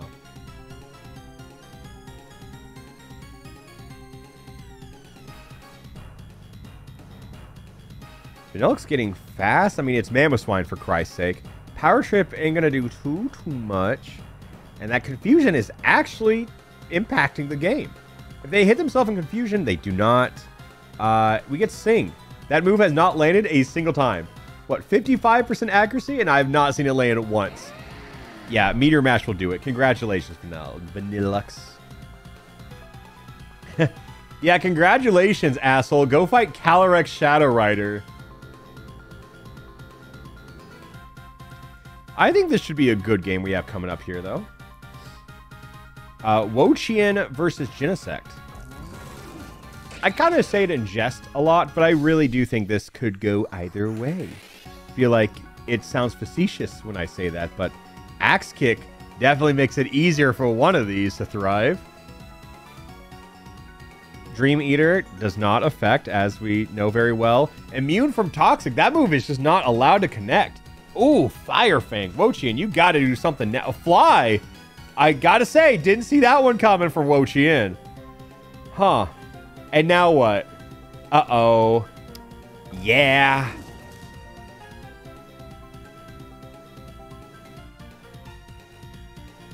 Yeah.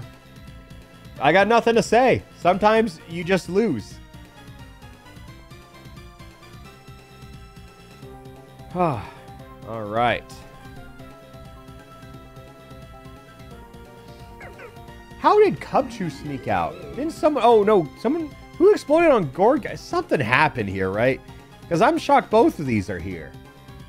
And nothing's really happening now. Fury Attack's not going to connect. Cubchoo feels lost. I don't think they know where they are right now. Definitely confused. Wow. Everyone is lost, it seems. There goes half of Cubchoo's health. Why not? Acid. Just kill the... Put the baby down. Euthanize it already. Like, it's made it far enough in bracket. All right. There it goes. That is a, yeah, who do they have to beat? Yeah, Cubchoo had Fortress blow up, and Gorgeist beat Deoxys Speed Form. That is, one hell of an upset.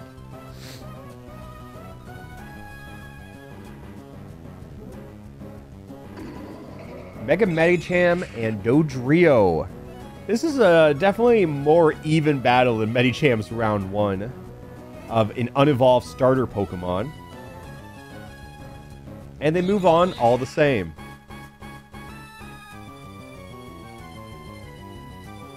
That was Mega Medicham. I'm just stupid.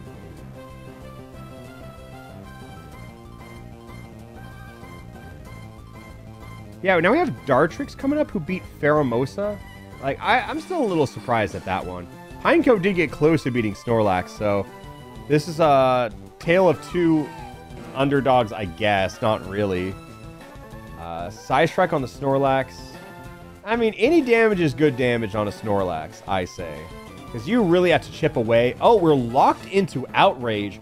Getting locked into anything is a phenomenal play. Maybe 3? We got 3 of them. Soak is fine, I think. It just really depends on what happens next.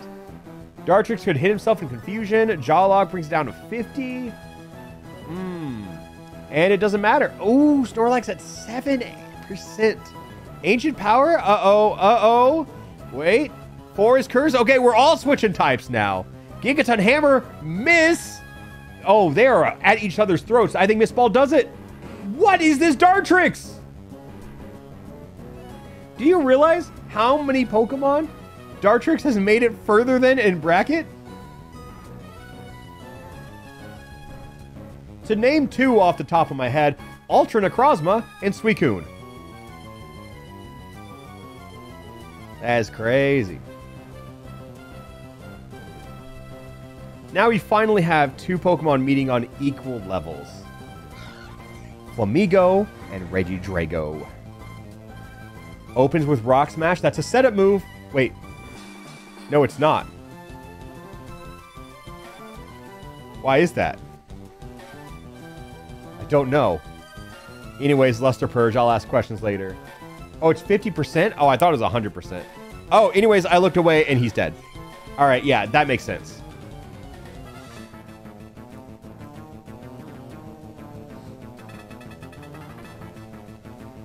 I thought it was 100. Damn, I learned something new. Maybe I did know that. I just... Rock Smash just does not get enough usage.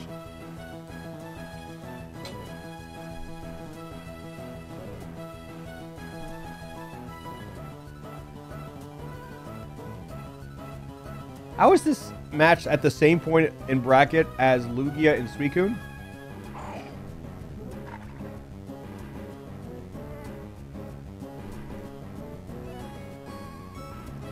Psyshock is a massive opening from the little Fuecoco. Body Slam comes out. Ooh, the paralysis too? Mega Horn miss? Light Screen helps too. Oh, Wish. Wow, we are really protecting for the worst case scenario here. Alright, we're at full health. And Crunch doesn't hurt all that much. We are not getting slowed down by paralysis in the slightest at Fuecoco.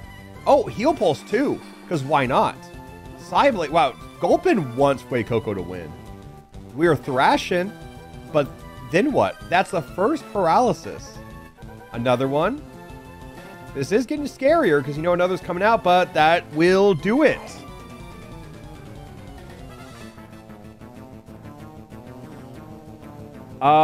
Somehow we have Fuecoco versus Regidrago. That should be fun.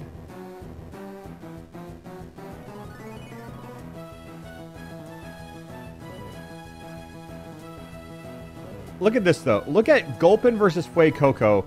And now look at this. It should also be interesting, but, like, not in the same way.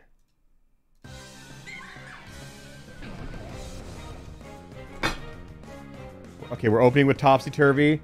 Mimikyu is a Dark Titan now, which loses us a couple immunities. Triple Arrows did not get much, or Disguise did not get a lot of value there. Hyper Beam, why not? Okay. And now a Power Split. That is, I don't know how that swings, actually. I know Landorus T stat spread better than Landorus I. Thunder Shock. Head Smash, we're just swinging. A little bit of recoil here. Mimikyu has the chance to take it very far, but with a Landorus in its way and a timer on that Landorus, though, paralysis on Mimikyu, rollout. Uh-oh. Uh-oh, this is quite literally a timer. I think Mimikyu has to hit now. Oh, no. Wait, Landorus can miss rollout. Oh, my God. Oh, my God. So tragic. Oh, I brought that one into existence. I'm so sorry. I feel like I spoke that one into existence. I feel a little bad for the Landorus Incarnate fans. But that match was pre-recorded, so it happened no matter what. Oh, we went through the whole playlist again. Let me go back. I will start with Zinnia theme this time, because it's a banger. Gligar, again, borrow time. This dude should not even be here. And Kingdra, looks like they're going to do a good job of keeping them here. I don't know, Acrobatics is a massive stab hit from Gligar. What are we doing? Dodging a Metal Burst. We got Shadow Force coming through.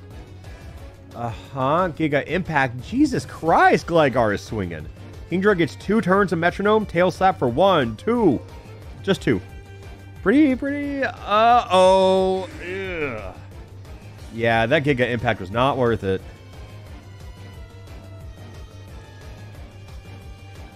I don't know. Kingdra and Mimikyu feels like a pretty good battle coming up.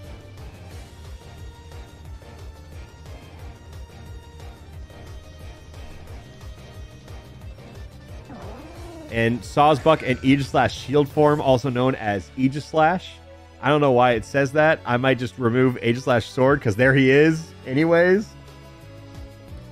Dragon Dart's coming in. Good. What? Oh, Power Split. Uh-oh. Oh, no! What? Huh.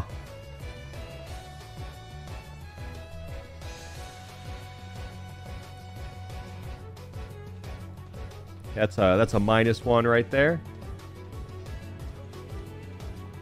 Maybe, yeah, the cheater's out, huh? Oops, where did I go?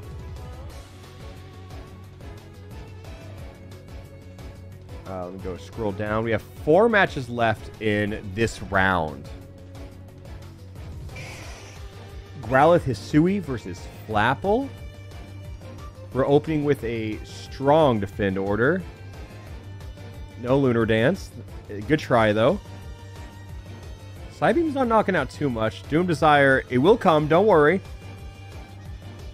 I don't know. I mean, we'll see what Doom Desire does here. Fine Whip. Oh, that's neutral. I forget he's a rock type, too. And, you know, yeah, now's the time to set up. Doom Desire comes in, 22 health. That's fine. Razor Leaf, again, neutral and stab from Flapple. Like, that's very good. Syrup Bomb, that's it, yeah. Syrup Bomb is such an insane move when you don't know what move you're using. And Flapple moves on. As long as they dodge ice moves, they can go far. And Miraidon versus the coughing baby of Corsola Galar. Anything could happen, we say. One thing could happen. Miraidon hypothetically could win. We'll see. Only time will tell. They got a freeze and they thawed instantly. Cannot be me. I do not hit those. Yeah, just flick it. Just watch it trip over. Corsola dies here. As long as Miraidon does not just blow up, which I'm now fearing as an actual possibility. And it dies to Will-O-Wisp. That's kind of an asshole move, I feel. Sure then, I suppose.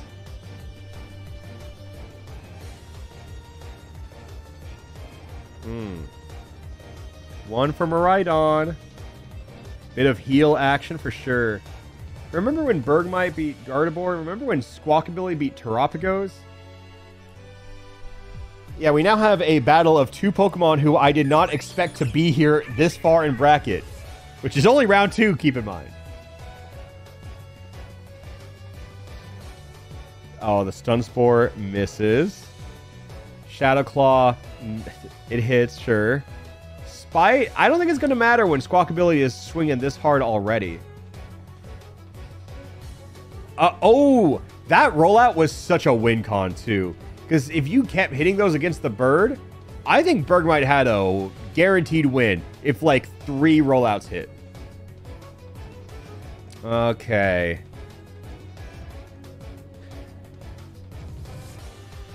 Okay, we got own tempo on Squawkabilly. Which, cool, I suppose. Supercell Slam is huge. Wait, Bergmite might be able to clutch this out? Hole, can they stop Squawkabilly in their tracks? Bergmite at 1. Oh my god! Wait, no, he's still alive! Trick Room? What are you doing, Squawkabilly? 1% HP, huh?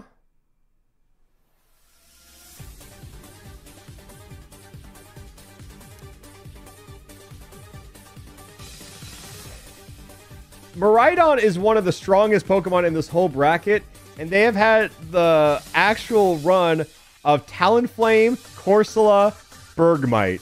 It is simply not fair.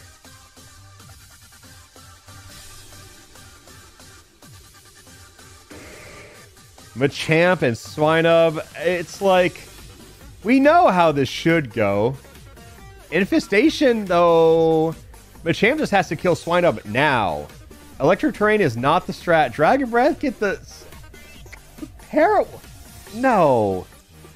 Ain't no Electric Terrain Electro Shot. Swinub, with Infestation on the... What? What? Okay, Uproar, though. That is big, but I don't think it matters. I don't think it matters. Oh, it was freed from Infestation. Right when he had... Oh, my God. What?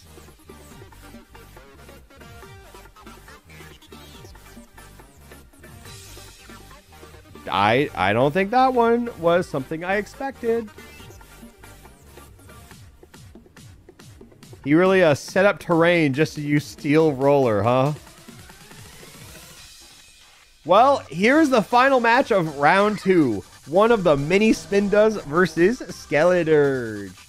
Opening with a strong Mega Horn. Grassy terrain for all. Uh-oh. Wait, Skeledirge Belly Drum is crazy. Oh, wait. Infernal Parade is even crazier. Okay, the grassy terrain helps the Belly Drum. But dude, how greedy can you get? What is even the point? Like, be so for real with me right now. Uh-huh. I mean, we do outspeed it. Yeah, let's use that Belly Drum Mega Drain. Now that's a play. I mean, grassy terrain is up, so you might as well. Uh-huh. And Reflect type, we're now normal. Cool. Lots of questions to be asked about Skeledirge here. Snipe Shot, interesting. We're stuck using special attacks. So, low kick, there we go. That's almost something with 200 base power. Sacred Fire, we could have resisted. We're now burned, which wouldn't have happened if we didn't conversion. Skeledirge won, but it pissed me off.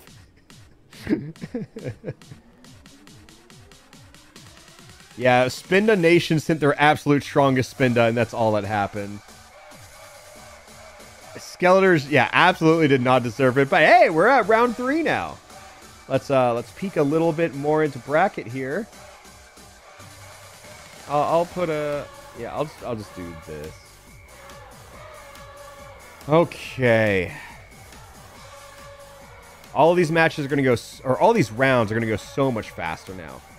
Because I think it's obvious, because not everyone knows how brackets are run, but each round is half as long as the previous round. Because half of the people get eliminated. Makes you think, huh? And now we have 2 horses staring each other down. What about a loser's bracket? That's not the same. By round 1 losers, though, half of the tournament has been eliminated, though. That much is true. Pin Missile and a miss. And Mystical Fire we resist. Shell Smash, that can swing a lot of things here. Calyrex, oh god, the tanky Pokemon just got tankier. Shadow Claw helps. We would have liked a special move, perhaps. Aqua Ring, though, I think Keldeo is in such a comfy position. I mean, defenses are lowered, keep in mind. But as long as it's healing and not dying in 1, I feel pretty good about Keldeo's chances here. I would consider this an upset, too. Because Calyrex Ice Rider, I mean, Justified, too. This Pokemon is very strong. We just have to use a physical attack with Keldeo now. Just ignore everything else I said.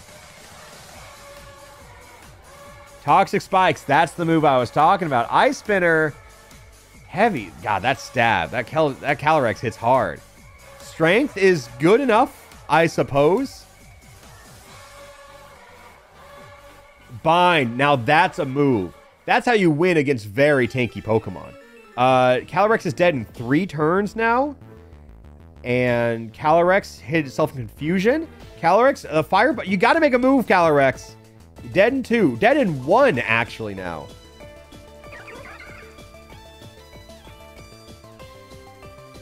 Oh my god. Okay, run that back. How much health? Look, 44% health. But it is plus a 5 attack. 32%. So the hit in confusion kills itself. That was so much damage you dealt to yourself. Wow.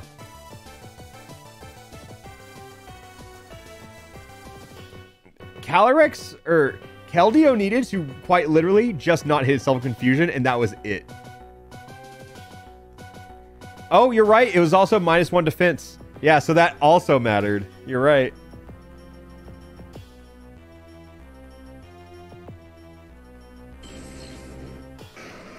It was +6, kinda. That's not +6, but I get what you're saying. I don't know. I really like Tentacruel's chances in most fights. It's just such a versatile Pokemon. Because I mean, even Ivy Cudgel, I mean, Double Kick is huge here. Actually, no, it's not. Never mind. I forgot. 1, filter. 2, massive defense stat. Insane defense stat. Yeah, Tentacruel just gave up, actually. We're out. Yeah, that's just a GG's. We're gone. That's a -1 for Tentacruel. Mega Aggron is pure steel type. I know. I'm aware. Scyther has had a weird bracket. It did get turn 1 Flamethrower against Shedinja. Scovillian, I think they just had a fair bracket. Nothing too crazy. That Energy Ball special defense drop can be nice. Blood Moon, because why not? Any fire type move would be phenomenal here, especially with Sword Stance. Entrainment, sure, we have Swarm now.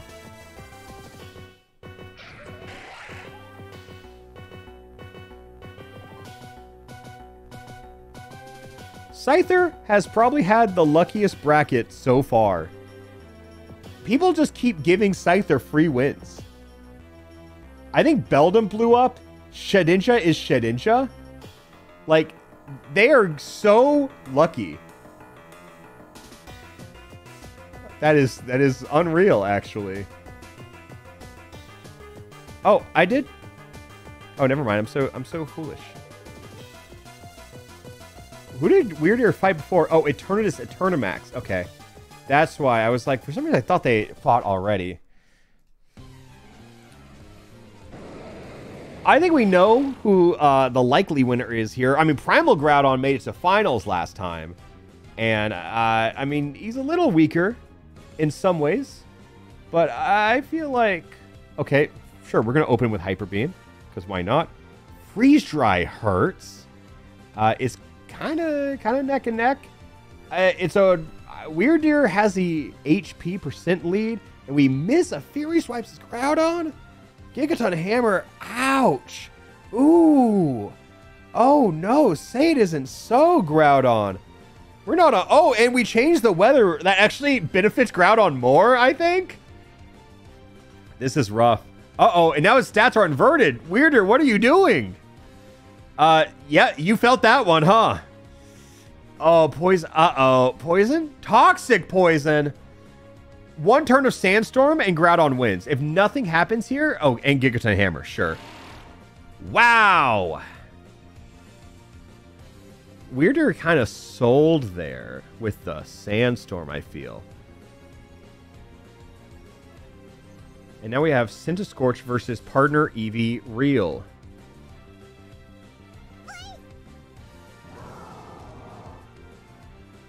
I can't believe they beat Eternatus Eternamax and then lost to Groudon. Well, how far can partner Eevee go? You know it's a partner because it has a hat. Oh, we're power tripping with +2 special defense. Icy Wind slows us down. Eevee, what do you have? Fissure! Oh my god, he tried. Oh, he tried. Centiskorch knows the power of Eevee with hat and had to take it out immediately. 3 Bullet Seeds in a Dream. Shift Gear. Okay. Eevee, what do you have with that? Absorb. Big play, big plays. String Shot slows it back down again. Scald. Hurt. Burn. No. No burn. Bleak Warden Storm. Wow. Eevee is actually swinging. Double hit. That could kill. Oh my god. 6%. Metal Sound. Eevee, what do you got? That's it. That's curtains. Okay. That was close, though. Centiskorch moves on and leaves partner Eevee stuck in bracket. No, they just lost. They just died. They're dead. Gallade versus Drizzile. I don't know. It doesn't feel like this should be close, but Drizzile can pull one hell of an upset in the past, so what can they do here? Brick Break doesn't go far. Circle Throw does. I think any stab move just gets mad value like that. No accuracy drop, luckily. Ice Punch, sure. Gallade is very good at getting physical moves. And now that Drizzile has Aqua Ring, it doesn't matter. We hit everything. Gallade just simply does not miss. Yeah, we will update that bracket right here and now.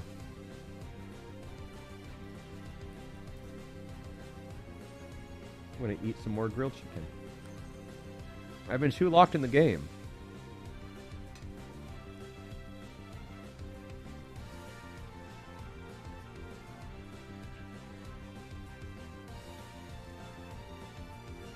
Oh, I forgot about Gallade's Aqua Step on Quaquaval. No, that shit was mean. That shit was raw. We're going to open with Flamethrower, which is a pretty good move to start with. Got to say, Knife Slash not half bad either. These two are just swinging. Figure Swipes is not the swinging move, I would say, personally. Eruption would have hurt more for previously. It was 89 base power Eruption, by the way. Oh, we're +1 special attack. Fire Punch coming again. Oh, and we're Wishing. I think that is great for Melmel, especially when we have a high horsepower on the table. Focus Blast that we hit. Sure.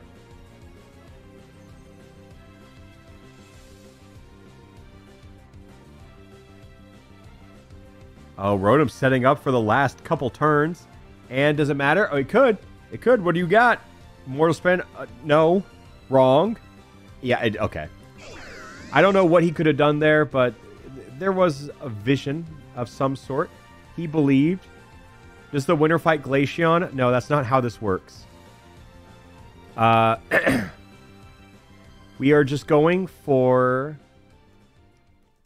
there is a championship. If you make it to top 16, which is round 5, you get put in a champions bracket. That will be double elimination. And that bracket is how we will decide the strongest Pokemon in history of all time ever. Yeah, anyone can win these tournaments. The path can be narrow. Dragonair, Dusclops both have equal opportunity here. Some might say just the Ghost type alone gives it a better chance, which is true. But we'll just have to see. Dragonair is getting a poison on Dusclops, which I think is kind of the win con for a lot of people. I think probably Gengar has the best typing for something like this. Being able to dodge poison entirely and normal and fighting moves. I think there's a lot you can do with poison and ghost typing. Didn't Dragonair lose? You're correct, actually. Hey, mods. Hey, mods. Can someone fix that game real quick? I'm going to move on. I'll rerun. Thank you, Bren. You will never know. Anyways, here's Clobbopus and Terapagos. Terra Shell is up, which is a very well-known ability. I now know. Tail Slap. Oh, that's Stab, too. Only 3. Clobbopus, you are lucky. And that is not very effective, but ooh, nah, that Toxic is brutal. Sacred, like, Terapagos has to wrap this up, like, now. Oh, we send that shit right back. Uh-huh. What are we doing? Calm Mind. I don't think this is the time to set up, buddy. You got to do something. You are 2 turns away from death. Uh-oh. Uh-oh. Uh-oh. Oh, no. Terapagos, you have to kill him right now. Oh, my God. Oh, my... That Toxic does nothing. Yep, that is GG's. Clobbopus, tiny Clobbopus, has knocked out Terapagos. Both Terapagos lost in this bracket. How?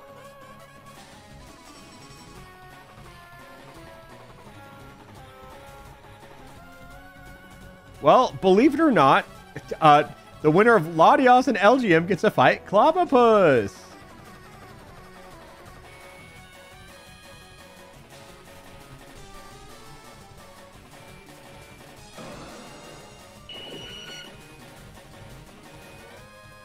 Happy Hour from LGM. I mean, Happy Hour Latios. What a pointless move. U-turn does some good damage. Latios, I mean, it's just hard to hit Latios for super effective damage, I feel, with the pool. No freeze. We've just seen so many freezes. Boom Burst is huge. Okay, it's huge, and I did not even get to comprehend how huge it was. I mean, I think we can agree. It makes sense that Mega Latios would win a game like that. And now they get to fight against Clobbopus, who has genuinely had a phenomenal bracket run so far.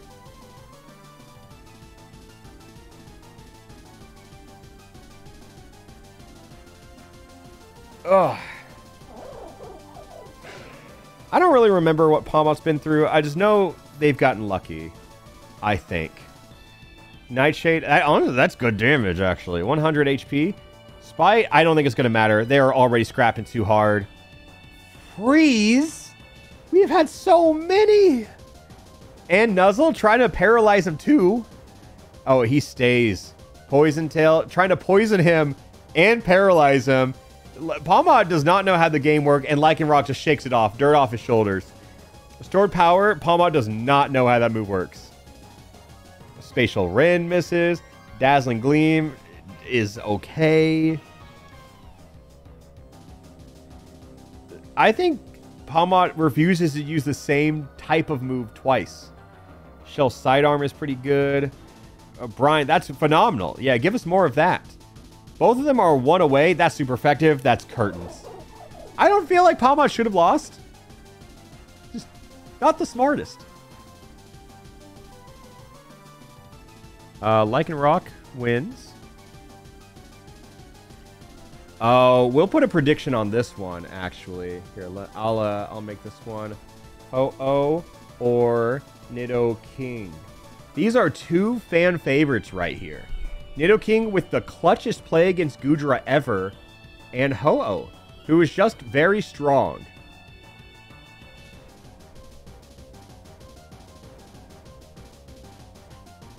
You know what? We'll switch the perspective here. So you can have it Nidoking POV.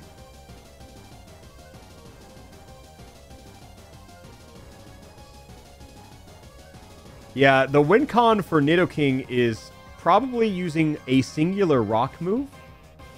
So let's find out. We do have pressure on the table. Got to watch out for that. Drill Peck. Ooh, big damage at Poison Point. Turn 1 is huge. Flash Cane is not going to do a lot, but Ho-Oh can deal a lot of damage very fast. So if I'm Nidoking, I don't even know if the poison is enough. Using Bone Rush on the flying type is not very good. Ho-Oh also does not let up the pressure.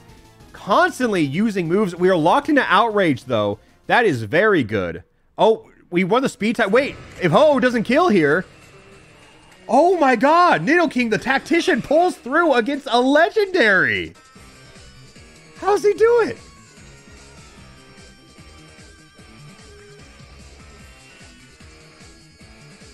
Master Strategist Nidoking advances onwards. Has not qualified into the championship just yet.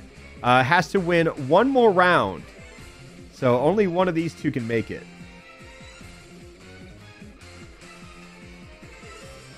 Oh, and we're getting a run back here. Darmanitan versus Clops. Here we go. A little bit of pressure never hurt nobody. Big wave crash from the guy who has very little attack. He's mainly just here to take hits, not really deal them. An ideal play for Dusclops is to just use status moves. Or maybe a Seismic could be good too. Sky Attack is interesting. Soft Boiled is great. Any Pokemon who gets Soft Boiled has a pretty good chance of winning. Believe it or not, healing is very good in this format. Triple Dive, that's a 1, a 2, a 3 at 2% health. What are we sticking around for? Oh, I don't know if Clops has it in him. One more hit and it is over. Oh, immune? Okay. There's still a chance. Eerie Impulse, not the move. And you pressured him into giving him a guaranteed kill. That is incredible.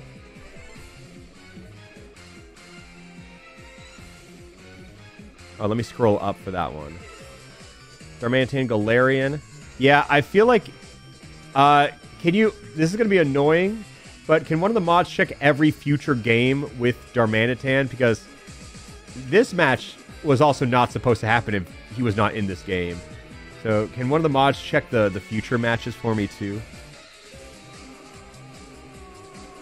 I am. Thank you, Bryn. You're a lifesaver. Absolute hero.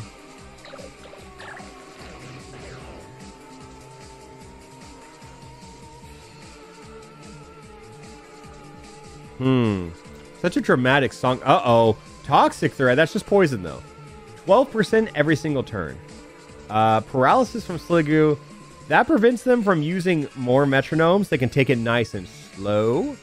12% every single turn. What do we got? Fury Swipes. It's fine. I don't know. I don't really feel like Zygarde is pulling out of this one. This normal type dog. It's dead next turn, so it has to make a massive play here. And Fury Cutter is not it. And Sliggoo didn't even get a chance to blow up because of the paralysis. Congratulations to Sliggoo, going very far. We love Snail. Uh-oh. Two fan favorites here. The Rotom Believers and the Gooners.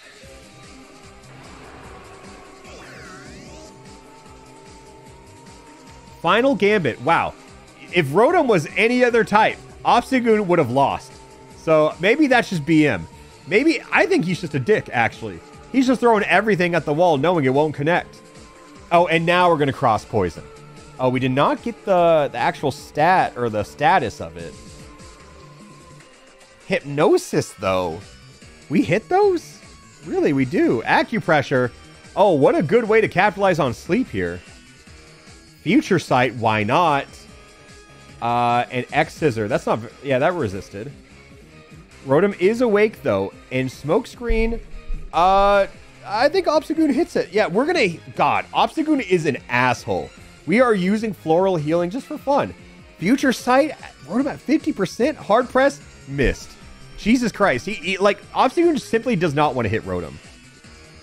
They don't. 2 Metronomes remain, by the way. Which is... Look at that. What is he doing?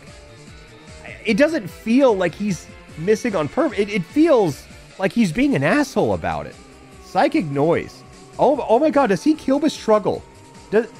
Does he kill with Struggle? Actually, that lowered attack Rotom got from him right at the end, I think won him the game. Obstagoon got a little overconfident. That Struggle could have gone crazy without that charm. That kind of saved the game. It was in perfect character for Obstagoon to play like an asshole the whole time. And I think there's some justice in the world that the heal was not rewarded. Don't worry, I mean, you guys can vote him in the favorites if that's what you really want to do. If you want to see the return of Obstagoon, you can vote him in.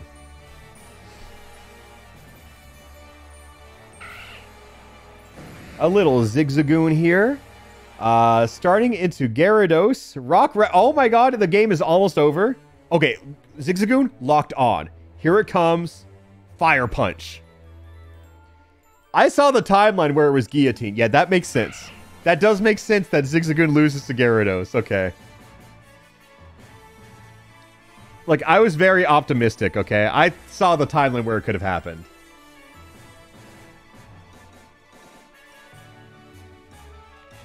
And now Gyarados gets to fight Typhlosion or Cursula. Gyarados might just have the freest bracket in history. Look at this. Look at how he's fought. He fought Binacle into Pawmi into Zigzagoon into maybe Cursula. That is unreal. Yeah, Zigzagoon Zap Cannon would have gone hard. If Cursula wins this, there is no god. Okay, good. Air Cutter, Typhlosion. What do you got? Icicle Spear. You can take a lot of those, or just 2. People need to learn their immunities, especially Obstagoon. Smackdown comes in. Weak armor procs. Oh, no retreat from Cursula. Ooh, that is a little scary now that they're so fast. Oh, they are very fast now. High horsepower does big damage. Makes them even faster. Axe Kick does not connect. Oh, I forget that move works like that. Yeah, okay. Well, Typhlosion has also had a kind of free bracket. I mean, I think the Clefable was close, but they... Actually, no, Typhlosion has had a very honest bracket.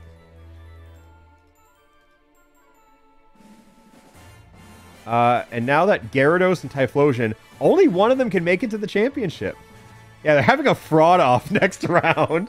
Let's see who can keep going.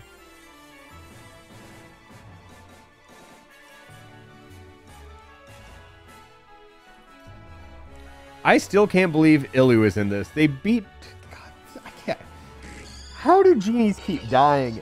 Yanma and Illu, somehow, round 3. Spin out, nice. Lowers the speed. I mean, that doesn't really matter when you have speed. Oh my god! Oh! Oh! Oh! Wow!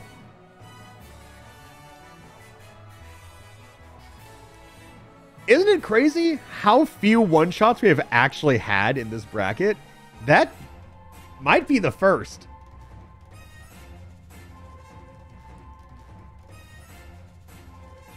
Holy. What's the biggest upset yet? Without a shadow of the doubt, without a shadow of a doubt, Hoot Hoot Ultra Necrozma. That is the biggest upset possible. I don't think we really could have done much more to make it a bigger upset. Shedinja was the first? No.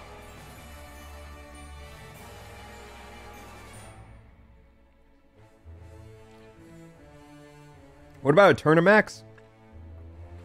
And Eternamax is obviously the strongest Pokemon, but it lost to Weirdeer, who has pretty respectable stats for an average Pokemon, which I'm guessing it's probably like low 500s, if I had to guess. Maybe high 400s. I'm gonna guess like 500, 5, something like that. And there is a 700 point gap with that, actually. But I think you can do more with, okay, 525. Yeah, I was close-ish. Like 525 stats, you can do more with that against a 1200 stat Pokemon than a 200 stat Pokemon can do against a 750 stat Pokemon. You know, like, I know the gap is technically smaller, but it's... I still consider Hoot Hoot a bigger upset. Squawkabilly versus Terapagos is also a big upset. We have had a lot of big upsets here.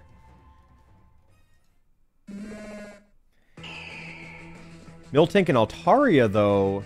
Ice Hammer, oh my god, you are lucky you are a Mega. That would have hurt badly. Blaze Kick's not going to do much here. Ice Hammer, just swinging it right back. Speed Drop. I think that's still fine. Thunderfang, yeah, you're lucky that you Mega'd. But I feel like Altaria is just simply not dealing damage. I mean, yeah, if only you didn't Mega. Yeah, Windbolt Storm. Nice miss. Bitter Blade. That's going to be some nice health recovered. Hornleech going to just take it right back, I suppose. Ooh, big attack order. I'm surprised I did so much. Machagacha, we resist that. A little, like 4% back. Wow, wow, okay. Save the big guns for last, I see. Yeah, that is a stab Draco on Miltank, and they did not take it very well. Can we get a prediction on Garganackle and Go-Goat? Because I am going to use this time to go grab another water, because I have drank it all, because I am yapping my ass off.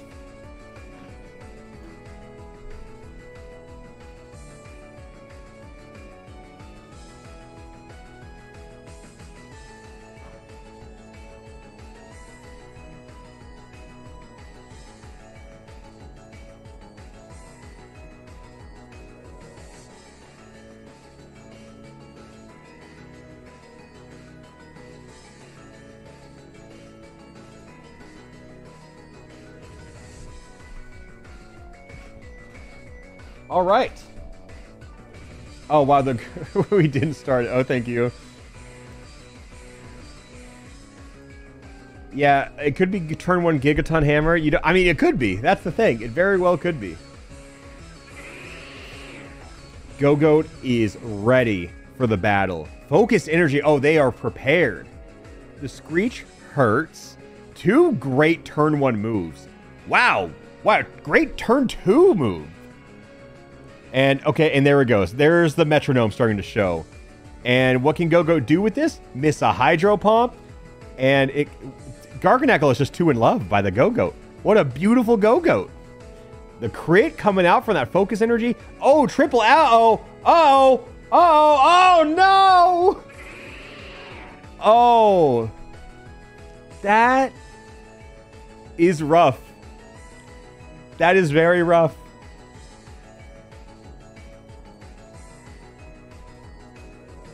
It really looked like Go-Goat had everything correct. Everything going for it. And then that triple axle, huh? The last one was a crit too, which didn't matter, but... Do we want to do another prediction here? Here, I'll get this one. Flaffy Lugia. It is pretty obvious that Lugia should be the winner here. However, let me remind you about Flaffy's bracket run so far.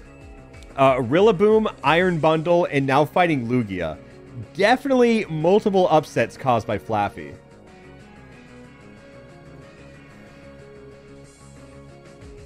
Yeah, Lugia should win, I agree with you. But that's not always how these games go. Pressure is on the table. We're opening with Strength Sap, which is, I think, better save for later in the game. Noble Roar. Okay, we're all at a disadvantage here. Retaliate. Flaffy takes it on the chin. Feathered. Wow, Flaffy's playing the long game here. They're going to try and tank everything, it seems. Round. Maybe not the big play we want to see. Psybeam is going to hurt. We got to start making those big plays, Flaffy. That is not it. That is not going to be the big plays. Fast Lugia. Uh-oh. Flaffy. I believe that... Uh-oh. You know what? Maybe I'm not believing, actually. Flaffy, you're hitting him, but, like... I thought that was going to just be it. Peck? Oh, where is that energy, Flaffy?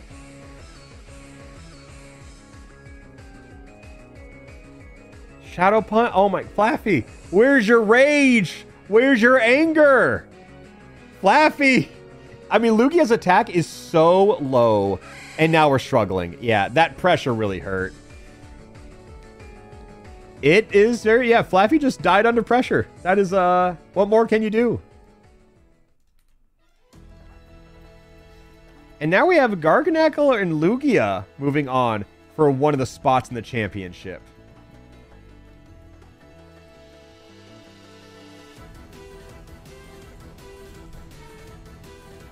Oh, God. Oh, God. I cannot believe Capsicid has made it this far. Darmanitan, what do we think?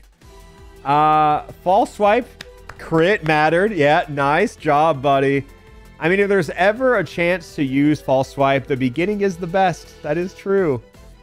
Yeah, this child is almost put down. Wait, Bone Rush, that's a big move. Wait, what? Wait, hold? What? 5 times? There's a chance here. There is a chance. Wow, Capsicid is really about defense now. Oh my God, and it mattered. Okay, ain't no way. Ain't no way. Ain't no way. It goes Capsicid's way. Cross Poison? Toxic? No. Leaf Blade, that's it. Ah. That was unreasonably close.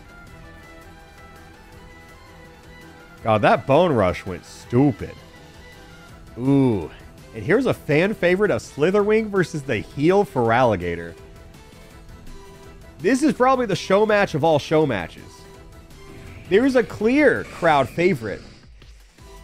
And then someone who just wants to watch the world burn. Hitting with a crab hammer for starts. I don't know. Body slam paralysis? Uh-oh. Just to start things off. Infestation. Oh, Jesus, dude. He is such a villain. He's starting with such malicious techniques. and then slack off. Oh my god. He's not even worried about the battle. He's like, you got it from here. Jesus. Worry Seed, and now it lost photosynthesis, paralyzed. I feel this is so mean. He's crashing out, dude. It's over. It's done. It's out. Coil. Yeah, Slithering. I am so sorry they did this to you. You deserved so much better. Not even Fellstinger can do it. Cotton. Jesus Christ, dude. Wait. Unreal. Genuinely unreal. It feels like Feraligatr did not make a wrong decision at any point. How is he so consistently evil? That is a sad one to see. But Feraligatr and Darmanitan now get to fight for the championship invitation.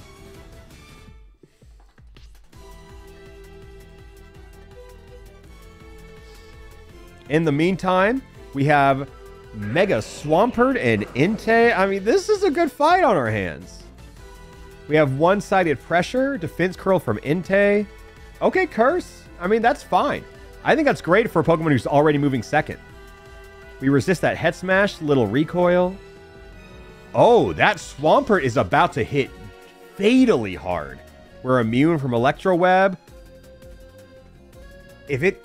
Okay. Show me another physical move and... Okay, we're continuing the setup. It is not over. The Swampert is just scared of grass-type moves that even Entei can do. That's a lot of recoil. Ooh, what do we have here? Attract. Swampert doesn't fall for such things.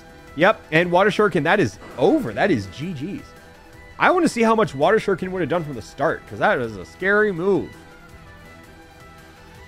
Swampert moves on. And the winner of Silvally and Kingambit gets to fight Swampert. I think Kingambit is such a strong fighter in this, but the scariest part is just he is one fighting move away from a terrible death. He's celebrating though. He believes in his future. Aqua Tail's a strong one there. Clinging Scales, that's okay. Just keep hitting him, and I think you're fine. Even Beat Up did 16%, and that move is awful. Oh, and the Paralysis. Flail could have been big against any other Pokemon. This is looking over. I don't see any way. 1% HP Silvally and a Dream. It's Defiant. Its attack is boosted. Even more so. Kind of going... Oh, no. Oh, no. Oh, that confusion can hurt. Wait, Kingambit might have gotten a little overconfident here. Oh, nope. Oh, defend... Jesus Christ, dude. They are playing a different game over there. I thought that was Explosion. I got terrified. Yeah, okay. We just end that. Yeah, now we got Kingambit versus Mega Swampert. Ooh. Well, this game looks a little doomed, but stranger things have happened. Oh, and now Calyrex is an Ice type, which I think is a huge nerf, I would say. Vanillix is even slower now. Sleep Powder. Uh-oh. Vanillix, you have a dream. You have a vision. What do you got here? Whirlpool. Wait, 12%? That is a play. That is absolutely a play. Conversion. Vanillix is normal. That's a buff. That is absolutely a buff. Wait, Stab Giga Impact on Vanillux with Whirlpool. Wait, hold up. Calyrex, what do you do? What? It was surgical. Genuinely, piece by piece. Every play was correct. Oh my god. Calyrex Shadow not qualifying for finals is embarrassing. Especially when the person who stopped them was Vanillux.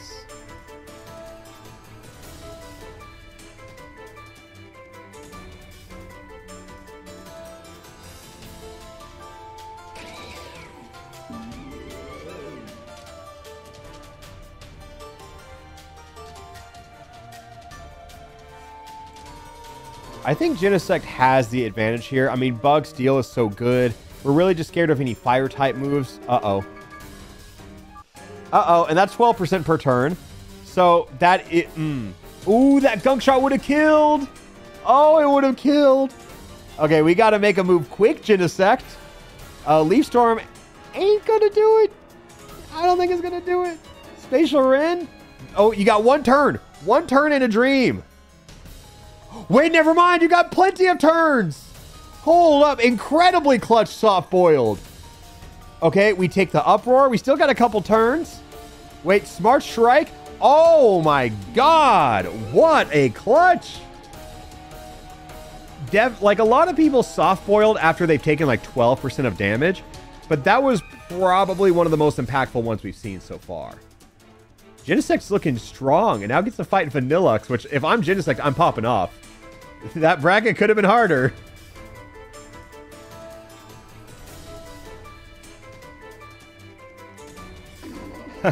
I cannot believe Dartrix has made it this far. Medicham, sure. I mean, Mega Medicham, of course.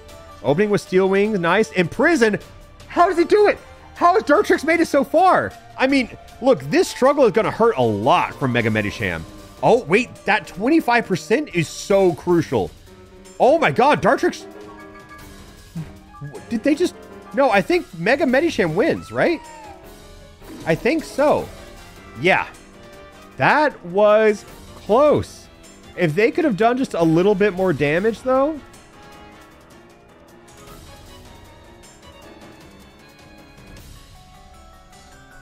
Oh, and somehow I forgot... yeah, I forgot Fuecoco was still in this bracket.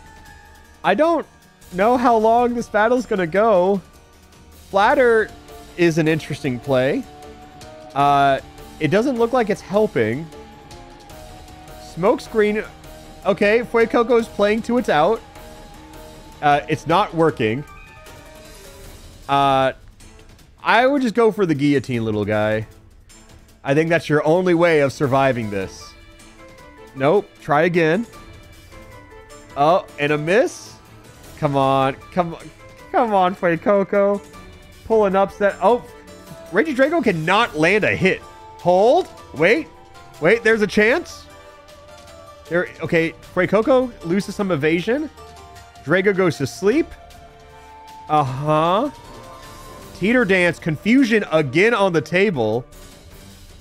Payday. 5%. I don't think this is going to be enough. I stand corrected. Spite. I don't think that's going to be enough. Wait. And it takes it. Fuecoco. Focus Blast. 17% Focus Blast. And there you have it. You got to say, though. Fuecoco put up one hell of a fight, though. Little guy was scrapping. I definitely did believe for a little bit. He just needed a couple stronger moves. Mimikyu, I think, is destined for the championship. Just Disguise is so good. And now Mimikyu is a water dragon, which... is that a better typing? I think so. Did it lose it? Flip turn? I don't know. Oh, that poison, though. Yeah, no, you lose Ghost, though. You're right. Yeah, Disguise was pretty bad. Yeah, losing that Ghost is actually incredibly bad now that I think about it. And it doesn't really feel like we can combat... Yeah, that is not Water Dragon. We are still Fairy... Oh, wow, that was... I lied when I said it's destined for championship. I was wrong. Yeah, so the type goes away with Disguise. That is weird.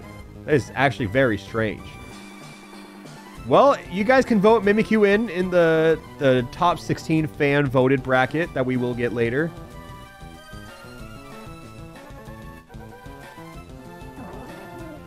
Here we go. Sawsbuck and Flapple. Voting Fuecoco, you could also do that too.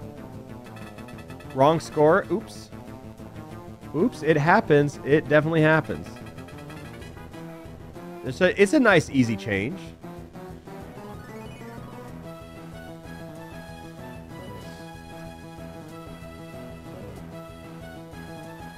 Muddy Water is a great move if you get the accuracy. Otherwise, you just hit it with a quad-resisted move. And we want to do it again for some reason. God, Sawsback is being very sad here. We need to see a correct move land. Tail Whip is fine, I suppose. Well, that Horn Attack would have been nice. Phantom Force does nothing.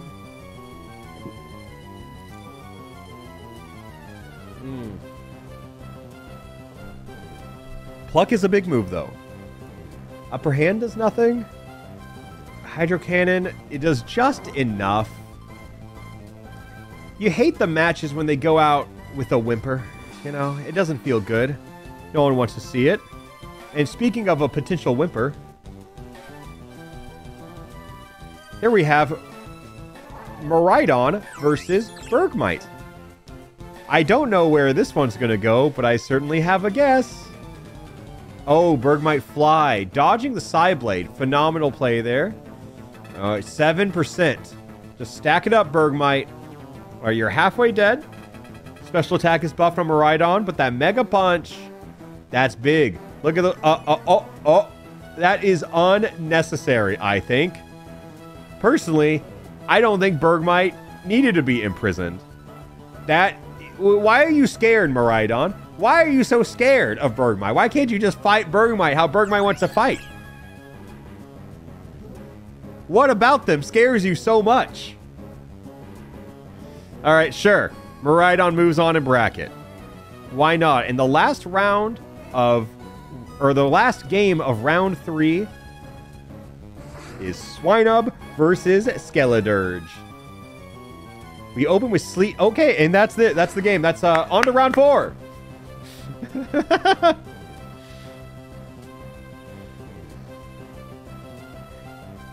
So now that we're in round... So now, okay. This is top 32, which means anyone who wins this gets a spot in the... This is a qualifier. Any winner gets to make it into the championship. They could also win this tournament, which is fun. Doesn't really matter, but you really just need to get to top 16. That is what they're looking for here.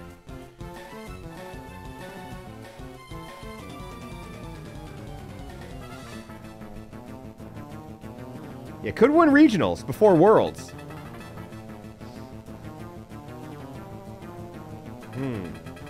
I'm currently 139 for 85 on guesses. That's incredible you've tracked it that far. Winner of this makes it to top 16. World Championship, they get an invite, but, you know, they could still win the regional here. Supercell Slam is a strong start. Defog, just lowering Aggron's accuracy here. It is sad that one of these have to fall before getting any prize of any capacity. So, yeah, let's join in that -1 evasion. Triple kick coming in. Not too bad. Definitely adds up with the 3 hits. No baton pass, though. Can't do that. Scary Face makes Aggron even slower, which is good, I suppose.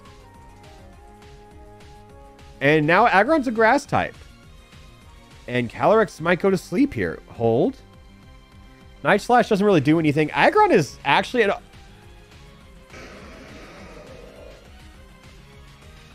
He didn't want to go to Worlds, man. The pressure got to him. We have not had nearly as many eruptions as I would have thought, but it's always sad to see him this late in bracket.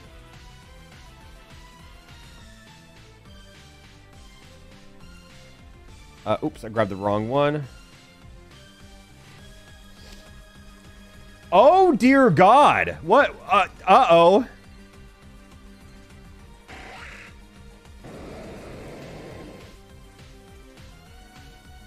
What do we do about this? If I'm Groudon, I feel pretty good about my chances making it to the finals. Especially when they're using electric-type moves. Oh, Jesus. Okay. Groudon just got the freest ride of his life into finals. Congratulations, man. Yeah, Groudon had to fight Abomasnow, Growlithe, Weirdeer, and Scyther to get into finals. Hey, man, sometimes that's just how bracket goes. And now we got Calyrex, Ice Rider, and Groudon. That was a unlucky game. He just kind of blew up. Cinescorch and Gallade, though. Both want to make it into finals. Fusion Flare activated Flash Fire. That could be very bad. Metronome Thunder comes in. Oh, and the Para. Maybe the Flash Fire won't matter. Heart Swap. Sure. Let's see how that impacts the game. It doesn't really matter if Cinescorch cannot hit. Oh, this super effective bounce is coming in. I think this is fatal. And he lives on a thread and he can't cut. He's so paralyzed. False swipe. What an asshole. Dude. Okay, that's what you get. Honestly, that's what you get. I'm sorry. That was so rude. So deserved. That was mega. Oh my God. The one-hit KO of a Horn Drill.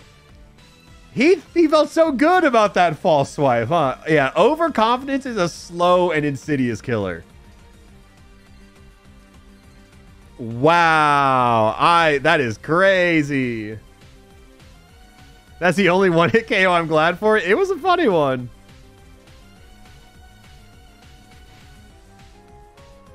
Here we have Melmetal and Galarian Darmanitan. Somehow the magic gets so good at the end, which doesn't make sense because they should all be just as good. It's the same thing. But someone has to win, and Darmanitan keeps trying to poison Melmetal, which is not working for some reason. And they have not learned why. Okay, Stealth Rocks, maybe. Acid, sure. Freeze, maybe. I don't think Darmanitan has a chance here. Melmetal is kind of just hitting attacks. Oh, wait, the double kick, though. That is very important. There's the chance. Flatter. Ooh, do you hit yourself a confusion once? No. Wow. That is yet another match. Another match that goes down to recoil.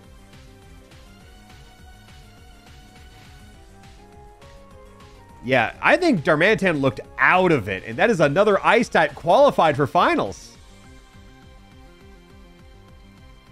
Holy shit. Can we get a prediction on this one?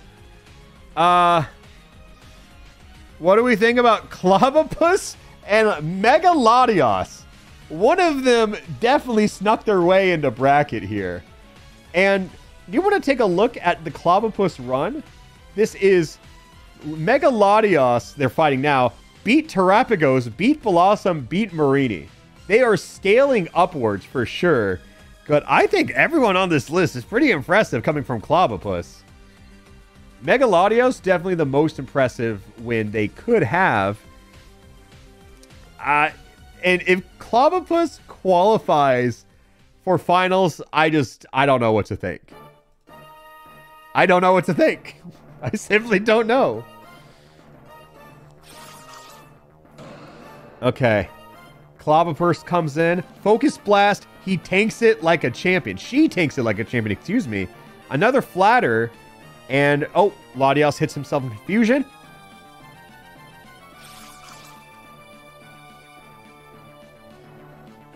Why couldn't it have been Latios? Why couldn't it have been them? Well, keep in mind, if you want to see Clobbopus in the finals, you can vote them in. But Mega Latios is going to take it.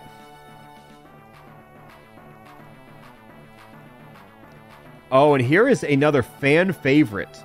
We have Lycanroc versus the Tactician Nidoking. Definitely a hero over here. I'll switch the perspective for you guys. 500 IQ Nidoking. I mean, we'd love to see him take it all. Torch Song from Lycanroc, though. Strong start. Can Nidoking combat? I mean, Sandstorm helps them both. Actually helps Lycanroc more. Surf, though, big hit. Unfortunate you set Sandstorm. Not the strongest tactician move here. Wait, actually, Poison Point, though. We're back in the game. Pound. Strange, I'll say. Fury Cutter, not going to do much. Nidoking's planning something. I just don't know what it is. Copied the special attack buff.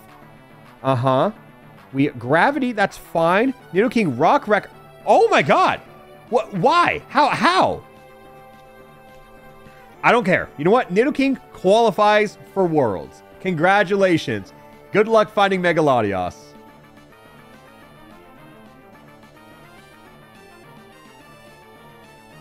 Ugh.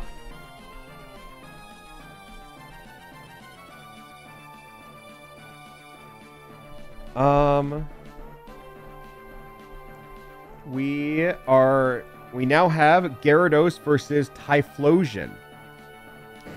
This is a big one. Hisui Typhlosion has a good chance of going far with his ghost immunities. Gyarados is just Gyarados, for Christ's sake. Like, he is just very strong. Typhlosion a little slower, gives Gyarados that speed advantage and the nasty plot to boot. Ooh, and Typhlosion just wastes a whole turn. That Struggle Bug's not going to do too much, but we are weakening Typhlosion bit by bit. And what can we do about Steel Wing resisting? The crit, though, is nice damage. Magnet Rise, what is Typhlosion cooking? He is wasting a lot of precious time, and now he is paralyzed. Oh my god, my goat is washed. Volt Tackle, what are you going to do? You're just going to take this lying down? Hydro Pump? You should be trading moves. Oh, he wants the Toxic. He wants to end it now. Fury Attack. Oh my god, Typhlosion. What is he going for? What is he aim? Super power. Oh, wait. That's your angle, and you're paralyzed? Uh-huh. I don't know what to say. I don't know what to say. It's just, you hate to see it. Wait. If he keeps... Hold! Wait! Wait, just hit him once, Typhlosion! Hit him with anything! Hold! It's possible! Wait, it's so possible! Wait, Fire Blast, that would have killed him! If not for the shore up, he's still paralyzed! Oh my god, Sleep Powder missing, just hit him! Just hit him! Double Kick, that's immune! He can't be touched, he's paralyzed again! Double hit misses again! Typhlosion, Cosmic Power, what are you doing? Just hit him! Are we gonna, I think Gyarados struggles here. And that's when you do it. Right when Gyarados runs out of all metronomes. That's when we hit him. Wow. What a phenomenal shore up. So Gyarados did win the fraud off, it seems. I mean, I guess, by proxy. I grabbed the wrong one, by the way. I meant to do Sliggoo and Hisuian. Oh, well. Yeah, that was a crazy game.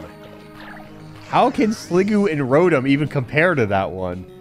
Cotton Spore, Sap Sipper, beautiful play for Sliggoo. Did not even need the Roost. A little bit of a read they pulled, but the Tailwind is nice. Stab Dragon Tail gets you pretty far. Immune from Mortal Spin. Immune from Rapid Spin. None of the spins are working. We get a lot of Stab Dragon moves, which just getting your Stab is all you need to win this format, I feel. Yeah, drop that special defense and he would have been dead already. Uh-oh. Uh-oh. Uh-oh, he went for Guillotine, huh? So the slower Pokemon... Uh-oh. Yeah, you gotta do something here, buddy. Sliggoo, you win no matter what. Congratulations. Let me grab this. Oops. All right, Rotom is out of there. Jesus Christ, guys. You know what? I think Illumise is the underdog of the entire bracket. Here, I'll hit this one. Who wins? Illu, Altaria. Who do we think wins this one? Because if I were to do a prediction on any of Illu's previous games, I would have been wrong.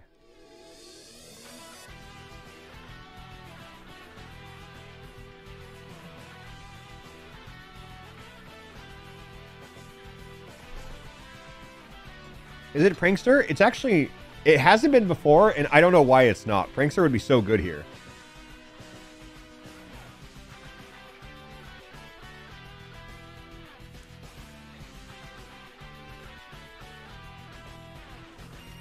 Oops.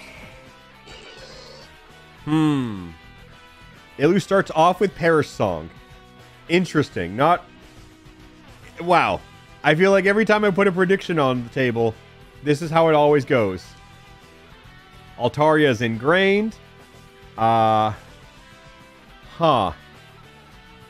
don't know why I hyped this match up. What can Illu even do here? I think you curse, you do something. Nope. Well, that was not the battle I wanted to see. That's upsetting.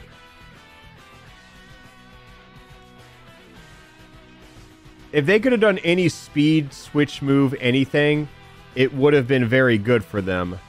However,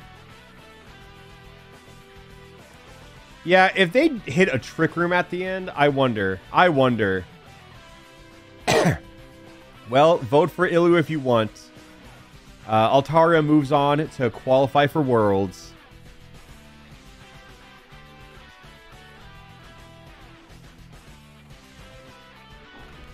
Lugia and Garganical, though, this is two Titans. Both of them have... Honestly, both of them deserve to be qualified. But only one of them can here. Doom Desire's coming in. Clear Smog comes in. Cornleech does hurt. Lugia back at full health.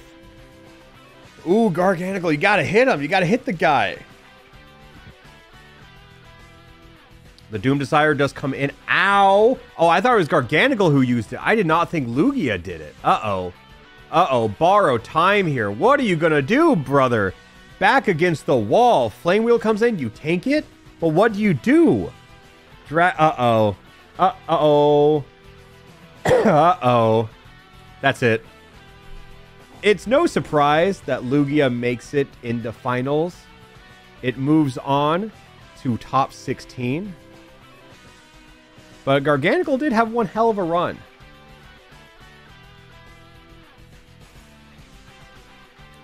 And Lugia also did have to beat Flaffy to get there, so, you know, it's pretty deserved.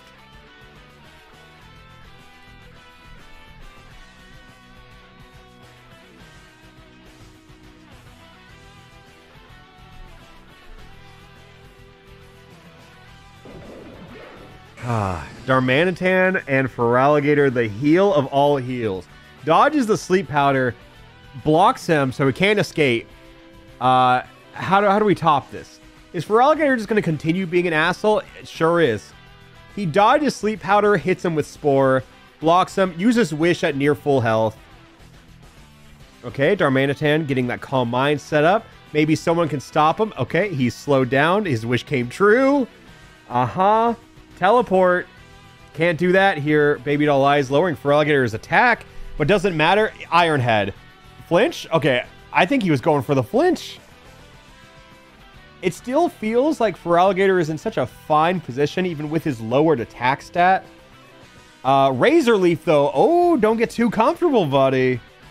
Slash, no crit. Bug Bite. Uh-oh. Feraligatr, you're halfway through your health. The Stomp not going to help. Fury Swipes. 1, a 2. Just two, actually. And, uh-oh. What does the Soak do here? Kowtow Cleave, Feraligatr, what do you got? You got to make something happen here. 10%. Grass Knot, and he goes down. The heel of the tournament. Look, I definitely thought he had what it took to take him all the way. But keep in mind, you know what to do if you want to see him come back. It's probably still like a month before voting will open, because I want to make sure I do all the tournaments and get through all the Pokemon first. No Villain is kind of sad. He'll find his way, don't worry.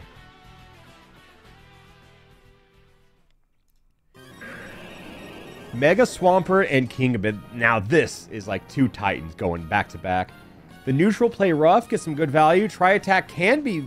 Nothing happened. Nothing happened. That's fine. The original Dire Claw spares Swampert. Clanging Scales lowers the defense. Swampert can just chime in right here. Fiery Dance does big damage. Dragon Hammer, we shake it off. And what a Swampert hit. Oh, Shadow Punch. It's so close. It's so close to wrap this game up. Sand Tomb. Oh, that would have been the game right there. Uh-oh, don't hurt yourself in confusion. Uh-huh, Aqua Cutter, and that's it. Congratulations to Mega Swampert. I think no Kingambit is kind of surprising.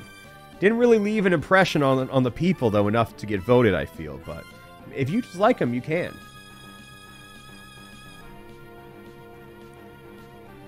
I cannot believe we have one ice cream in top 16, and we might have two. Genesect and Vanillux. I didn't think these two would meet this late in bracket. I didn't think Vanillux could make it this far in bracket. Boomburst is pretty decent here. Machagacha missed. Nice. And nothing happens here. Nothing happens. Lunge. That's big stab damage from Genesect. Bitter Blade. Massive fire move. Heals 25% back. Guard split. I think that's okay as long as we're swinging. Genesect's speed is so low. Electric terrain for fun. Noble Roar. Just lower everything a little bit more. Uh-oh. Psycho Boost. Things are getting close. Things are dangerously close. Uh-oh. Hydro Cannon. That's a recharge from Genesect. Vanillux. Poison Powder and a miss. That would have been the game. You just got to hit one move right now. Not that one! Now just imagine if Poison Powder hit. That is, that's tragic. That is, that's just sad. Wow.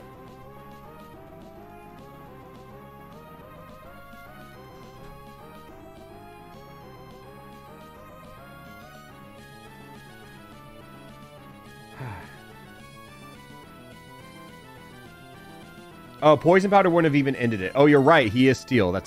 That miss was inconsequential. You're correct. I forgot. Reggie, Drago, and Medicham. God, we were getting the big... Never mind. Well, congrats, Medicham, for getting the kill, I suppose.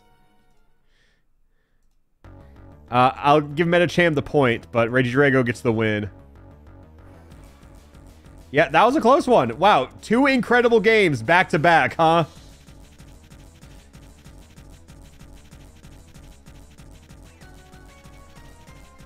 Here are the last 2 qualifiers for finals, and then we just get to play out top 16 of the tournament. 2 dragons back to back. Kingdra with the bullet punch, Flapple with the haze for fun. Mega kick, that's some huge damage, and the speed swap, that does matter. Flapple now gets to move first with big moves like Tackle. Takes the Brine, which not half health, so we're chilling. Assurance, and also Quad Resist. Uh-oh, Leech Seed. That would have been a massive move if you know, not a Grass Giant. Flapple used it. That would have been incredible. Alluring Voice. Uh-oh. Flapple on Borrow Time. Crit. 10% on each high jump kick is a hit. It was ending that turn. Either it hit or Kingdra died if it missed. Kingdra is just such a good Pokemon. Water Dragon's a great type. Does not surprise me that it makes it to finals. Uh-oh. This is upsetting that only one of these gets to make it through, because Miraidon and Skeletors are both so strong. We could see an upset here, but Supercell Slam is a strong start. Stone Axe. Sure, put some spikes around it, or stones, whatever. Extra Sentry is fine. Power Split. Let's see, what do we do with that? Oh my god! The ground close combat comes in, does not kill, but Thunder Shock. Tiny Thunder Shock. You had a Hardron engine boost. You had electric terrain boost. That Thunder Shock was deadly. Maybe Miraidon knew that was all it needed. It did not need to expend any other energy, but that's sad. That's sad that Skeletors falls.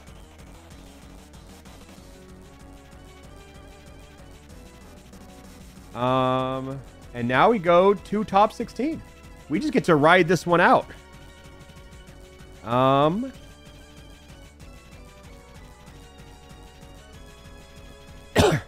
The first round. Uh-oh. We have Calyrex, Ice Rider, and Groudon. Uh-oh. Uh-oh. Lash Out. Super effective. Huge.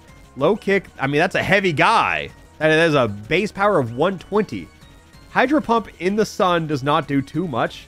Groudon is even slower for whatever reason. Struggle Bug. That's okay. Groudon fights through it. Uses Hex. Super effective and a crit. this is looking like we might have 2 Groudons, make it pretty far in bracket. Huh. Sacred Fire in the Sun is also going to do a lot. Burns Groudon, which is a massive play, but he's nasty plotting. He's coming up with something diabolical here. Calyrex can clean it up. Dark Pulse, not enough. Burn doesn't even kill this round. Oh, God. Groudon, you are put yourself in a do-or-die situation. You have to kill now. And we hit Zap Cannon? That the 50% accurate move we hit? We hit Zap Cannon? All right. Sorry. I didn't realize you had it like that. The nasty plot was the correct move, it seems. He was plotting something. I was right. Okay, I'm going to make this tinier now. Because there's so many people here.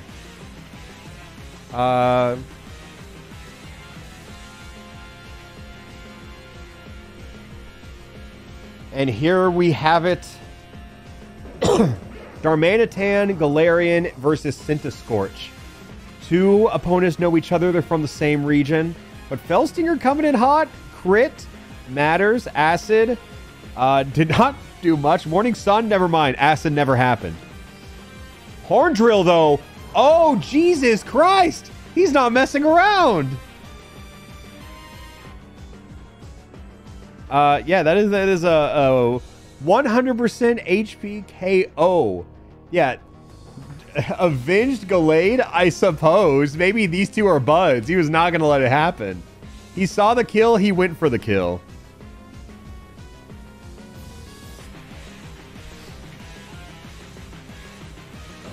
Oh, wait. Let me hype this one up. I got to give you the perspective you want. Nidoking versus Mega Latios. One obviously should win with 1 Psychic any day of the week. Dark Pulse, no flinch. Nidoking the Tactician. Okay, Doom Desire coming in. Ice Spinner, super effective. Nidoking in the big leagues now. Okay, Smokescreen, I see the angle. Can you dodge? Dodge is a waterfall. Spatial Rinse, super effective. Took the Doom Desire. Hold. Misty Terrain comes up. Smokescreen again. Lowers Latios' accuracy even more. And what are we doing with that? Coil. Right after the Psych Up. Tactical, as always. Guard Swap. Interesting. Steel Roller gets rid of the terrain. Uh-oh. Seismic Toss. 2% health. What do we do? Confusion. Resist it. Wrong move, Nidoking. Oh my god, it's immune. What are we doing? Spikes. No. No, Moonblast. Oh, it resists.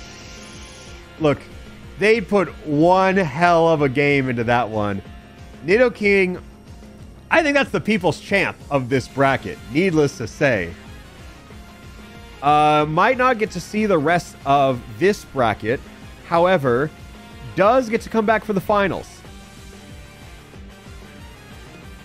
Yeah, truly, that was a Rock Lee versus Gara if I've ever seen it.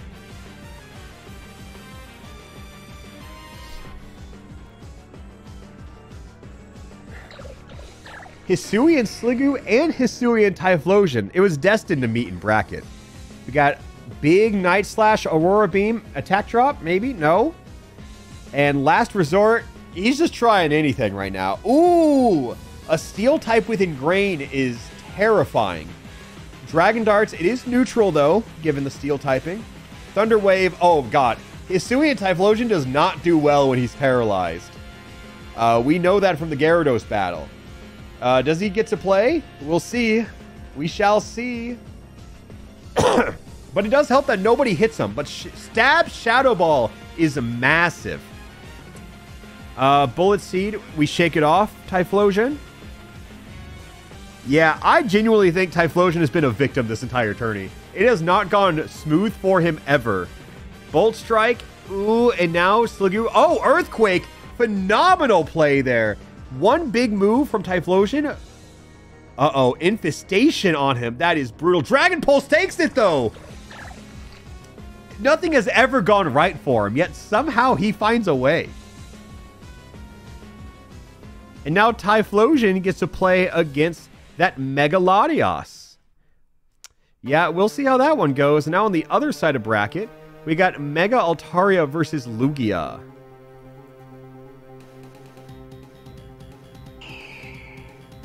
All right, what do we have? Pressure on the table. Morning Sun at full health. That's fine. It's like nothing happened. Ooh, the Ice Shard. Altaria, now is not the time to use Splash. Girl, what are you doing? Metal Burst, sure. We'll take the 5%. That is fine. Ooh, Confuse Ray is a strange move to pull out this late in bracket. We're recovering that 1% health lost. Bug Bite, yeah, that's neutral. Entrainment. Altaria now has pressure, which I don't think that's really going to matter all that much. Razor Shell could drop. Nope, did not. Confusion, gone. Stun Spore, though. Actually, this is where the paralysis could actually help Altaria. Because now it's likely that Lugia is going to be using more metronomes than Altaria, and they're all going to be pressured. Super effective Rock Throw. If Altaria can gain a little more health by some means, I think the pressure falls in their favor. The defense drops here. Altaria is struggling first, though, which is not very good. Yep. We got to be paralyzed. Altaria wants to be paralyzed from here on out. See? Oh, wait. If Altaria gets paralyzed here... Oh, my God. That's crazy. Altaria wanted to be paralyzed there. And if they were, they won. That is a weird happenstance. All right, congratulations, Lugia. Moving on in bracket once more. Yeah, that was such a weird match from start to finish. And here we have Mega Darmanitan, or no, excuse me, Mega Swampert versus Darmanitan. Uh-oh. Opening Razor Leaf. Darmanitan means business. Swampert just scratching him. He's toying with them. Thunderfang, though, I think Darmanitan is just guessing. Burning Jealousy is not going to do a lot here. Scale Shot, Swampert takes. Yeah, he takes the 2 defense drop. Ooh, Burn Up did not do anything. A little tickle for Swampert. That does nerf the Crab Hammer, but it does not matter. Mega Swampert got the one hit that mattered. I don't think it would have I think, honestly, it probably would have OHKO'd. There's a lot of OHKOs going on. Now, Swampert gets to fight Lugia.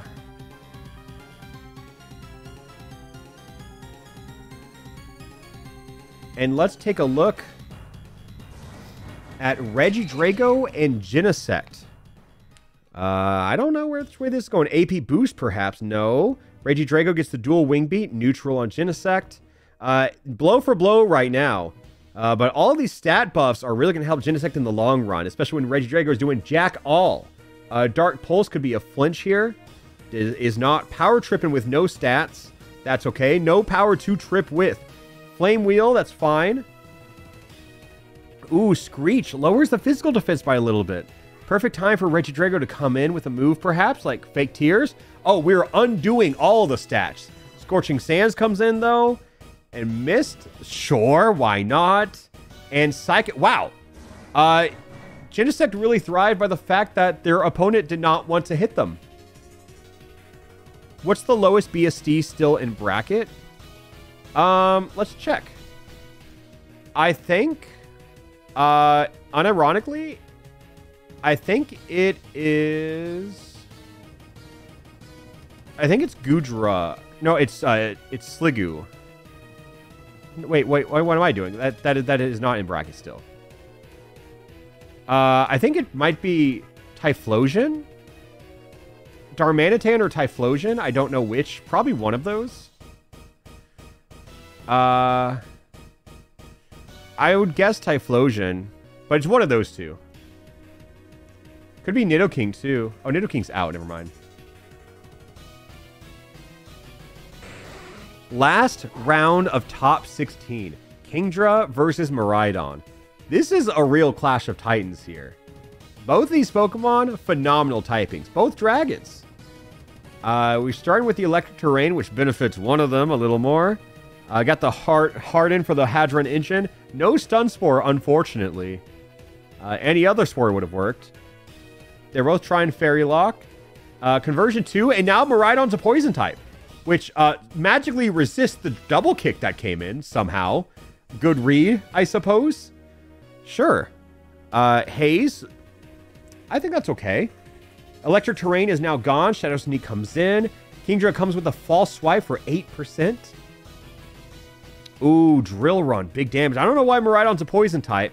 I guess it dodged the Ice Punch, perhaps, which is good. Bitter Blade does nothing against Kingdra.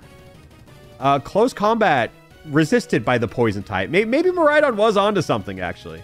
Maybe they know what they're doing. And a Victory Dance after hitting that blow from the Close Combat. Lunar Blessing, we are back. And Echoed Voice comes out. Not going to repeat itself, which is good. Power Split. Uh-oh. We're just going to Thrash here. That could be enough. Uh-oh. Sky Attack. Wow. I can't say I'm surprised that Miraidon won. I'm just a bit surprised by the methods to how it won. Also, if you wouldn't mind helping me, I want to set a prediction for every single top 8 match going forward.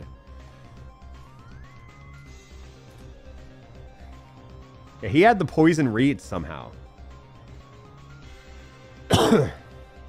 Conversion 2 was unironically the play. I can't believe it. He knew something I didn't. I didn't have that read.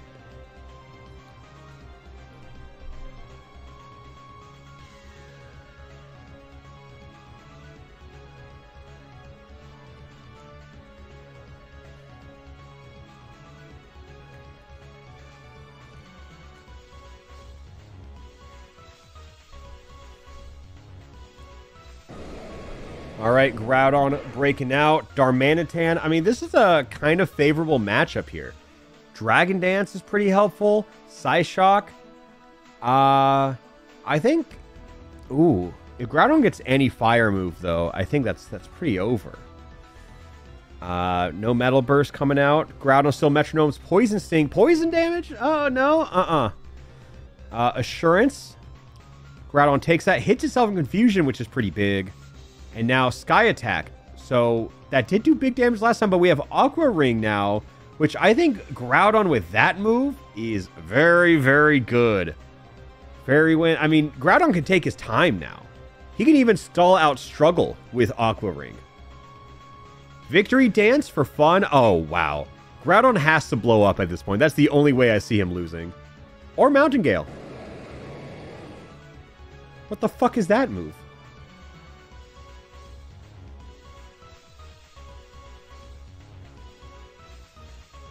I didn't realize Sky Attack did fail because of Guerrilla Tactics. I did not process that's the reason why it happens. Oh, it's Hisuian Avalug's move? Oh. Got it. Okay, so that explains it. I'll scroll all the way back up here. Congratulations, Somehow, I don't know, Ice types get it done. I can't believe it. Hisui moves are so batshit crazy. Here's Latios and Typhlosion. Another prediction on the table.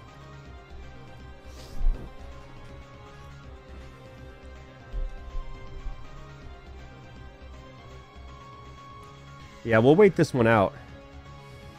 Ah, it's an exciting game here. The abilities aren't consistent between matches, but also multiple people help on this. So it's multiple people's interpretation of what ability they should have. But I think it's fine. It doesn't really change anything too bad. Obviously it does change the games, but it's all random anyways.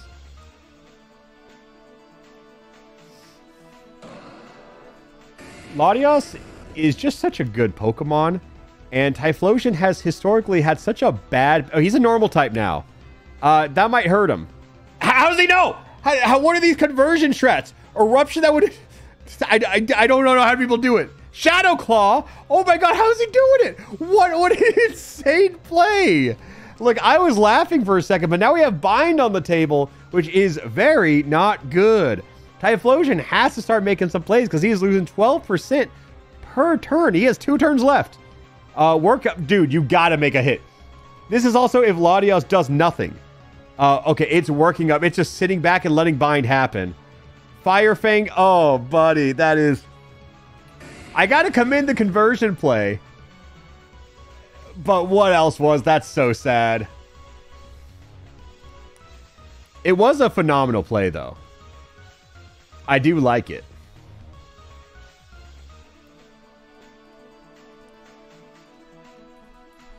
All right, you guys ready for Swampert and Lugia? Quite a matchup we have here.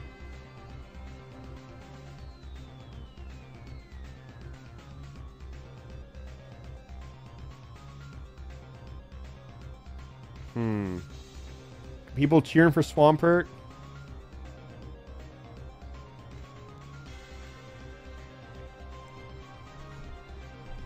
I hope they both explode.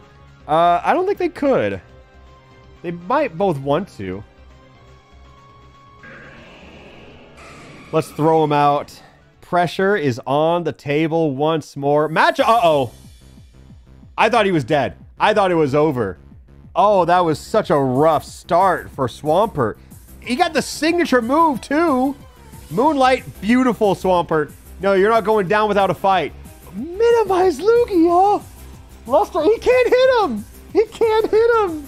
Power Whip. Oh, my God. Lugia just had the correct answer for every move. That was not a close fight at all. God. Look, Mega Swampert did pretty well, though. This finals bracket is looking pretty heated, though. All right, you got a prediction for... Okay, let's actually, during this prediction, let me talk about the top 16 of both tournaments. So, the Pokemon who have qualified for finals so far: Iron Thorns, Alolan Marowak, Glaceon, Dunsparce, Corviknight, Terrakion, Calyrex, Frostlass, Hariyama, Primal Groudon, Combuskin, Ceruledge, Annihilate, Hippowdon, Pinsir, and Scizor.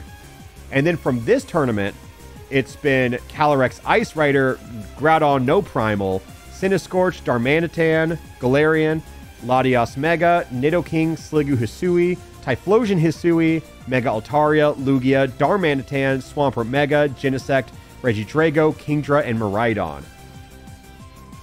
That is the two groups of top 16 that we have. And here is our last match. Let's see who wins. It's really anyone's battle.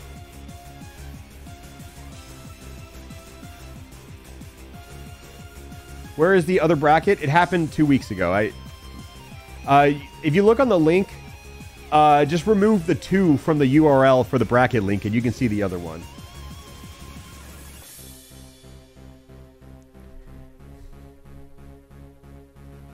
All right. Miraidon on the field, one of the strongest Pokemons of all time, with one of the strongest abilities of all time. Ooh, with Nasty Plot. Oh, Genesect's fast, but how fast? Quick Attack. That's what we set up for? Oh, and just, fuck you, buddy. Yeah, Worry Seed. Download already did its part. It's fine. No damage to be slacked off. Echoed Voice is fine. Genesect, disable. Uh-oh. Uh-oh. Miraidon doesn't have their big, strong moves anymore. Moonblast, that's it. That's 07. Somehow, Genesect pulls through. That disable is lethal. Wow. Okay. So here we have Genesect pull through. And we now have our top 4. This bracket is going to be so small to where you guys can't see it. So this is just for my eyes only now, because we are so far to the right and I can't even show it without messing up my whole stream setup. So, all right, you guys ready? Another prediction for Mega Latios versus Galarian Darmanitan. Keep in mind, there is a bracket oopsie whoopsie with this Pokemon before. It was supposed to be Dragonair, so this guy upset the whole bracket. Thank you, Bryn, for recording these. Yeah, real, who do you think you are? I am from Darmanitan. I mean, Latios is in such a strong position here being, you know, Mega Latios. But Darmanitan has heart. He has made it so much further than I would have expected. A huge Mega Punch, already pulling out no stops, but Bind is such a slow and insidious killer. Lockjaw or Jaw Lock. Okay, one big more hit, one more big hit. Bounce, dodges. That's 2 turns of Bind that Darmanitan has to take. Uh-oh. Oh, it is close. Solar Beam, we charge up. I don't even know if it's going to kill. Rain Dance? What does this mean? Bind comes out. Oh my gosh, Solar Beam doesn't work because of Guerrilla Tactics. Oh no, Strength, no. Oh, he's freed from Bind. Oh my god, and he hit the Outrage with 11% health. Oh, I thought it was over. He got freed from Bind with 11% health, knowing he was going to do 12. Who do you think you are? I am. Wow. And that puts Darmanitan Galarian straight into finals. God damn it, we better... Do we have 2 ice Pokemon win? All right. The penultimate match here. Genesect versus Lugia. What do we have here?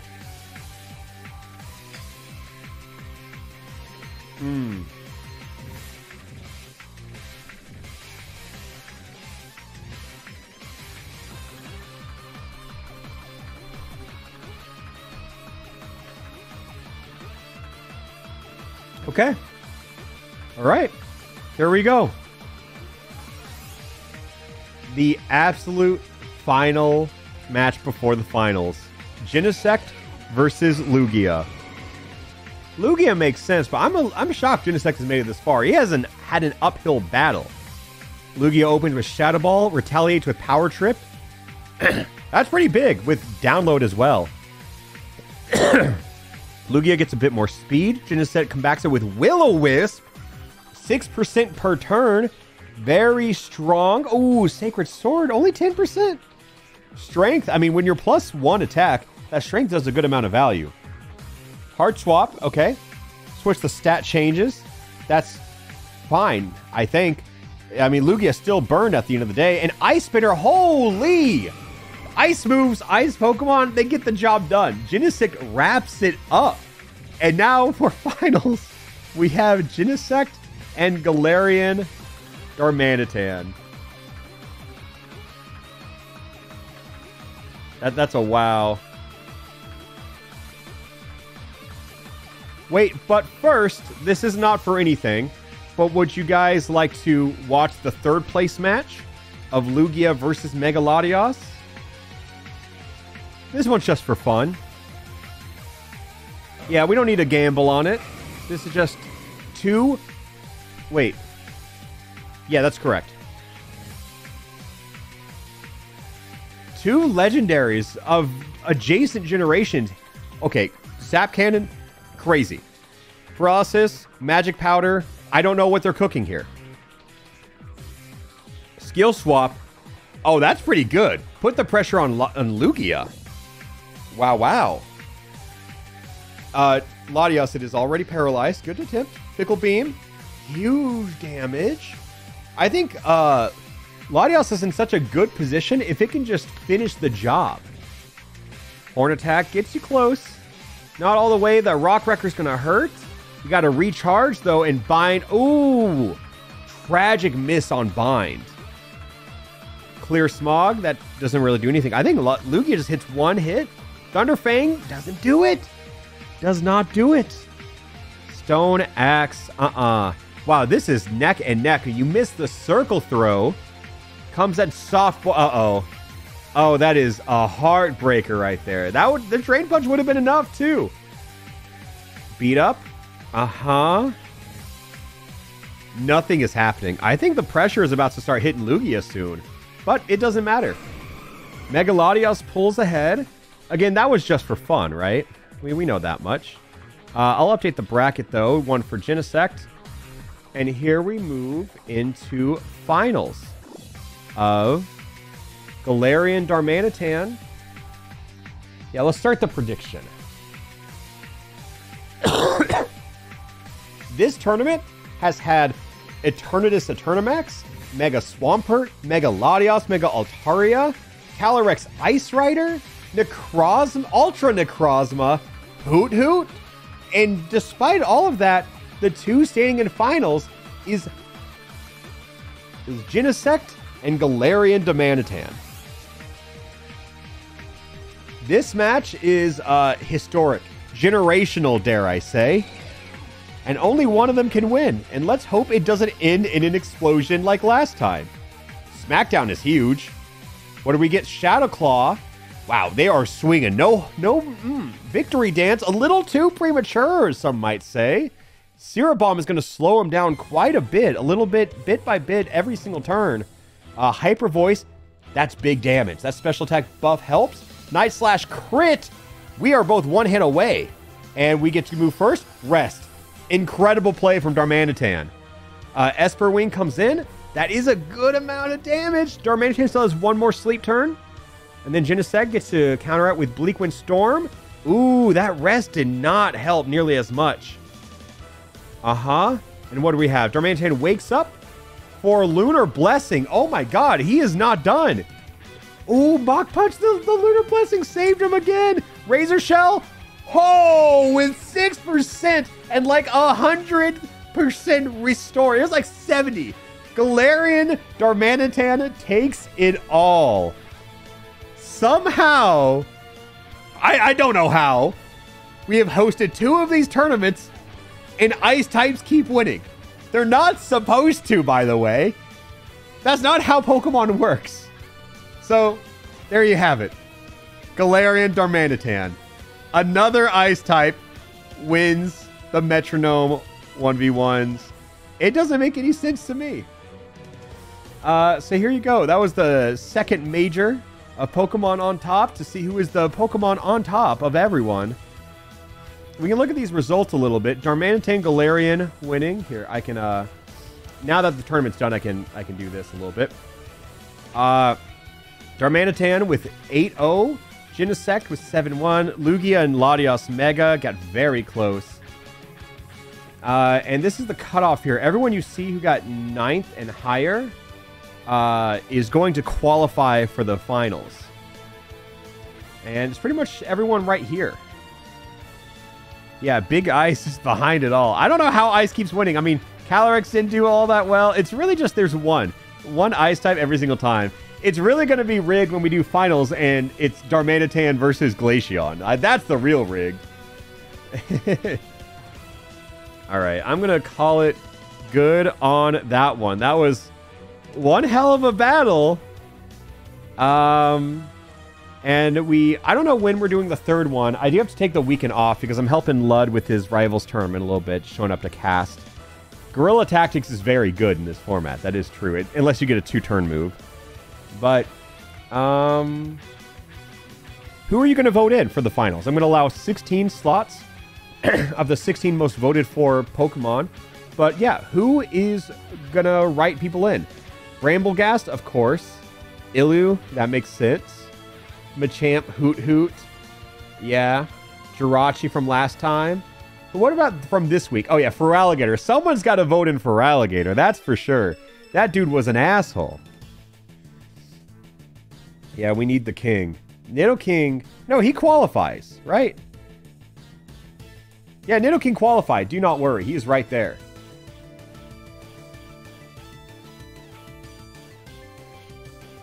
Ultra Necrozma? Yeah.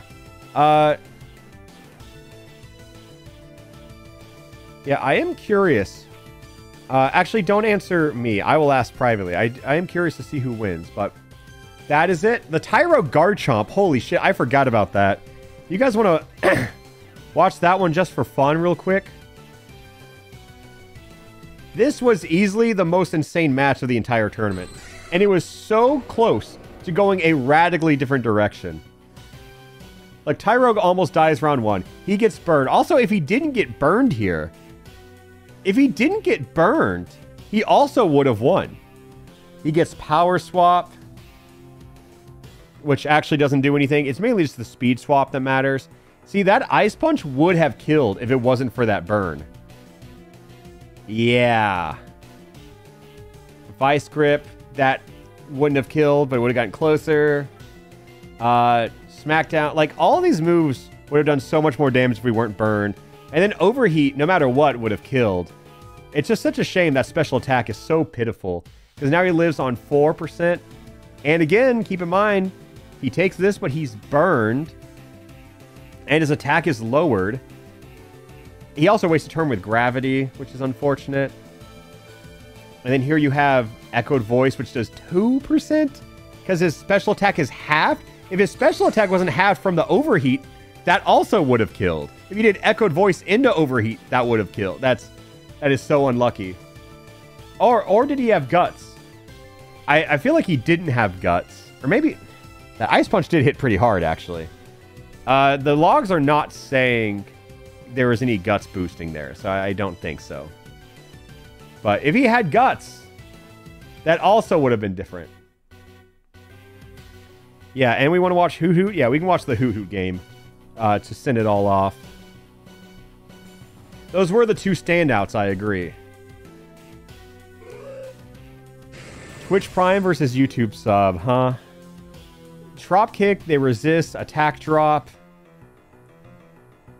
Triple arrows doesn't do anything. I can't believe looking... Okay, that Focus Blast mattered. The Psyblade does nothing. Like, Hoot Hoot was hitting it with such nothing moves. It tanks the Solar Beam. Like, look at this. Across 4 turns, it has done 12 damage while attacking every single time.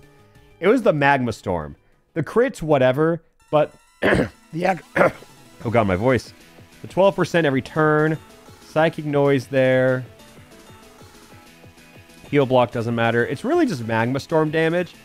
Ingrain counters it out. Yeah, I cannot believe that Hoot Hoot got this. The burn, too. So now the burn cancels out the Ingrain, so the Magma Storm is just back doing full amounts. Misty Terrain is a waste. Infernal Parade. There you go. There you have it. That's a crazy one. That was a batshit crazy game from start to finish. And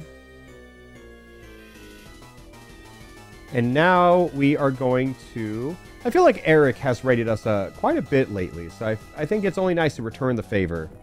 Eric is doing a Kaizo Ironmon, which I think is made for insane people, and we are just going to rate him. And I don't... Look, just give him the luck of Hoot Hoot against Ultra Necrozma. You know what? Just, like, that's all he needs. Just cheer him on.